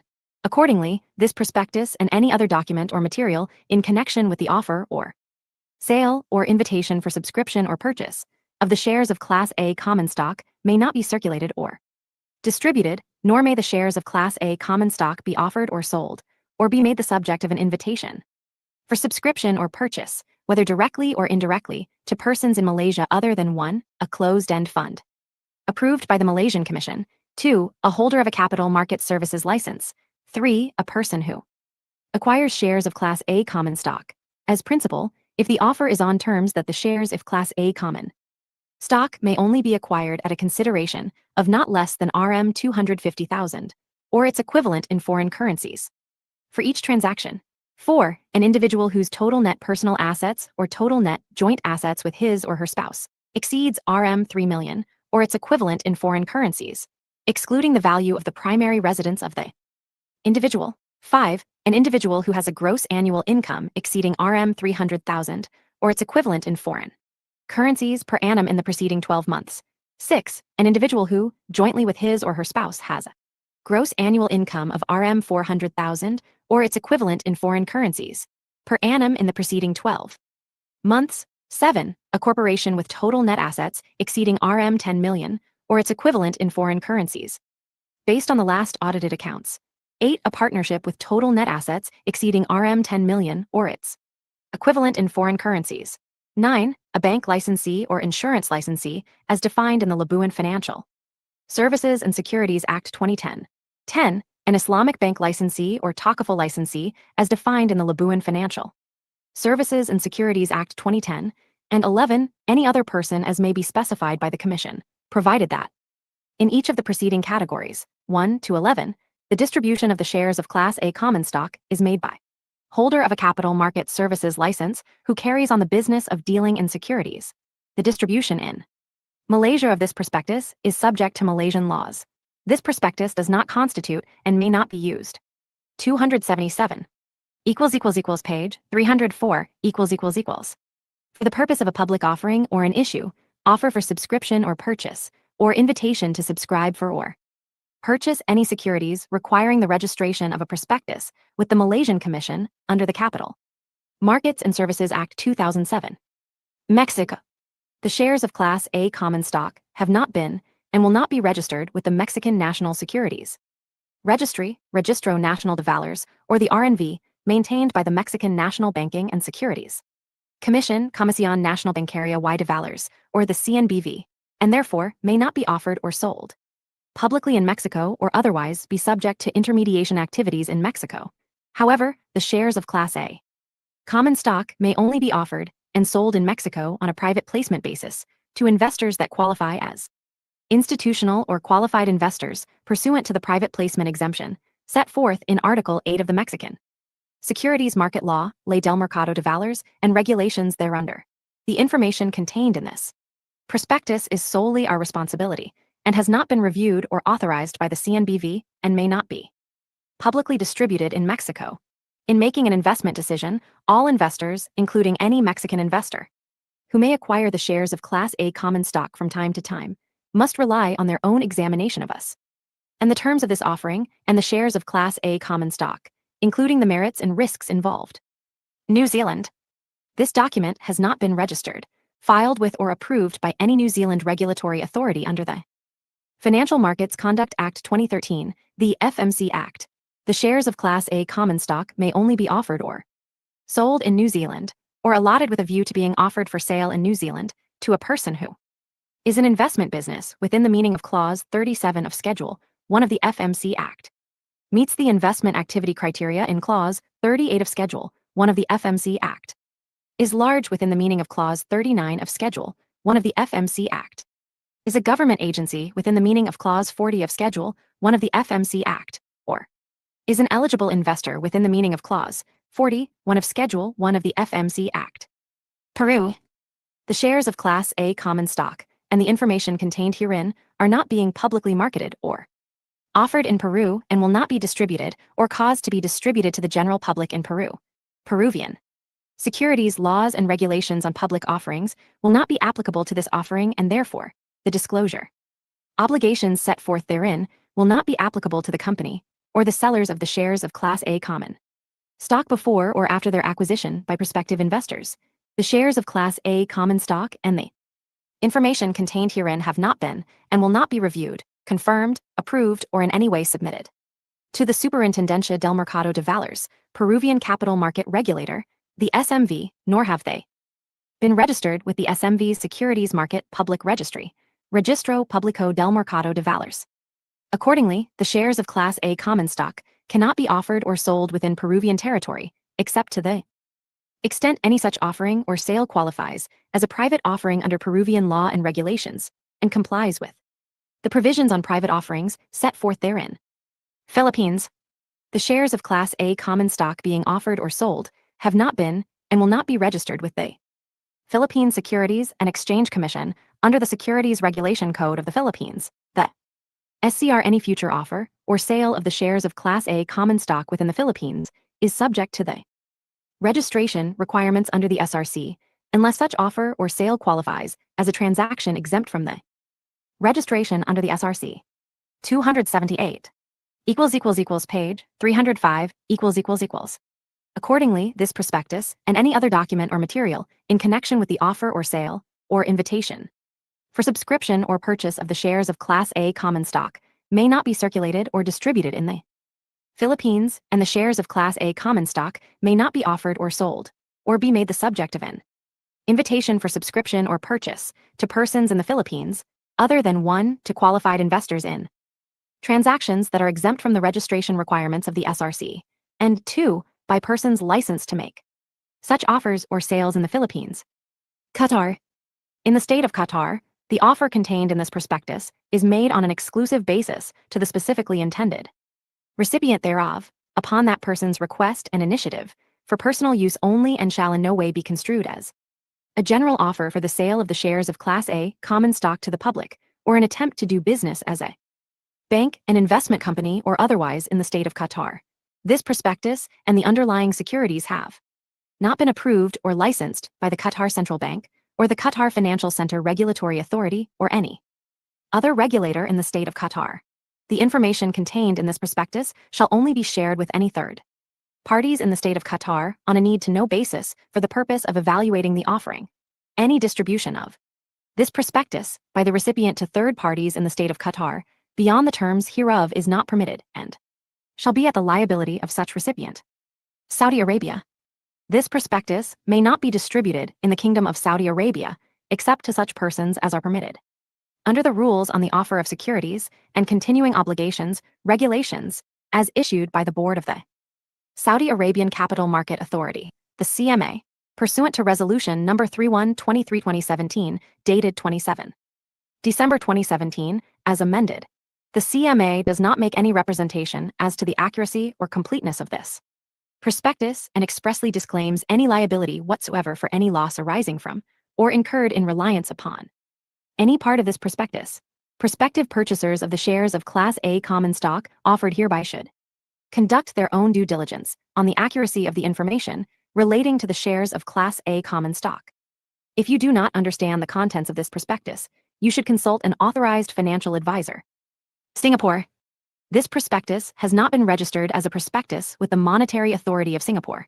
Accordingly, the shares of Class A common stock may not be offered or sold, or made the subject of an invitation for subscription or purchase, nor may this prospectus or any other document or material in connection with the offer or sale, or invitation for subscription or purchase of the shares of Class A common stock be circulated, whether directly or indirectly, to any person in Singapore other than 1, to an institutional investor, as defined in Section 4A of the Securities and Futures Act 2001 of Singapore, as modified or amended from time to time, the SFA, pursuant to Section 274 of the SFA, or 2, to an accredited investor, as defined in Section 4A of the SFA, pursuant to and in accordance with the conditions specified in Section 275 of the SFA. South Africa. Due to restrictions under the securities laws of South Africa, no offer to the public, as such term is defined in the South African Companies Act, No. 71 of 2008, as amended or reenacted. The South African Companies Act is being made in connection with the issue of the shares of Class A common stock in South Africa. Accordingly, this document does not, nor is it intended to, constitute a registered prospectus, as that term is defined in the South African Companies Act, prepared and registered under the South African Companies Act, and has not been approved by and or filed with the South African Companies and Intellectual Property Commission or any other regulatory authority in South Africa. The shares of Class A common stock are not offered, and the offer should not be transferred, sold, renounced, or delivered in South Africa or to a person with an address in South Africa, unless one or other of the following exemptions stipulated in Section 96, 1, applies. 279 page 306 Section 96, 1. A. The offer, transfer, sale, renunciation, or delivery is to 1. Persons whose ordinary business, or part of whose ordinary business, is to deal in securities, as principal or agent. 2. The South African Public Investment Corporation. 3. Persons or entities regulated by the Reserve Bank of South Africa. 4. Authorized financial service providers under South African law. 5. Financial institutions recognized as such under South African law. 6. A wholly owned subsidiary of any person or entity contemplated in 3, 4, or 5, acting as agent in the capacity of an authorized portfolio manager for a pension fund, or as manager for a collective investment scheme, in each case duly registered as such under South African law. Or 7. Any combination of the person in 1 to 6. Section 96, 1. B. The total contemplated acquisition cost of the shares of Class A common stock for any single addressee acting as a principal is equal to or greater than ZAR 1 million or such higher amount as may be promulgated by notice in the Government Gazette of South Africa pursuant to Section 96, 2, A of the South African Companies Act. Information made available in this prospectus should not be considered as advice, as defined in the South African Financial Advisory and Intermediary Services Act 2002. South Korea. The shares of Class A common stock offered by this prospectus have not been and will not be registered under the Financial Investment Services and Capital Markets Act of Korea and the decrees and regulations thereunder, the FSCMA, and the shares of Class A common stock have been and will be offered in Korea as a private placement under the FSCMA, except in connection with the aforementioned private placement, and except as otherwise permitted under the applicable laws and regulations of Korea, including the FSCMA and the Foreign Exchange Transaction Law of Korea and the decrees and regulations thereunder, the FETL. None of the shares of Class A common stock may be offered, sold, or delivered, directly or indirectly, or offered or sold to any person for offering or resale, directly or indirectly, in Korea or to any resident of Korea. The shares of Class A common stock have not been listed on any of securities exchanges in the world, including, without limitation, the Korea Exchange in Korea. Furthermore, the purchaser of the shares of Class A common stock will comply with all applicable regulatory requirements, including but not limited to requirements under the FETL in connection with the purchase of shares of Class A common stock. By the purchase of shares of Class A common stock, the relevant holder thereof will be deemed to represent and warrant that if it is in Korea or is a resident of Korea, it purchased the shares of Class A common stock pursuant to the applicable laws and regulations of Korea. Switzerland. Except pursuant to the Swiss public offering described above, the shares of Class A common stock may not be publicly offered in Switzerland. In addition, the Class A common stock will not be listed on any trading venue in Switzerland, other than in the context of the Swiss public offering described above. The shares of Class A common stock may only be offered, sold, or advertised directly or indirectly in or into Switzerland. 1. To any investor that qualifies as a professional client within the meaning of the Swiss Financial Services Act, FinSA, or 2. In any other circumstances falling within Article 36 FinSA. This document does not constitute a prospectus within the meaning of the FinSA and has not been, and will not be, filed with or reviewed or approved by a Swiss review body pursuant to Article 51 FinSA. This document does not.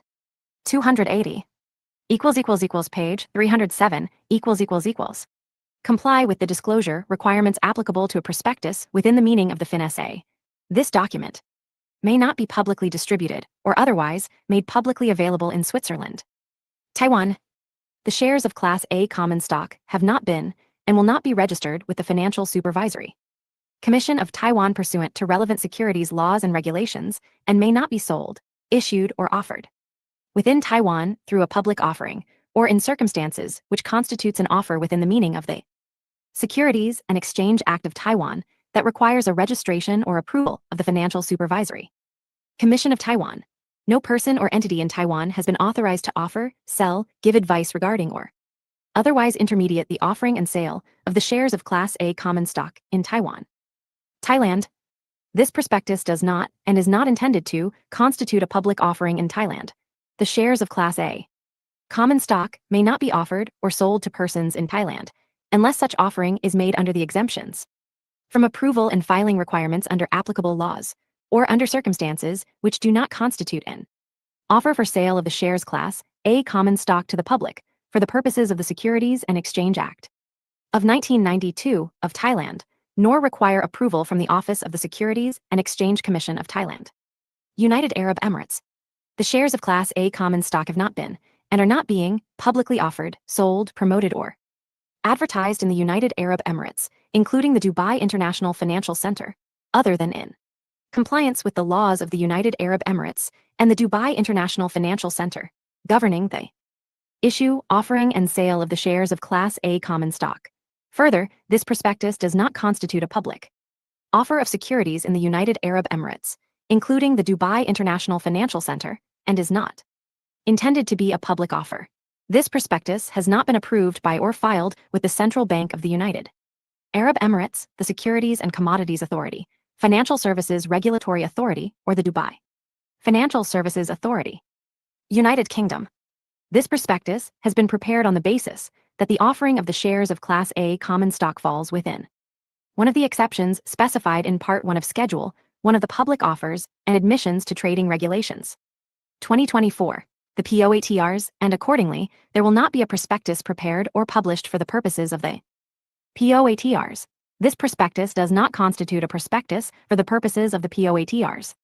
Each underwriter has represented and agreed that it has not made, and will not make an offer of the shares of Class A common stock which are the subject of this prospectus to the public in the United Kingdom, except that it may make an offer at any time to any legal entity which is a qualified investor, as defined in paragraph 15 of Schedule 1 to the POATRs, at any time to fewer than 150 persons, other than qualified investors as defined in paragraph 15 of Schedule 1 to the POATRs, in the United Kingdom subject to obtaining the prior consent of the relevant underwriters nominated by us for any such offer, or at any time in any other circumstances falling within Part 1 of Schedule 1 to the POATRs. For the purposes of this provision, the expression and offer to the public, in relation to the shares of Class A common stock in the United Kingdom, means the communication in any form and by any means of sufficient information on the terms of the offer and the shares of Class A common stock to be offered so as to enable an investor to decide to purchase or subscribe for the shares of Class A common stock. 281 page 308 legal matters. The validity of the shares of Class A common stock offered by this prospectus will be passed upon for us by Gibson, Dunn and Crutcher LLP, Houston, Texas. Certain legal matters in connection with this offering will be passed upon for the underwriters by Davis Polk and Wardwell LLP, New York, New York. Experts. The financial statements as of December 31, 2025 and 2024, and for each of the 3 years in the period ended December 31, 2025, included in this prospectus, have been so included in reliance on the report of PricewaterhouseCoopers LLP, which contains an explanatory paragraph relating to the company's significant transactions with related parties, as described in Note 18 to the consolidated financial statements, an independent, registered public accounting firm, given on the authority of said firm as experts in auditing and accounting, where you can find additional information. We have filed with the SEC a registration statement on Form S-1 under the Securities Act relating to the shares of our Class A common stock offered by this prospectus. This prospectus, which constitutes a part of the registration statement, does not contain all of the information set forth in the registration statement or the exhibits and schedules thereto. For more information regarding us and the shares of our Class A common stock offered by this prospectus, we refer you to the full registration statement, including the exhibits and schedules filed therewith. This prospectus summarizes certain provisions of certain contracts and other documents filed as exhibits to which we refer you. Because the summaries may not contain all of the information that you may find important, you should review the full text of those documents. The SEC maintains a website at www.sec.gov that contains reports, information statements, and other information regarding issuers. File electronically with the SEC our registration statement, of which this prospectus constitutes a part, can be downloaded from the SEC's website. As a result of the offering, we will become subject to the reporting requirements of the Exchange Act and will file with or furnish to the SEC periodic reports and other information. We intend to furnish or make available to our shareholders annual reports containing our audited, consolidated financial statements prepared in accordance with GAAP. We also intend to furnish or make available to our shareholders quarterly reports containing our unaudited interim financial information for the first 3 fiscal quarters of each fiscal year. Our website is located at www.spacex.com. Following the completion of this offering, we intend to make our periodic reports and other information filed with or furnished to the SEC available, free of charge, through our website, as soon as reasonably practicable after those reports and other information are electronically filed with or furnished to the SEC. Information contained on our website or linked therein, or otherwise connected thereto, does not constitute part of nor is it incorporated by reference into this prospectus or the registration statement of which this prospectus forms a part. We may use our website www.spacex.com or our X account to make information publicly available for purposes of Regulation FD from time to time. 282 page 309 Index to financial statements. Pay Space Exploration Technologies Corp. Audited Consolidated Financial Statements. Report of Independent Registered Public Accounting Firm, F2. Consolidated Balance Sheets, as of December 31, 2025 and 2024, F4. Consolidated Statements of Operations for the years ended December 31, 2025, 2024, and 2023, F5. Consolidated Statements of Comprehensive Income, Loss, for the years ended December 31, 2025, 2024, and 2023, F6. Consolidated Statements of Redeemable Convertible Preferred Stock and Shareholders' Equity for the years ended December 31, 2025, 2024, and 2023, F7. Consolidated Statements of Cash Flows for the years ended December 31, 2025, 2024, and 2023, F8. Notes to Consolidated Financial Statements, F10. Unaudited Consolidated Financial Statements. Consolidated Balance Sheets as of March 31, 2026 and December 31, 2025. F63. Consolidated Statements of Operations for the 3 months ended March 31, 2026 and 2025. F64. Consolidated Statements of Comprehensive Loss for the 3 months ended March 31, 2026 and 2025. F65. Consolidated Statements of Redeemable Convertible Preferred Stock and Shareholders' Equity for the 3 months ended March 31, 2026 and 2025, F66. Consolidated Statements of Cash Flows for the 3 months ended March 31, 2026 and 2025, F67. Notes to Consolidated Financial Statements, F69. F1 page 310 Report of Independent Registered Public Accounting Firm.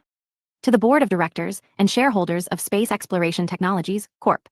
Opinion on the Financial Statements. We have audited the accompanying consolidated balance sheets of Space Exploration Technologies, Corp. And its subsidiaries, the company, as of December 31, 2025 and 2024, and the related consolidated statements of operations, of comprehensive income, loss, of redeemable convertible preferred stock and shareholders' equity, and of cash flows for each of the 3 years in the period ended December 31, 2025, including the related notes, collectively referred to as the consolidated financial statements. In our opinion, the consolidated financial statements present fairly, in all material respects, the financial position of the company as of December 31, 2025 and 2024, and the results of its operations and its cash flows for each of the 3 years in the period ended December 31, 2025, in conformity with accounting principles generally accepted in the United States of America. Change in accounting principle. As discussed in Note 2 to the consolidated financial statements, the company changed the manner in which it accounts for digital assets in 2024. Basis for opinion. These consolidated financial statements are the responsibility of the company's management. Our responsibility is to express an opinion on the company's consolidated financial statements based on our audits. We are a public accounting firm registered with the Public Company Accounting Oversight Board, United States, PCAOB, and are required to be independent with respect to the company in accordance with the U.S. federal securities laws and the applicable rules and regulations of the Securities and Exchange Commission and the PCAOB. We conducted our audits of these consolidated financial statements in accordance with the standards of the PCAOB. Those standards require that we plan and perform the audits to obtain reasonable assurance about whether the consolidated financial statements are free of material misstatement, whether due to error or fraud. Our audits included performing procedures to assess the risks of material misstatement of the consolidated financial statements, whether due to error or fraud, and performing procedures that respond to those risks. Such procedures included examining, on a test basis, evidence regarding the amounts and disclosures in the consolidated financial statements. Our audits also included evaluating the accounting principles used and significant estimates made by management, as well as evaluating the overall presentation of the consolidated financial statements. We believe that our audits provide a reasonable basis for our opinion. Significant transactions with related parties. As discussed in Note 18 to the consolidated financial statements, the company has entered into significant transactions with related parties. Critical audit matters. The critical audit matter communicated below is a matter arising from the current period audit of the consolidated financial statements that was communicated or required to be communicated to the audit committee, and that one relates to accounts or disclosures that are material to the consolidated financial statements, and 2 involved our especially challenging, subjective, or complex judgments. The communication of critical audit matters does not alter in any way our opinion on the consolidated financial statements taken as a whole, and we are not, by communicating the critical audit matter below, providing a separate opinion on the critical audit matter or on the accounts or disclosures to which it relates. F2 page 311 revenue recognition, estimate of total cost at completion for certain contracts recognized over time. As described in Notes 2 and 3 to the consolidated financial statements, the company recognized revenue of $4.01 billion and $11.4 billion for the year ended December 31, 2025, within the space and connectivity segments, respectively, a portion of which related to contracts recognized over time using the cost-to-cost input method. Under the cost-to-cost input method, the company records revenue based upon costs, such as materials and labor hours, incurred to date relative to the total estimated cost at completion. Developing the estimated total cost at completion for each performance obligation requires the use of significant management judgment, including assumptions regarding launch timing, labor hours, allocation of shared costs for launch vehicles that have been identified as reusable for multiple launches, as well as expected technological changes to launch vehicles and spacecraft for space contracts, and 2 labor hours, allocation of shared costs used in the production of satellites, satellite material costs, as well as expected technological changes to satellites for connectivity contracts. The company recognizes changes in estimated contract revenue or costs at completion, and the resulting changes in contract profit on a cumulative basis. The principal considerations for our determination that performing procedures relating to revenue recognition Estimate of total cost at completion for certain contracts recognized over time is a critical audit matter. R1. The significant judgment by management in developing the estimate of total cost at completion, including significant judgments and assumptions on a contract-by-contract basis, and 2. A high degree of auditor judgment, subjectivity, and effort in performing procedures and evaluating audit evidence related to management's estimate of total cost at completion, including estimated labor hours. Addressing the matter involved performing procedures and evaluating audit evidence in connection with forming our overall opinion on the consolidated financial statements. These procedures included, among others, 1. Testing the completeness and accuracy of underlying data used by management related to actual costs to date.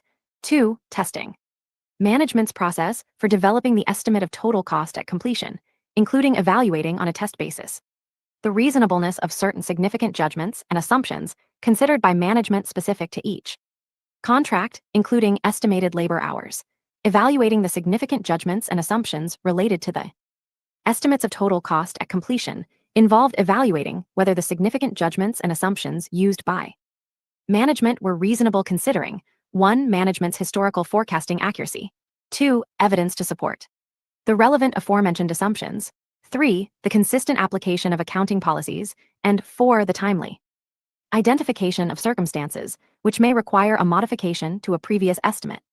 PricewaterhouseCoopers LLP. Los Angeles, California. March 30, 2026.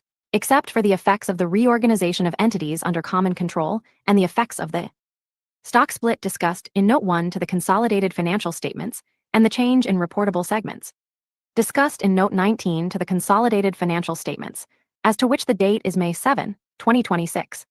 We have served as the company's auditor since 2012. F3 page 312 Space Exploration Technologies Corp.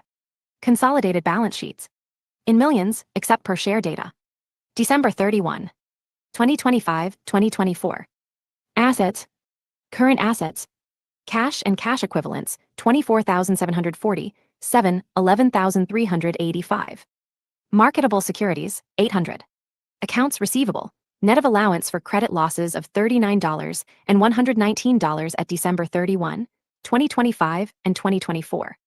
Respectively 1,579, 1,052. Inventory 2,416, 2,003. Prepaid expenses and other current assets, 2,210, 868. Total current assets, 30,952, 16,108. Property, plant, and equipment net, 42,602, 21,147. Finance lease right of use assets, 1,261,686. Intangible assets, net 1,540, 2,211. Digital assets, 1,637, 1,749. Goodwill, 11,809, 11,129. Deferred tax assets, 141,696. Other assets, 2,130, 2,336. Total assets, 92,079, 57,062. Liabilities, redeemable convertible preferred stock, and shareholders' equity. Current liabilities. Accounts payable, 11,790, 4,413. Deferred revenue, current 6,111, 5,498. Debt and finance leases, current, related party of $455, and at December 31, 2025 and 2024. Respectively, 928, 372. Accrued expenses and other current liabilities, 2,569, 1,508. Total current liabilities, 21,411,790, 1. Long-term liabilities. Deferred revenue, net of current 6,005, 4,681. Debt and finance leases, net of current, related party of $4,052, and at December 31, 2025 and 2024. Respectively, 21,968, 13,421. Other liabilities, 1,380, 1,365. Total liabilities, 50,754, 31,258. Commitments and contingencies, Note 17. Redeemable convertible preferred stock. Redeemable convertible preferred stock, par value 0.001, $2,351 and 1,997 shares issued. 2,046 and 1,748 shares outstanding as of December 31, 2025 and 2024, respectively. 38,752, 20,941. Shareholders' equity. Class A common stock, par value 0.001, $2,036 and 1,832 shares issued, 1,954 and 1,832 shares outstanding as of December 31, 2025 and 2024, respectively 32. Class B common stock, par value 0.001, $644 and 768 shares issued and outstanding as of December 31, 2025 and 2024, respectively 1. Class C common stock, par value 0.001, $482 and 421 shares issued and outstanding as of December 31, 2025 and 2024, respectively 00. Class D common stock, par value 0.0001, no shares issued and outstanding as of December 31, 2025 and 2024, respectively. Additional paid-in capital 37,706, 35,865. Accumulated deficit 37,035, 32,098. Accumulated other comprehensive income 1,898, 1,093. Total shareholders' equity 2,573, 4,863. Total liabilities, redeemable convertible preferred stock, and shareholders' equity 92,079, 57,062. A. Refer to Note 18, Related Party Transactions, for additional details on related party arrangements. The accompanying notes are an integral part of these consolidated financial statements. F4 == page 313 == Space Exploration Technologies Corp. Consolidated Statements of Operations. In millions, except per share data. Year ended December 31, 2025, 2024, 2023.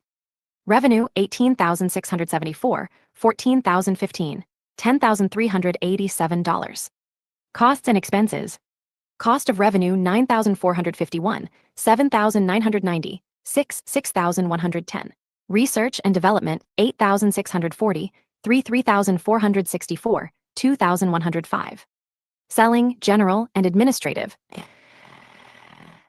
2,644, 1,813, 1,665. Restructuring charges 480, 7,213, 237. Impairment 38, 63, 3,775.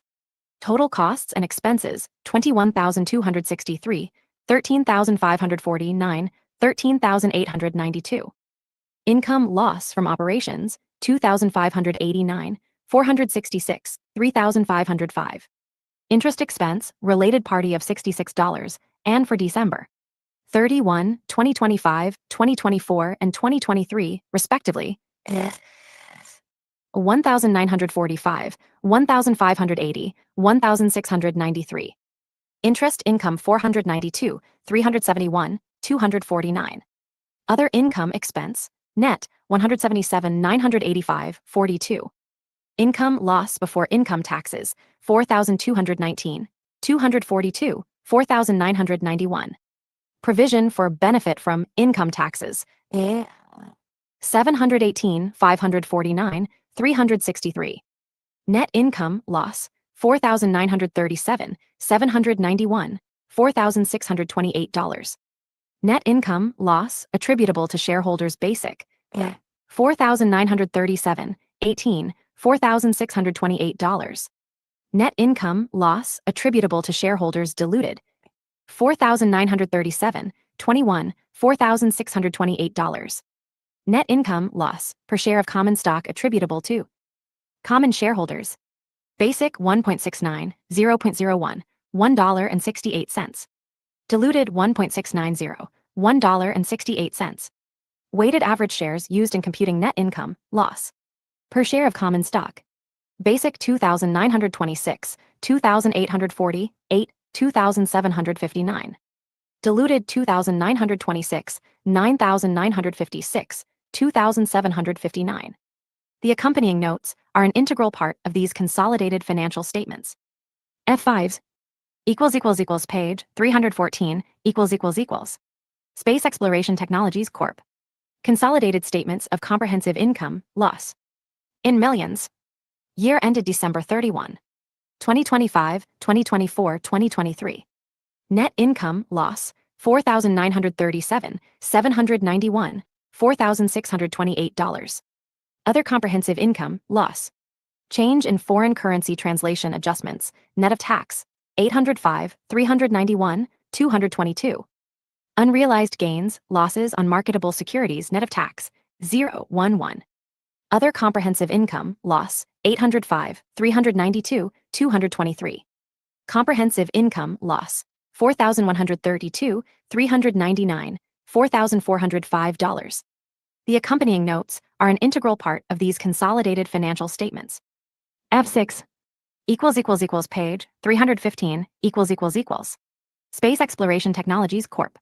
Consolidated statements of redeemable convertible preferred stock and shareholders' equity. In millions. Redeemable convertible preferred stock, common stock. Shares amount. Additional. Paid in capital. Accumulated. Deficit. Accumulated. Other. Comprehensive. Income. Total. Shareholders. Equity. Balances at December 31, 2022. 136, 7,239, 2,742, 335,275, 28,757, 1,262, 7,783. Share-based compensation, 3, 784. Issuance of redeemable convertible preferred stock, 750. Common stock issued, net of tax withholding, 249,041, 41. Repurchase of common stock, 11,170, 170. Net loss, 4,628, 4,628. Other comprehensive income, loss, 223. Balances at December 31, 2023. 886, 7,990, 2,980, 335,848, 33,385, 1,480, 3,951. Adjustment for prior periods from adoption of ASU. 2023 to 8, 496. Share-based compensation, 914. Issuance of redeemable convertible preferred stock, 862, 13,001. Common stock issued, net of tax withholding, 75,072, 72.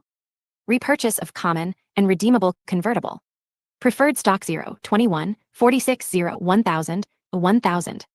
Conversion of redeemable convertible preferred stock to common stock, 31, 14, 31, 31.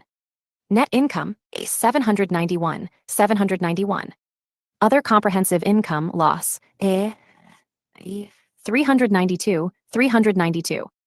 Balances at December 31, 2024. 1,748, 20,941, 3,023, 35,865, 32,098, 1,093, 4,863. Share-based compensation, 2,087, 2,087. Issuance of redeemable convertible preferred stock, 299, 17,898. Common stock issued, net of tax withholding, 97, 740, 741. Repurchase of common stock, 69, 1,125, 1,125. Conversion of redeemable convertible preferred stock to common stock, 1, 87, 28,087, 87. Transfer of equity in business combination, 0052, 52. Net loss, 4,937, 4,937.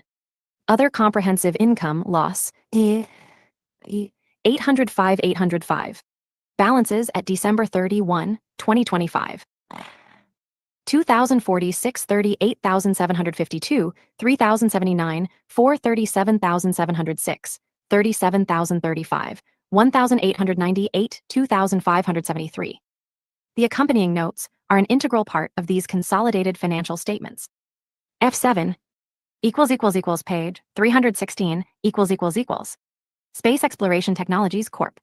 Consolidated statements of cash flows. In millions. Cash flows from operating activities. Net income loss $4,937, $791, $4,628. Adjustments to reconcile net income loss to net cash provided by operating activities. Depreciation and amortization $6,701, $3,824, $2,635.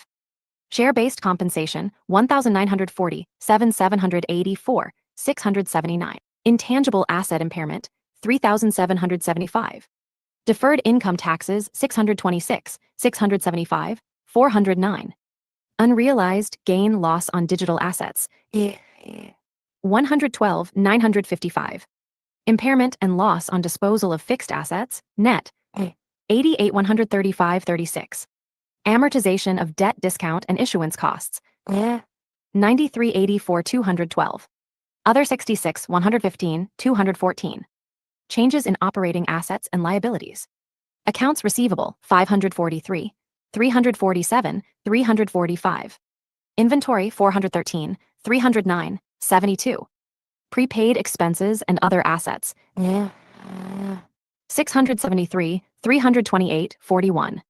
Accounts payable $709, $472, $220. Deferred revenue $1,929, $1,876, $1,695. Operating lease liabilities net $56, $37, $15. Other liabilities $1,136, $346, $208. Net cash provided by operating activities $6,780, $5,776, $4,520. Cash flows from investing activities. Purchases of property, plant, and equipment, related party of $666, $171, and $11 for December 31, 2025, 2024, and 2023. Respectively, $20,737, $11,163, $4,415. Capitalized interest, $169. Proceeds from product rebates, $118. Purchases of marketable securities, $611, $3,542, $3,535. Maturities of marketable securities, $548, $3,712, $2,731. Proceeds from sales of marketable securities, $1,457, $193, $333. Investments in unconsolidated affiliates, $86.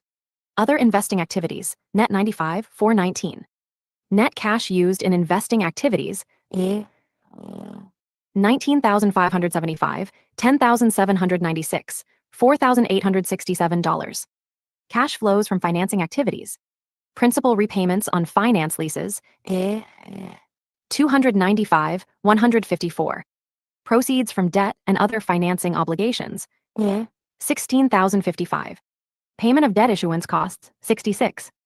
Repayments on debt and other financing obligations, $6,858, $77, $112. Proceeds from issuance of capital stock, net of issuance costs, $18,807, $13,101, $774. Proceeds from employee equity award plans, $328, $224, $141. Year ended December 31, 2025, 2024, 2023. F8 page 317 Payments for repurchase of common and redeemable convertible preferred stock 1,125, 1,021, 170. Taxes paid related to net share settlement of equity award 496, 243, 211. Net cash provided by financing activities 26,350, 11,830, $422. Effective exchange rate changes on cash and cash equivalents 63.12. Net change in cash and cash equivalents and restricted cash 13,623, 6,811.73. Cash and cash equivalents and restricted cash beginning of year 11,501, 4,690, 4,617. Cash and cash equivalents and restricted cash End of year. 25,124, 11,501, $4,690. Supplemental disclosures of cash flow information. Cash paid for the following. Interest, net of interest capitalized, 1,476, 1,500, $1,365. Income taxes, net 154, 134, $45. Supplemental schedule of non-cash investing and financing. Activities. Share-based compensation capitalized in property, plant, and equipment, net 154, 132, $108. Acquisition of property, plant, and equipment included. Accounts payable 7,088, 2,481, $505. Year ended December 31, 2025, 2024, 2023. The accompanying notes are an integral part of these consolidated financial statements. F9 == pay 318 == Space Exploration Technologies Corp. Notes to the consolidated financial statements. Tables in millions, except per share data. Note 1 Nature of business. Description of business. Space Exploration Technologies Corp. And its wholly owned subsidiaries, collectively referred to as the company, or SpaceX, operate 3 segments. 1. The space segment designs, manufactures, and launches reusable rockets to provide high-cadence, reliable, and affordable access to space at unprecedented scale. 2. The connectivity segment operates a worldwide high-speed, low-latency broadband network powered by thousands of Starlink satellites in low Earth orbit, delivering connectivity to millions of consumer, enterprise, and government customers through our Starlink offering. And 3. The AI segment operates a vertically integrated AI platform spanning frontier LLM Grok, AI solutions for consumer and enterprise customers, X, a real-time information, entertainment and free speech platform, and AI computational infrastructure. SpaceX is advancing the boundaries of space technology and human spaceflight through its Falcon launch vehicles and Dragon spacecraft, and is currently developing Starship, a fully reusable transportation system that is designed to carry crew, cargo, satellites, and data centers to Earth orbit, the Moon, Mars, and beyond. SpaceX operates Starlink, which delivers high-speed, low-latency broadband internet to customers around the globe, including to those who live in some of the most remote places on Earth. The company also provides access to satellite-to-mobile texting and voice services to mobile users, referred to as Starlink Mobile. SpaceX operates a global platform for public conversation known as X, formerly known as Twitter, as well as the Grok suite of text and multimodal AI models, accessible to individual users via online platforms such as X.com and to enterprise clients for applications in research, productivity, and decision-making. The company's corporate headquarters is located in Starbase, Texas. SpaceX was incorporated in the state of Delaware on March 14, 2002, and converted into a corporation organized under the laws of the state of Texas on February 14, 2024. On May 4, 2026, the company effected a 5-for-1 forward stock split of its authorized, issued, and outstanding shares of Class A, Class B, and Class C common stock, 2026 stock split. The conversion rate of SpaceX redeemable convertible preferred stock was proportionately adjusted to factor in the 2026 stock split. All share and per share information has been retroactively adjusted to reflect the 2026 stock split for all periods presented. On February 2, 2026, the company completed its acquisition of XAI Holdings Corp., XAI, pursuant to which XAI became a wholly owned subsidiary of the company, XAI merger.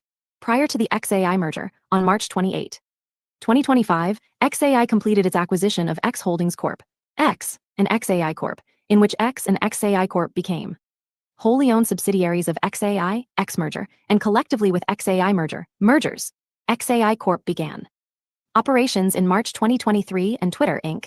Twitter was acquired by Mr. Elon Musk in October 2022. The mergers were each effected through a share exchange.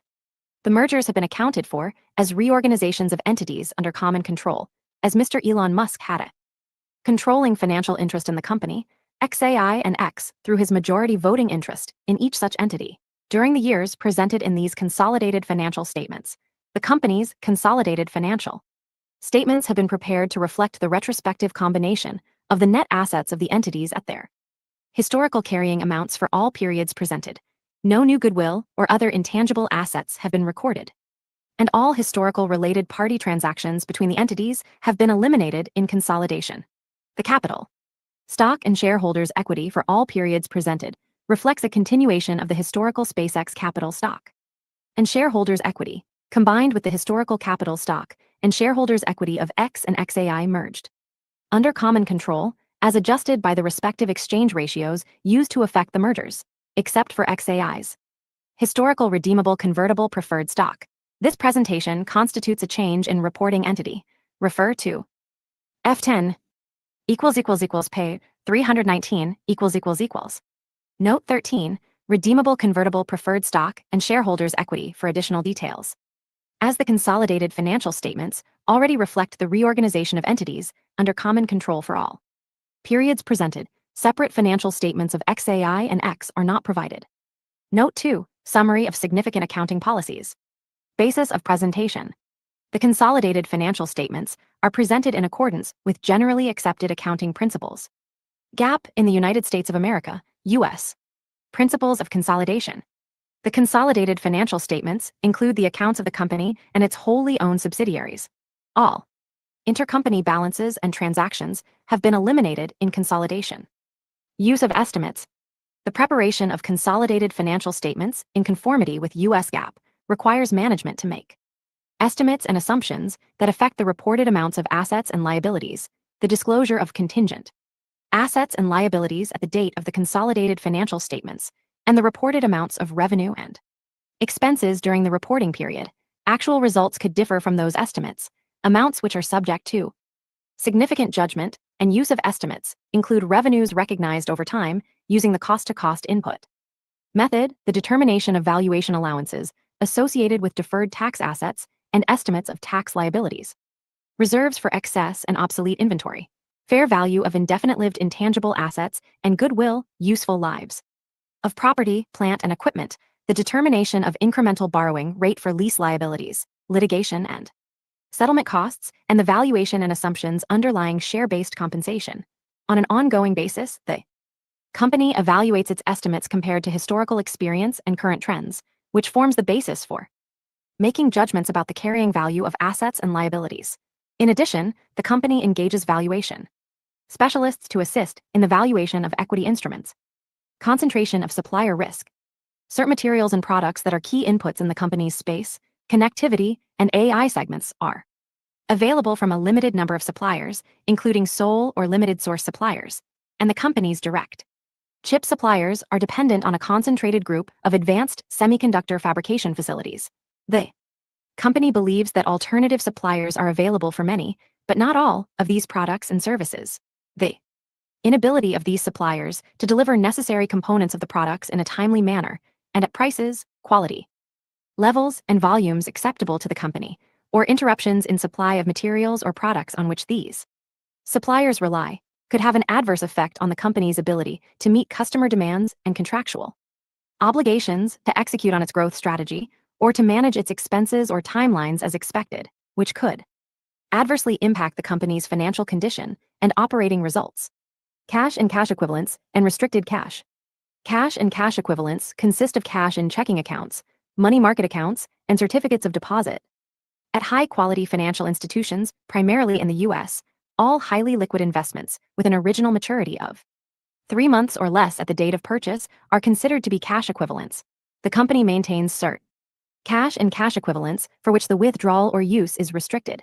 The restricted cash and cash equivalents are generally held in separate, dedicated accounts required to secure letters of credit related to various customer insurance and facility lease agreements.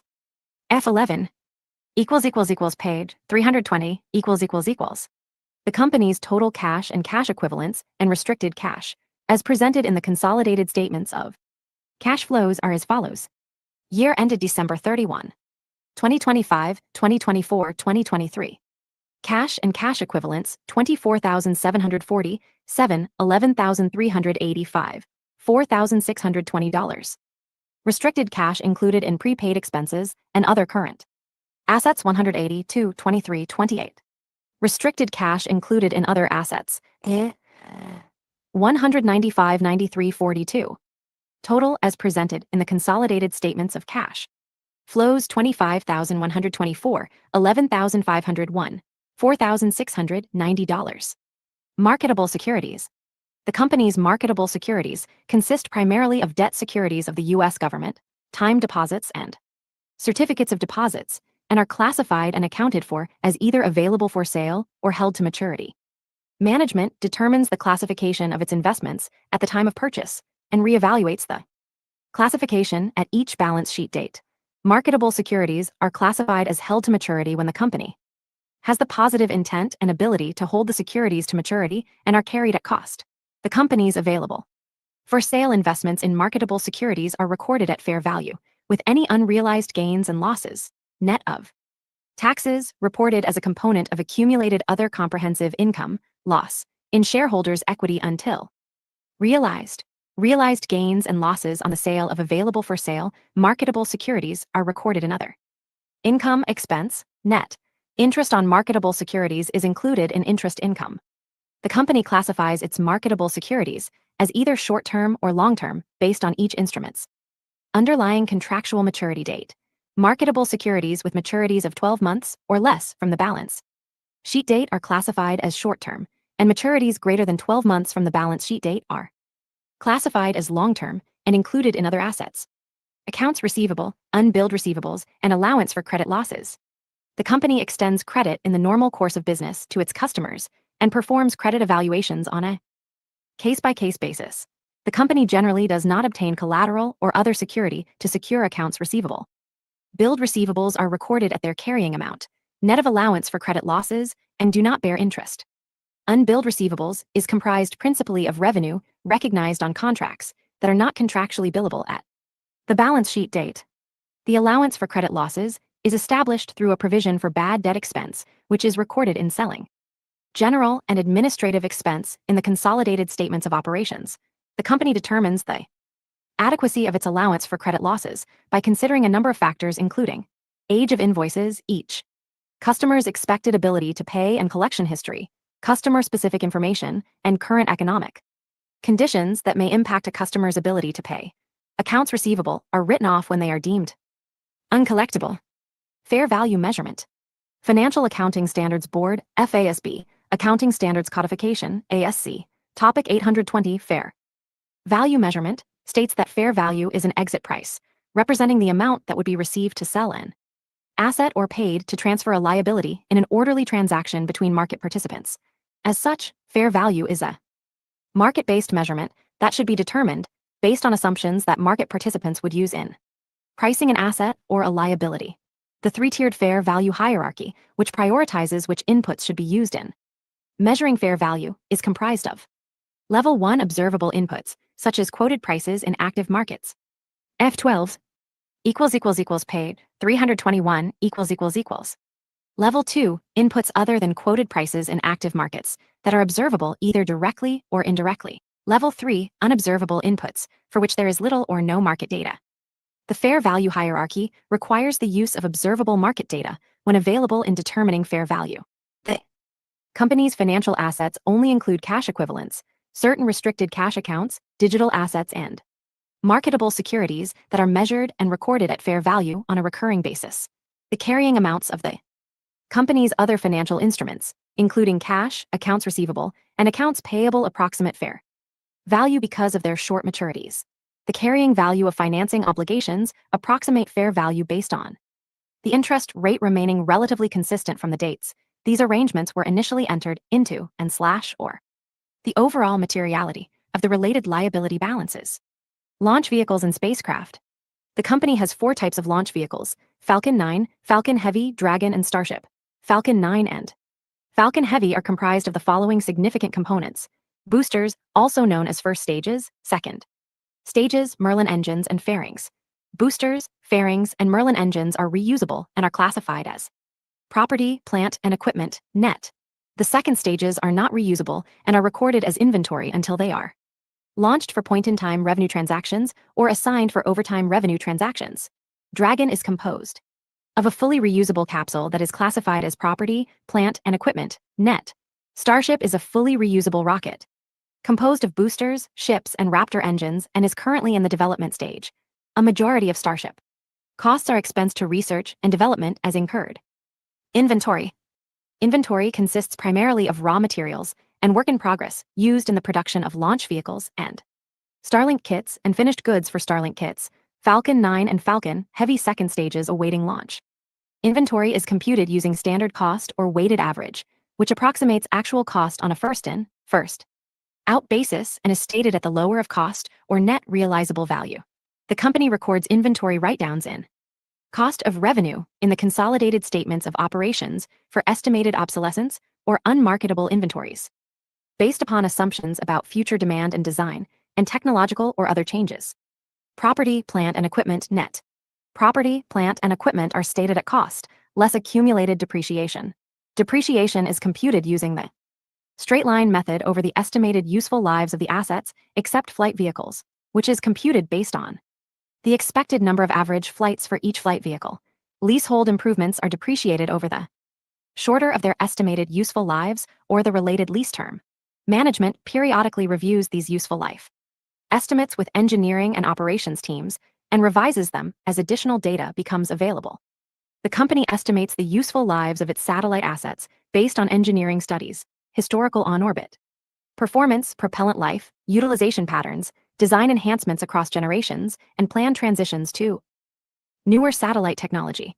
The company estimates broadband satellites to have a 5-year useful life and the first generation mobile satellites to have a 3-year useful life. The company estimates the expected flights for its flight vehicle hardware based on 3 key criteria. 1. The continued ability to successfully recover and refurbish the hardware for additional flights. 2. The continued economic feasibility of using the hardware on incremental flights, supported by declining refurbishment costs and sensitivity analyses. And 3. Customer acceptance for reflown hardware as evidenced by the company's launch manifest. Expenditures for maintenance and repairs that do not extend the lives of the respective assets are expensed as incurred, while significant refurbishment, renewals, and enhancements that increase the functionality, output, or expected life of an asset are capitalized and depreciated ratably over the identified useful life. F13 paid 322 . Satellites include costs to build the satellites, parts, labor, and allocated overhead, as well as capitalized launch costs incurred by the space segment to launch the satellites to orbit, which include an allocation of the flight vehicle. Hardware costs. The company capitalizes certain interest costs associated with significant acquisition or construction of certain property, plant, and equipment, net. The company begins to capitalize qualified interest cost once activities necessary to get the asset ready for its intended use have commenced. The company calculates qualified interest capitalization using the average amount of accumulated expenditures during the period the asset is being prepared for its intended use, and a capitalization rate, which is derived from the company's weighted average borrowing rate. During such time, in the absence of specific borrowings related to the significant long-term construction projects, the company ceases capitalization on any portions substantially completed and ready for their intended use. Capitalized interest is considered a part of the asset's historical cost and depreciates over the estimated useful lives of the underlying assets. The company evaluates impairment of its property, plant, and equipment assets at the lowest level for which identifiable cash flows are largely independent of the cash flows of other assets and liabilities. The company reviews property, plant, and equipment for impairment whenever events or circumstances indicate that the carrying value of an asset or asset group may not be recoverable if estimated future cash flows are less than the carrying value of the asset or asset group. An impairment charge is recognized to the extent its carrying value exceeds its estimated fair value. Routine asset disposals, scrapping, gateway decommissions, and other recurring operational losses are charged to cost of revenue or selling, general, and administrative expenses, depending on the nature of the assets, or to impairment if the impairment is considered to be outside the normal course of business. The estimated useful lives of the company's property, plant, and equipment, net, are as follows. Classification: estimated useful life. Servers and networking equipment, 5-6 years. Satellites, 3-5 years. Machinery and equipment, 3-10 years. Flight vehicle hardware, 5-25 flights. Data center infrastructure, 20-25 years. Launch sites, 7-20 years. Buildings and improvements, 30 years. Leasehold improvements shorter of 7-20 years, or the life of the lease. Leases. The company leases facilities, corporate offices, data centers, and manufacturing equipment primarily in the US, under various operating and finance leases. In addition, the company enters into various lease agreements for its satellite gateway sites throughout the world. The company determines whether an arrangement is or contains a lease at inception. If a lease exists, any lease. Arrangements with contractual terms longer than 12 months are classified as either an operating or finance lease. Finance leases are generally those leases that allow the company to substantially utilize or pay for the entire asset over its estimated life. All other leases that do not meet any of the criteria for finance lease classification are classified as operating leases. Leases with a lease term of 12 months or less are not recorded on the consolidated balance sheets and are expensed on a straight-line basis over the lease term in the consolidated statements of operations. Certain lease agreements include options that grant the company the ability to renew or extend the lease term, or early terminate the lease. When determining the lease term, the company does not include renewal or early termination options unless they are deemed to be reasonably certain of being exercised at the lease commencement date. F14 paid 323 . Upon lease commencement, the company recognizes a lease liability measured at the present value of the fixed future minimum lease payments and a right-of-use asset for an amount equal to the lease liability, adjusted by prepaid and accrued rent, lease incentives, and initial direct costs. The company has elected the practical expedient to not separate lease and non-lease components. Operating lease expense is recognized on a straight-line basis over the lease term, with the cost presented as a component of cost of revenue, research and development, or selling. General and administrative expenses in the consolidated statements of operations, depending on the nature of the operating lease. Finance lease cost is composed of a separate interest component and amortization component. The interest component of a finance lease is included in interest expense in the consolidated statements of operations, and the amortization component of a finance lease is included in cost of revenue, research and development, or selling. General and administrative expenses in the consolidated statements of operations, depending on the nature of the finance lease. The company's leases generally do not provide information about the rate implicit in the lease. Therefore, the company utilizes an incremental borrowing rate to calculate the present value of future lease obligations. The company's incremental borrowing rate is estimated to approximate the interest rate on a collateralized basis with similar terms and payments, and in economic environments where the leased asset is located. Goodwill and indefinite-lived intangible assets. Goodwill represents the excess of the purchase price over the fair value of identifiable assets acquired, and the liabilities assumed in connection with a business combination. Goodwill and indefinite-lived intangible assets are not amortized but rather are tested for impairment annually on October 1 and more frequently if events and circumstances indicate that the asset might be impaired. Events that could indicate impairment of goodwill and other indefinite-lived intangible assets that trigger an impairment assessment include, but are not limited to, adverse economic market conditions, long-term declining industry outlook conditions, entity-specific financial underperformance, changes in the use of the asset, and other adverse legal and regulatory events. Goodwill is tested for impairment at the reporting unit level. The company may elect to utilize a qualitative assessment to evaluate whether it is more likely than not that the fair value of a reporting unit or indefinite-lived intangible asset is less than its carrying value, and if so, the company performs a quantitative test. Impairment is recognized when the quantitative assessment results in the carrying value exceeding the fair value. The reporting unit's estimated fair value is determined on the basis of discounted future cash flows and market approach using the guideline public company method. The company conducted its annual goodwill impairment test, and no goodwill impairments were identified for the years ended December 31, 2025, 2024, and 2023. Refer to Note 6, Intangible Assets and Goodwill for additional discussion on indefinite-lived intangible assets. Digital assets. The company has ownership of and control over its digital assets, which consist of Bitcoin and utilizes and expects to continue to utilize third-party custodians to hold its Bitcoin.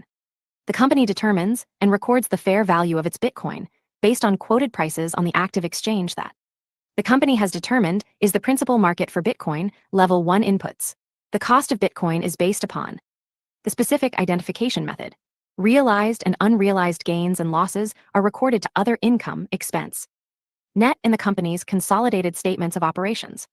The company adopted Accounting Standards Update Number 2023-8, Intangibles, Goodwill and Other, Crypto. Assets Subtopic 350-60, ASU 2023-8, using a modified retrospective approach effective January 1, 2024.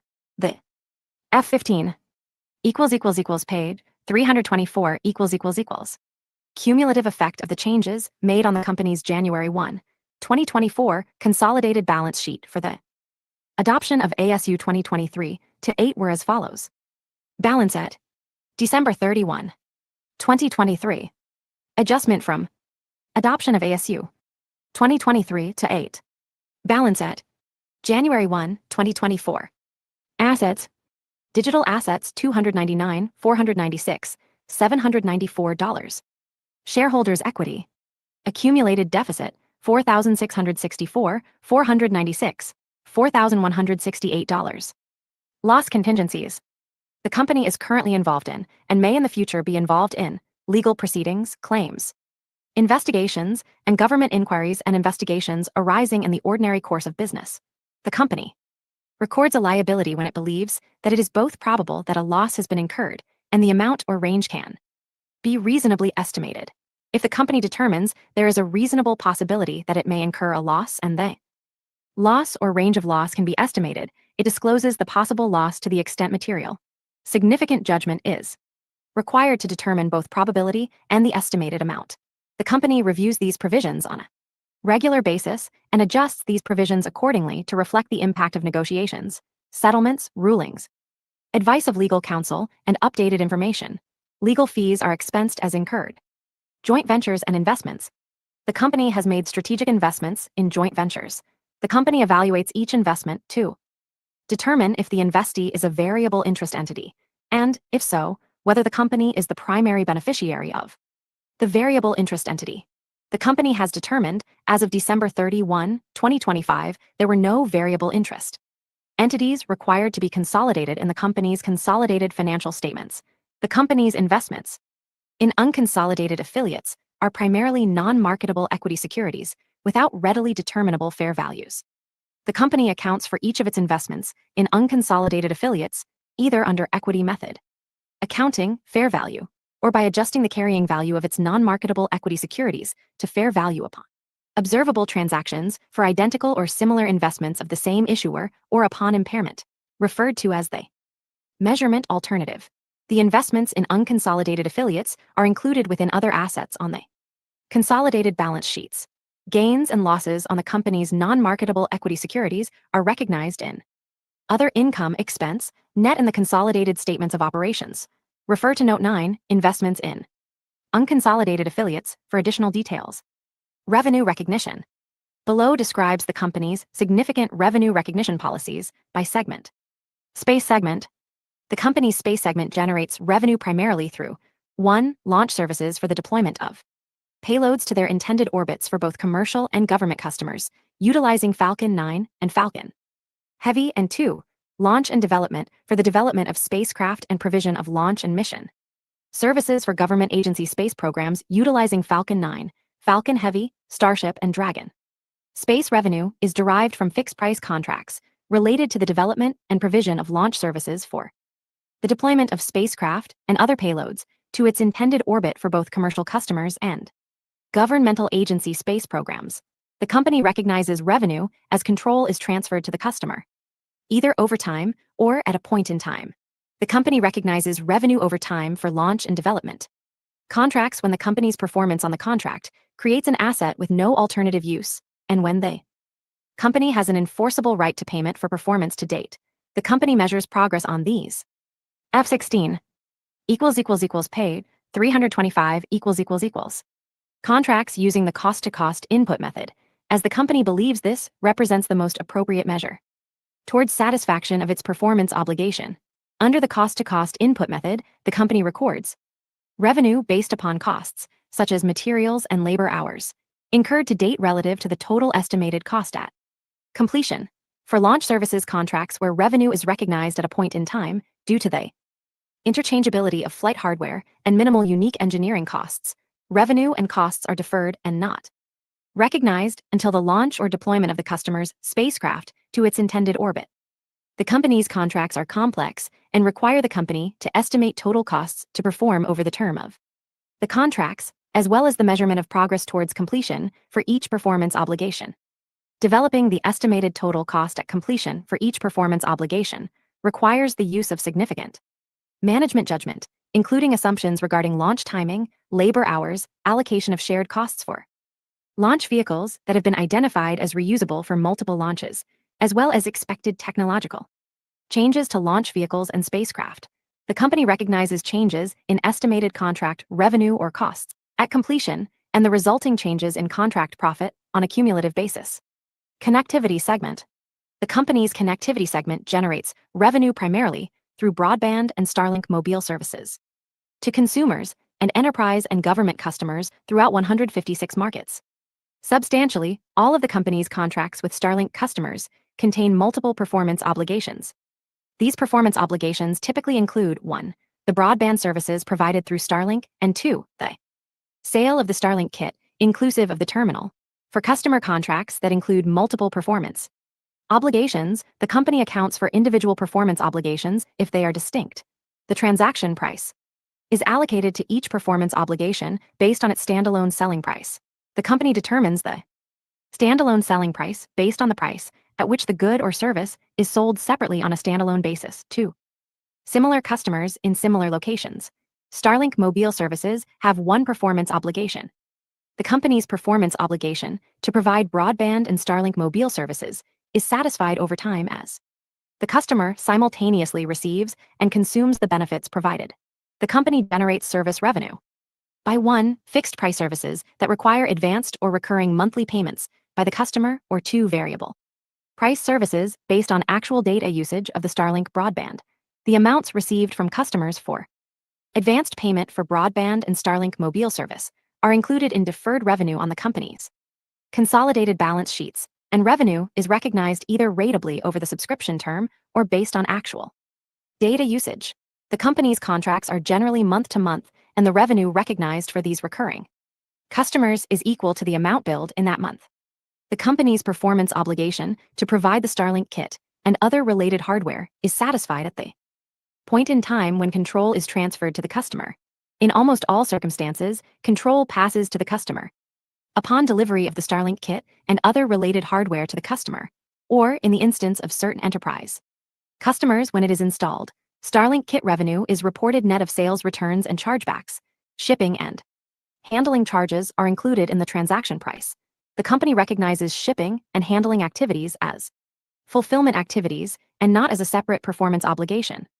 The company recognizes revenue over time for certain contracts related to the Starshield business that are long-term in nature using the cost-to-cost input method. The company records revenue based upon costs, such as materials and labor hours, incurred to date relative to the total estimated cost at completion.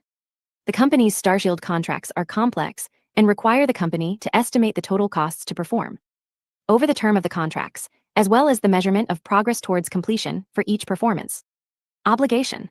Developing the estimated total cost at completion for each performance obligation requires the use of significant management judgment, including assumptions regarding labor hours, allocation of shared costs used in the production of satellites, satellite material costs, as well as expected technological changes to satellites.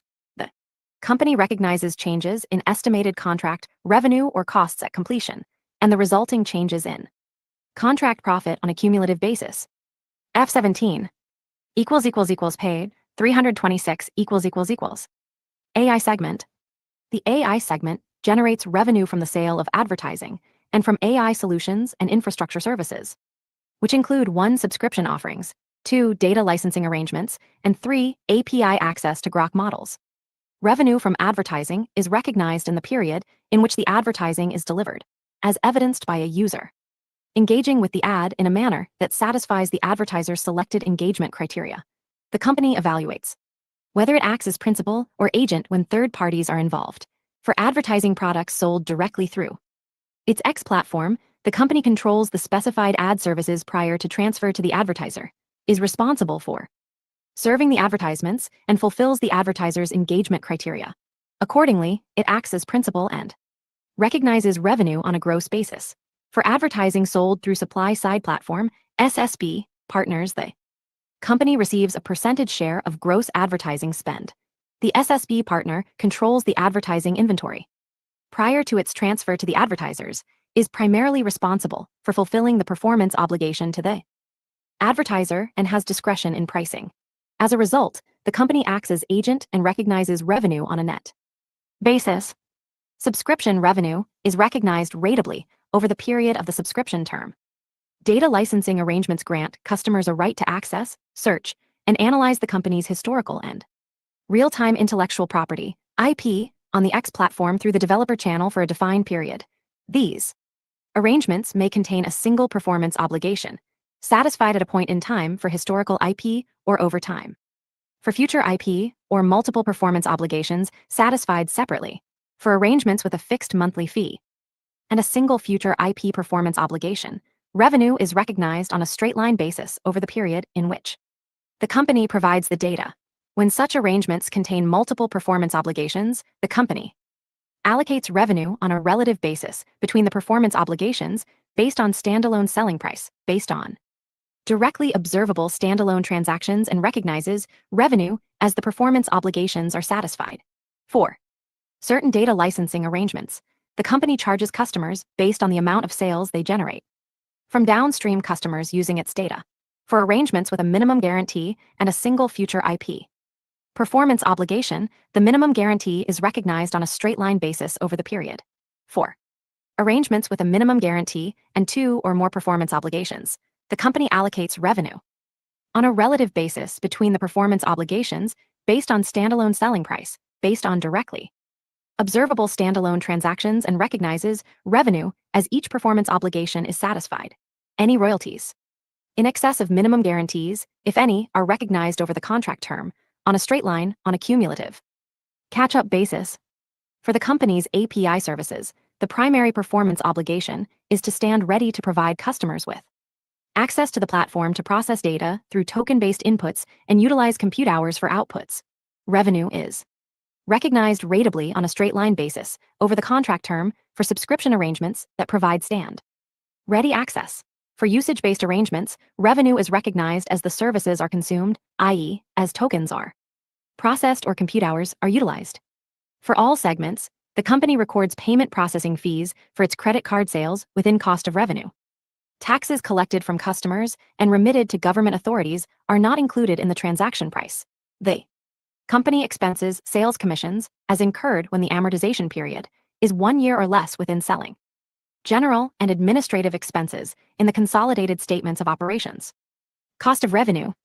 Cost of revenue includes the cost of materials, depreciation and amortization, shipping and handling, payment, processor fees, customs and duties, revenue share costs, infrastructure costs, allocated overhead and employee compensation costs, including salaries, benefits, and share-based compensation. Infrastructure costs consist primarily of rocket, kit, and satellite manufacturing facilities, and data center costs related to the company's co-located facilities, which include lease and hosting costs, related support and maintenance costs, energy and bandwidth costs, and public cloud hosting costs. F18 paid 327 warranty on Starlink kits. The company offers a standard product warranty for a period of 1 to 2 years on Starlink kits. The company has an obligation to either repair or replace the defective Starlink kit. At the time revenue is recognized, an estimate of future warranty costs is recorded as a component of cost of revenue. Factors that affect the warranty obligation include historical as well as current product failure rates and costs incurred in correcting product failures. Warranty expenses and related liabilities are not material to the consolidated financial statements. Research and development expenses. The company sponsors various research and development projects whose costs are expensed as incurred. Research and development, R&D. Expenses consist of cost of materials, employee compensation costs, including salaries, benefits and share-based compensation, contractor compensation expenses, cloud computing expenses, data services, equipment lease expenses, depreciation for R&D equipment, and allocated overhead. R&D costs also include certain expenses related to the development of features and modules created through engineering services. For the company's products, where the company retains the associated intellectual property. Software development costs. The company expenses software development costs marketed under on-premise perpetual license agreements. Costs incurred prior to the establishment of technological feasibility are expensed as research and development costs. Due to the nature of the company's development cycle, technological feasibility typically occurs shortly before the product is available for general release. All software development costs for the years ended December 31, 2025, 2024, and 2023 were expensed as incurred. Share-based compensation. The fair value of stock options, restricted share units RSUs, and restricted share awards RSAs with service and/or performance conditions and the employee share purchase plan, ESPP, are estimated on the grant or offering date. The fair value of RSUs, RSAs, and ESPP is determined based on the fair value of the company's common stock on the date of grant, and the fair value of stock options is determined using the Black-Scholes option pricing model. The Black-Scholes option pricing model requires inputs such as the fair value of the company's common stock, risk-free interest rate, expected award term, and expected share price volatility. Share-based compensation expense for equity awards with performance conditions is recognized over the requisite service period when the vesting of the award becomes probable. Share-based compensation expense is recognized on a straight-line basis for equity awards with only a service condition, and on a graded vesting basis for equity awards with a performance condition. The company accounts for forfeitures as they occur rather than on an estimated basis. The fair value and derived service period of awards granted to the company's CEO with market, service, and performance conditions are estimated on the grant date using a Monte Carlo simulation model. A Monte Carlo simulation model requires inputs such as fair value of the company's common stock, the risk-free interest rate, expected award term, expected share dilution, and expected share price volatility. These inputs, which are subjective and generally require judgment, are unique to each award based on the best available information at the valuation date. For these awards, share-based compensation expense is not recognized until the performance condition is probable. Once the performance condition is met, share-based compensation is recorded based on the requisite service period associated with the probable performance condition. Advertising expense. The company expenses the cost of advertising and other promotional expenditures to primarily market Starlink services as incurred. For the years ended December 31, 2025, 2024, and 2023, advertising expenses included in selling, general, and administrative expenses on the consolidated statements of operations are $69 million, $31 million, and $29 million, respectively. F19 page 328 . Net income, loss, per share of common stock attributable to common shareholders. Net income, loss, per share attributable to common shareholders is computed using the two-class method required for participating securities. Under this method, net income is allocated to common shareholders and participating securities based on their respective rights to receive dividends, as if all earnings for the period had been distributed. Certain series of the company's redeemable convertible preferred stock are considered participating securities because they are entitled to receive dividends on an as-converted basis if and when dividends are declared on common stock. These securities do not participate in net losses. The company's classes of common stock have identical economic rights, resulting in the same net income loss per share for each class. Accordingly, the company presents a single net income loss per share for all classes of common stock.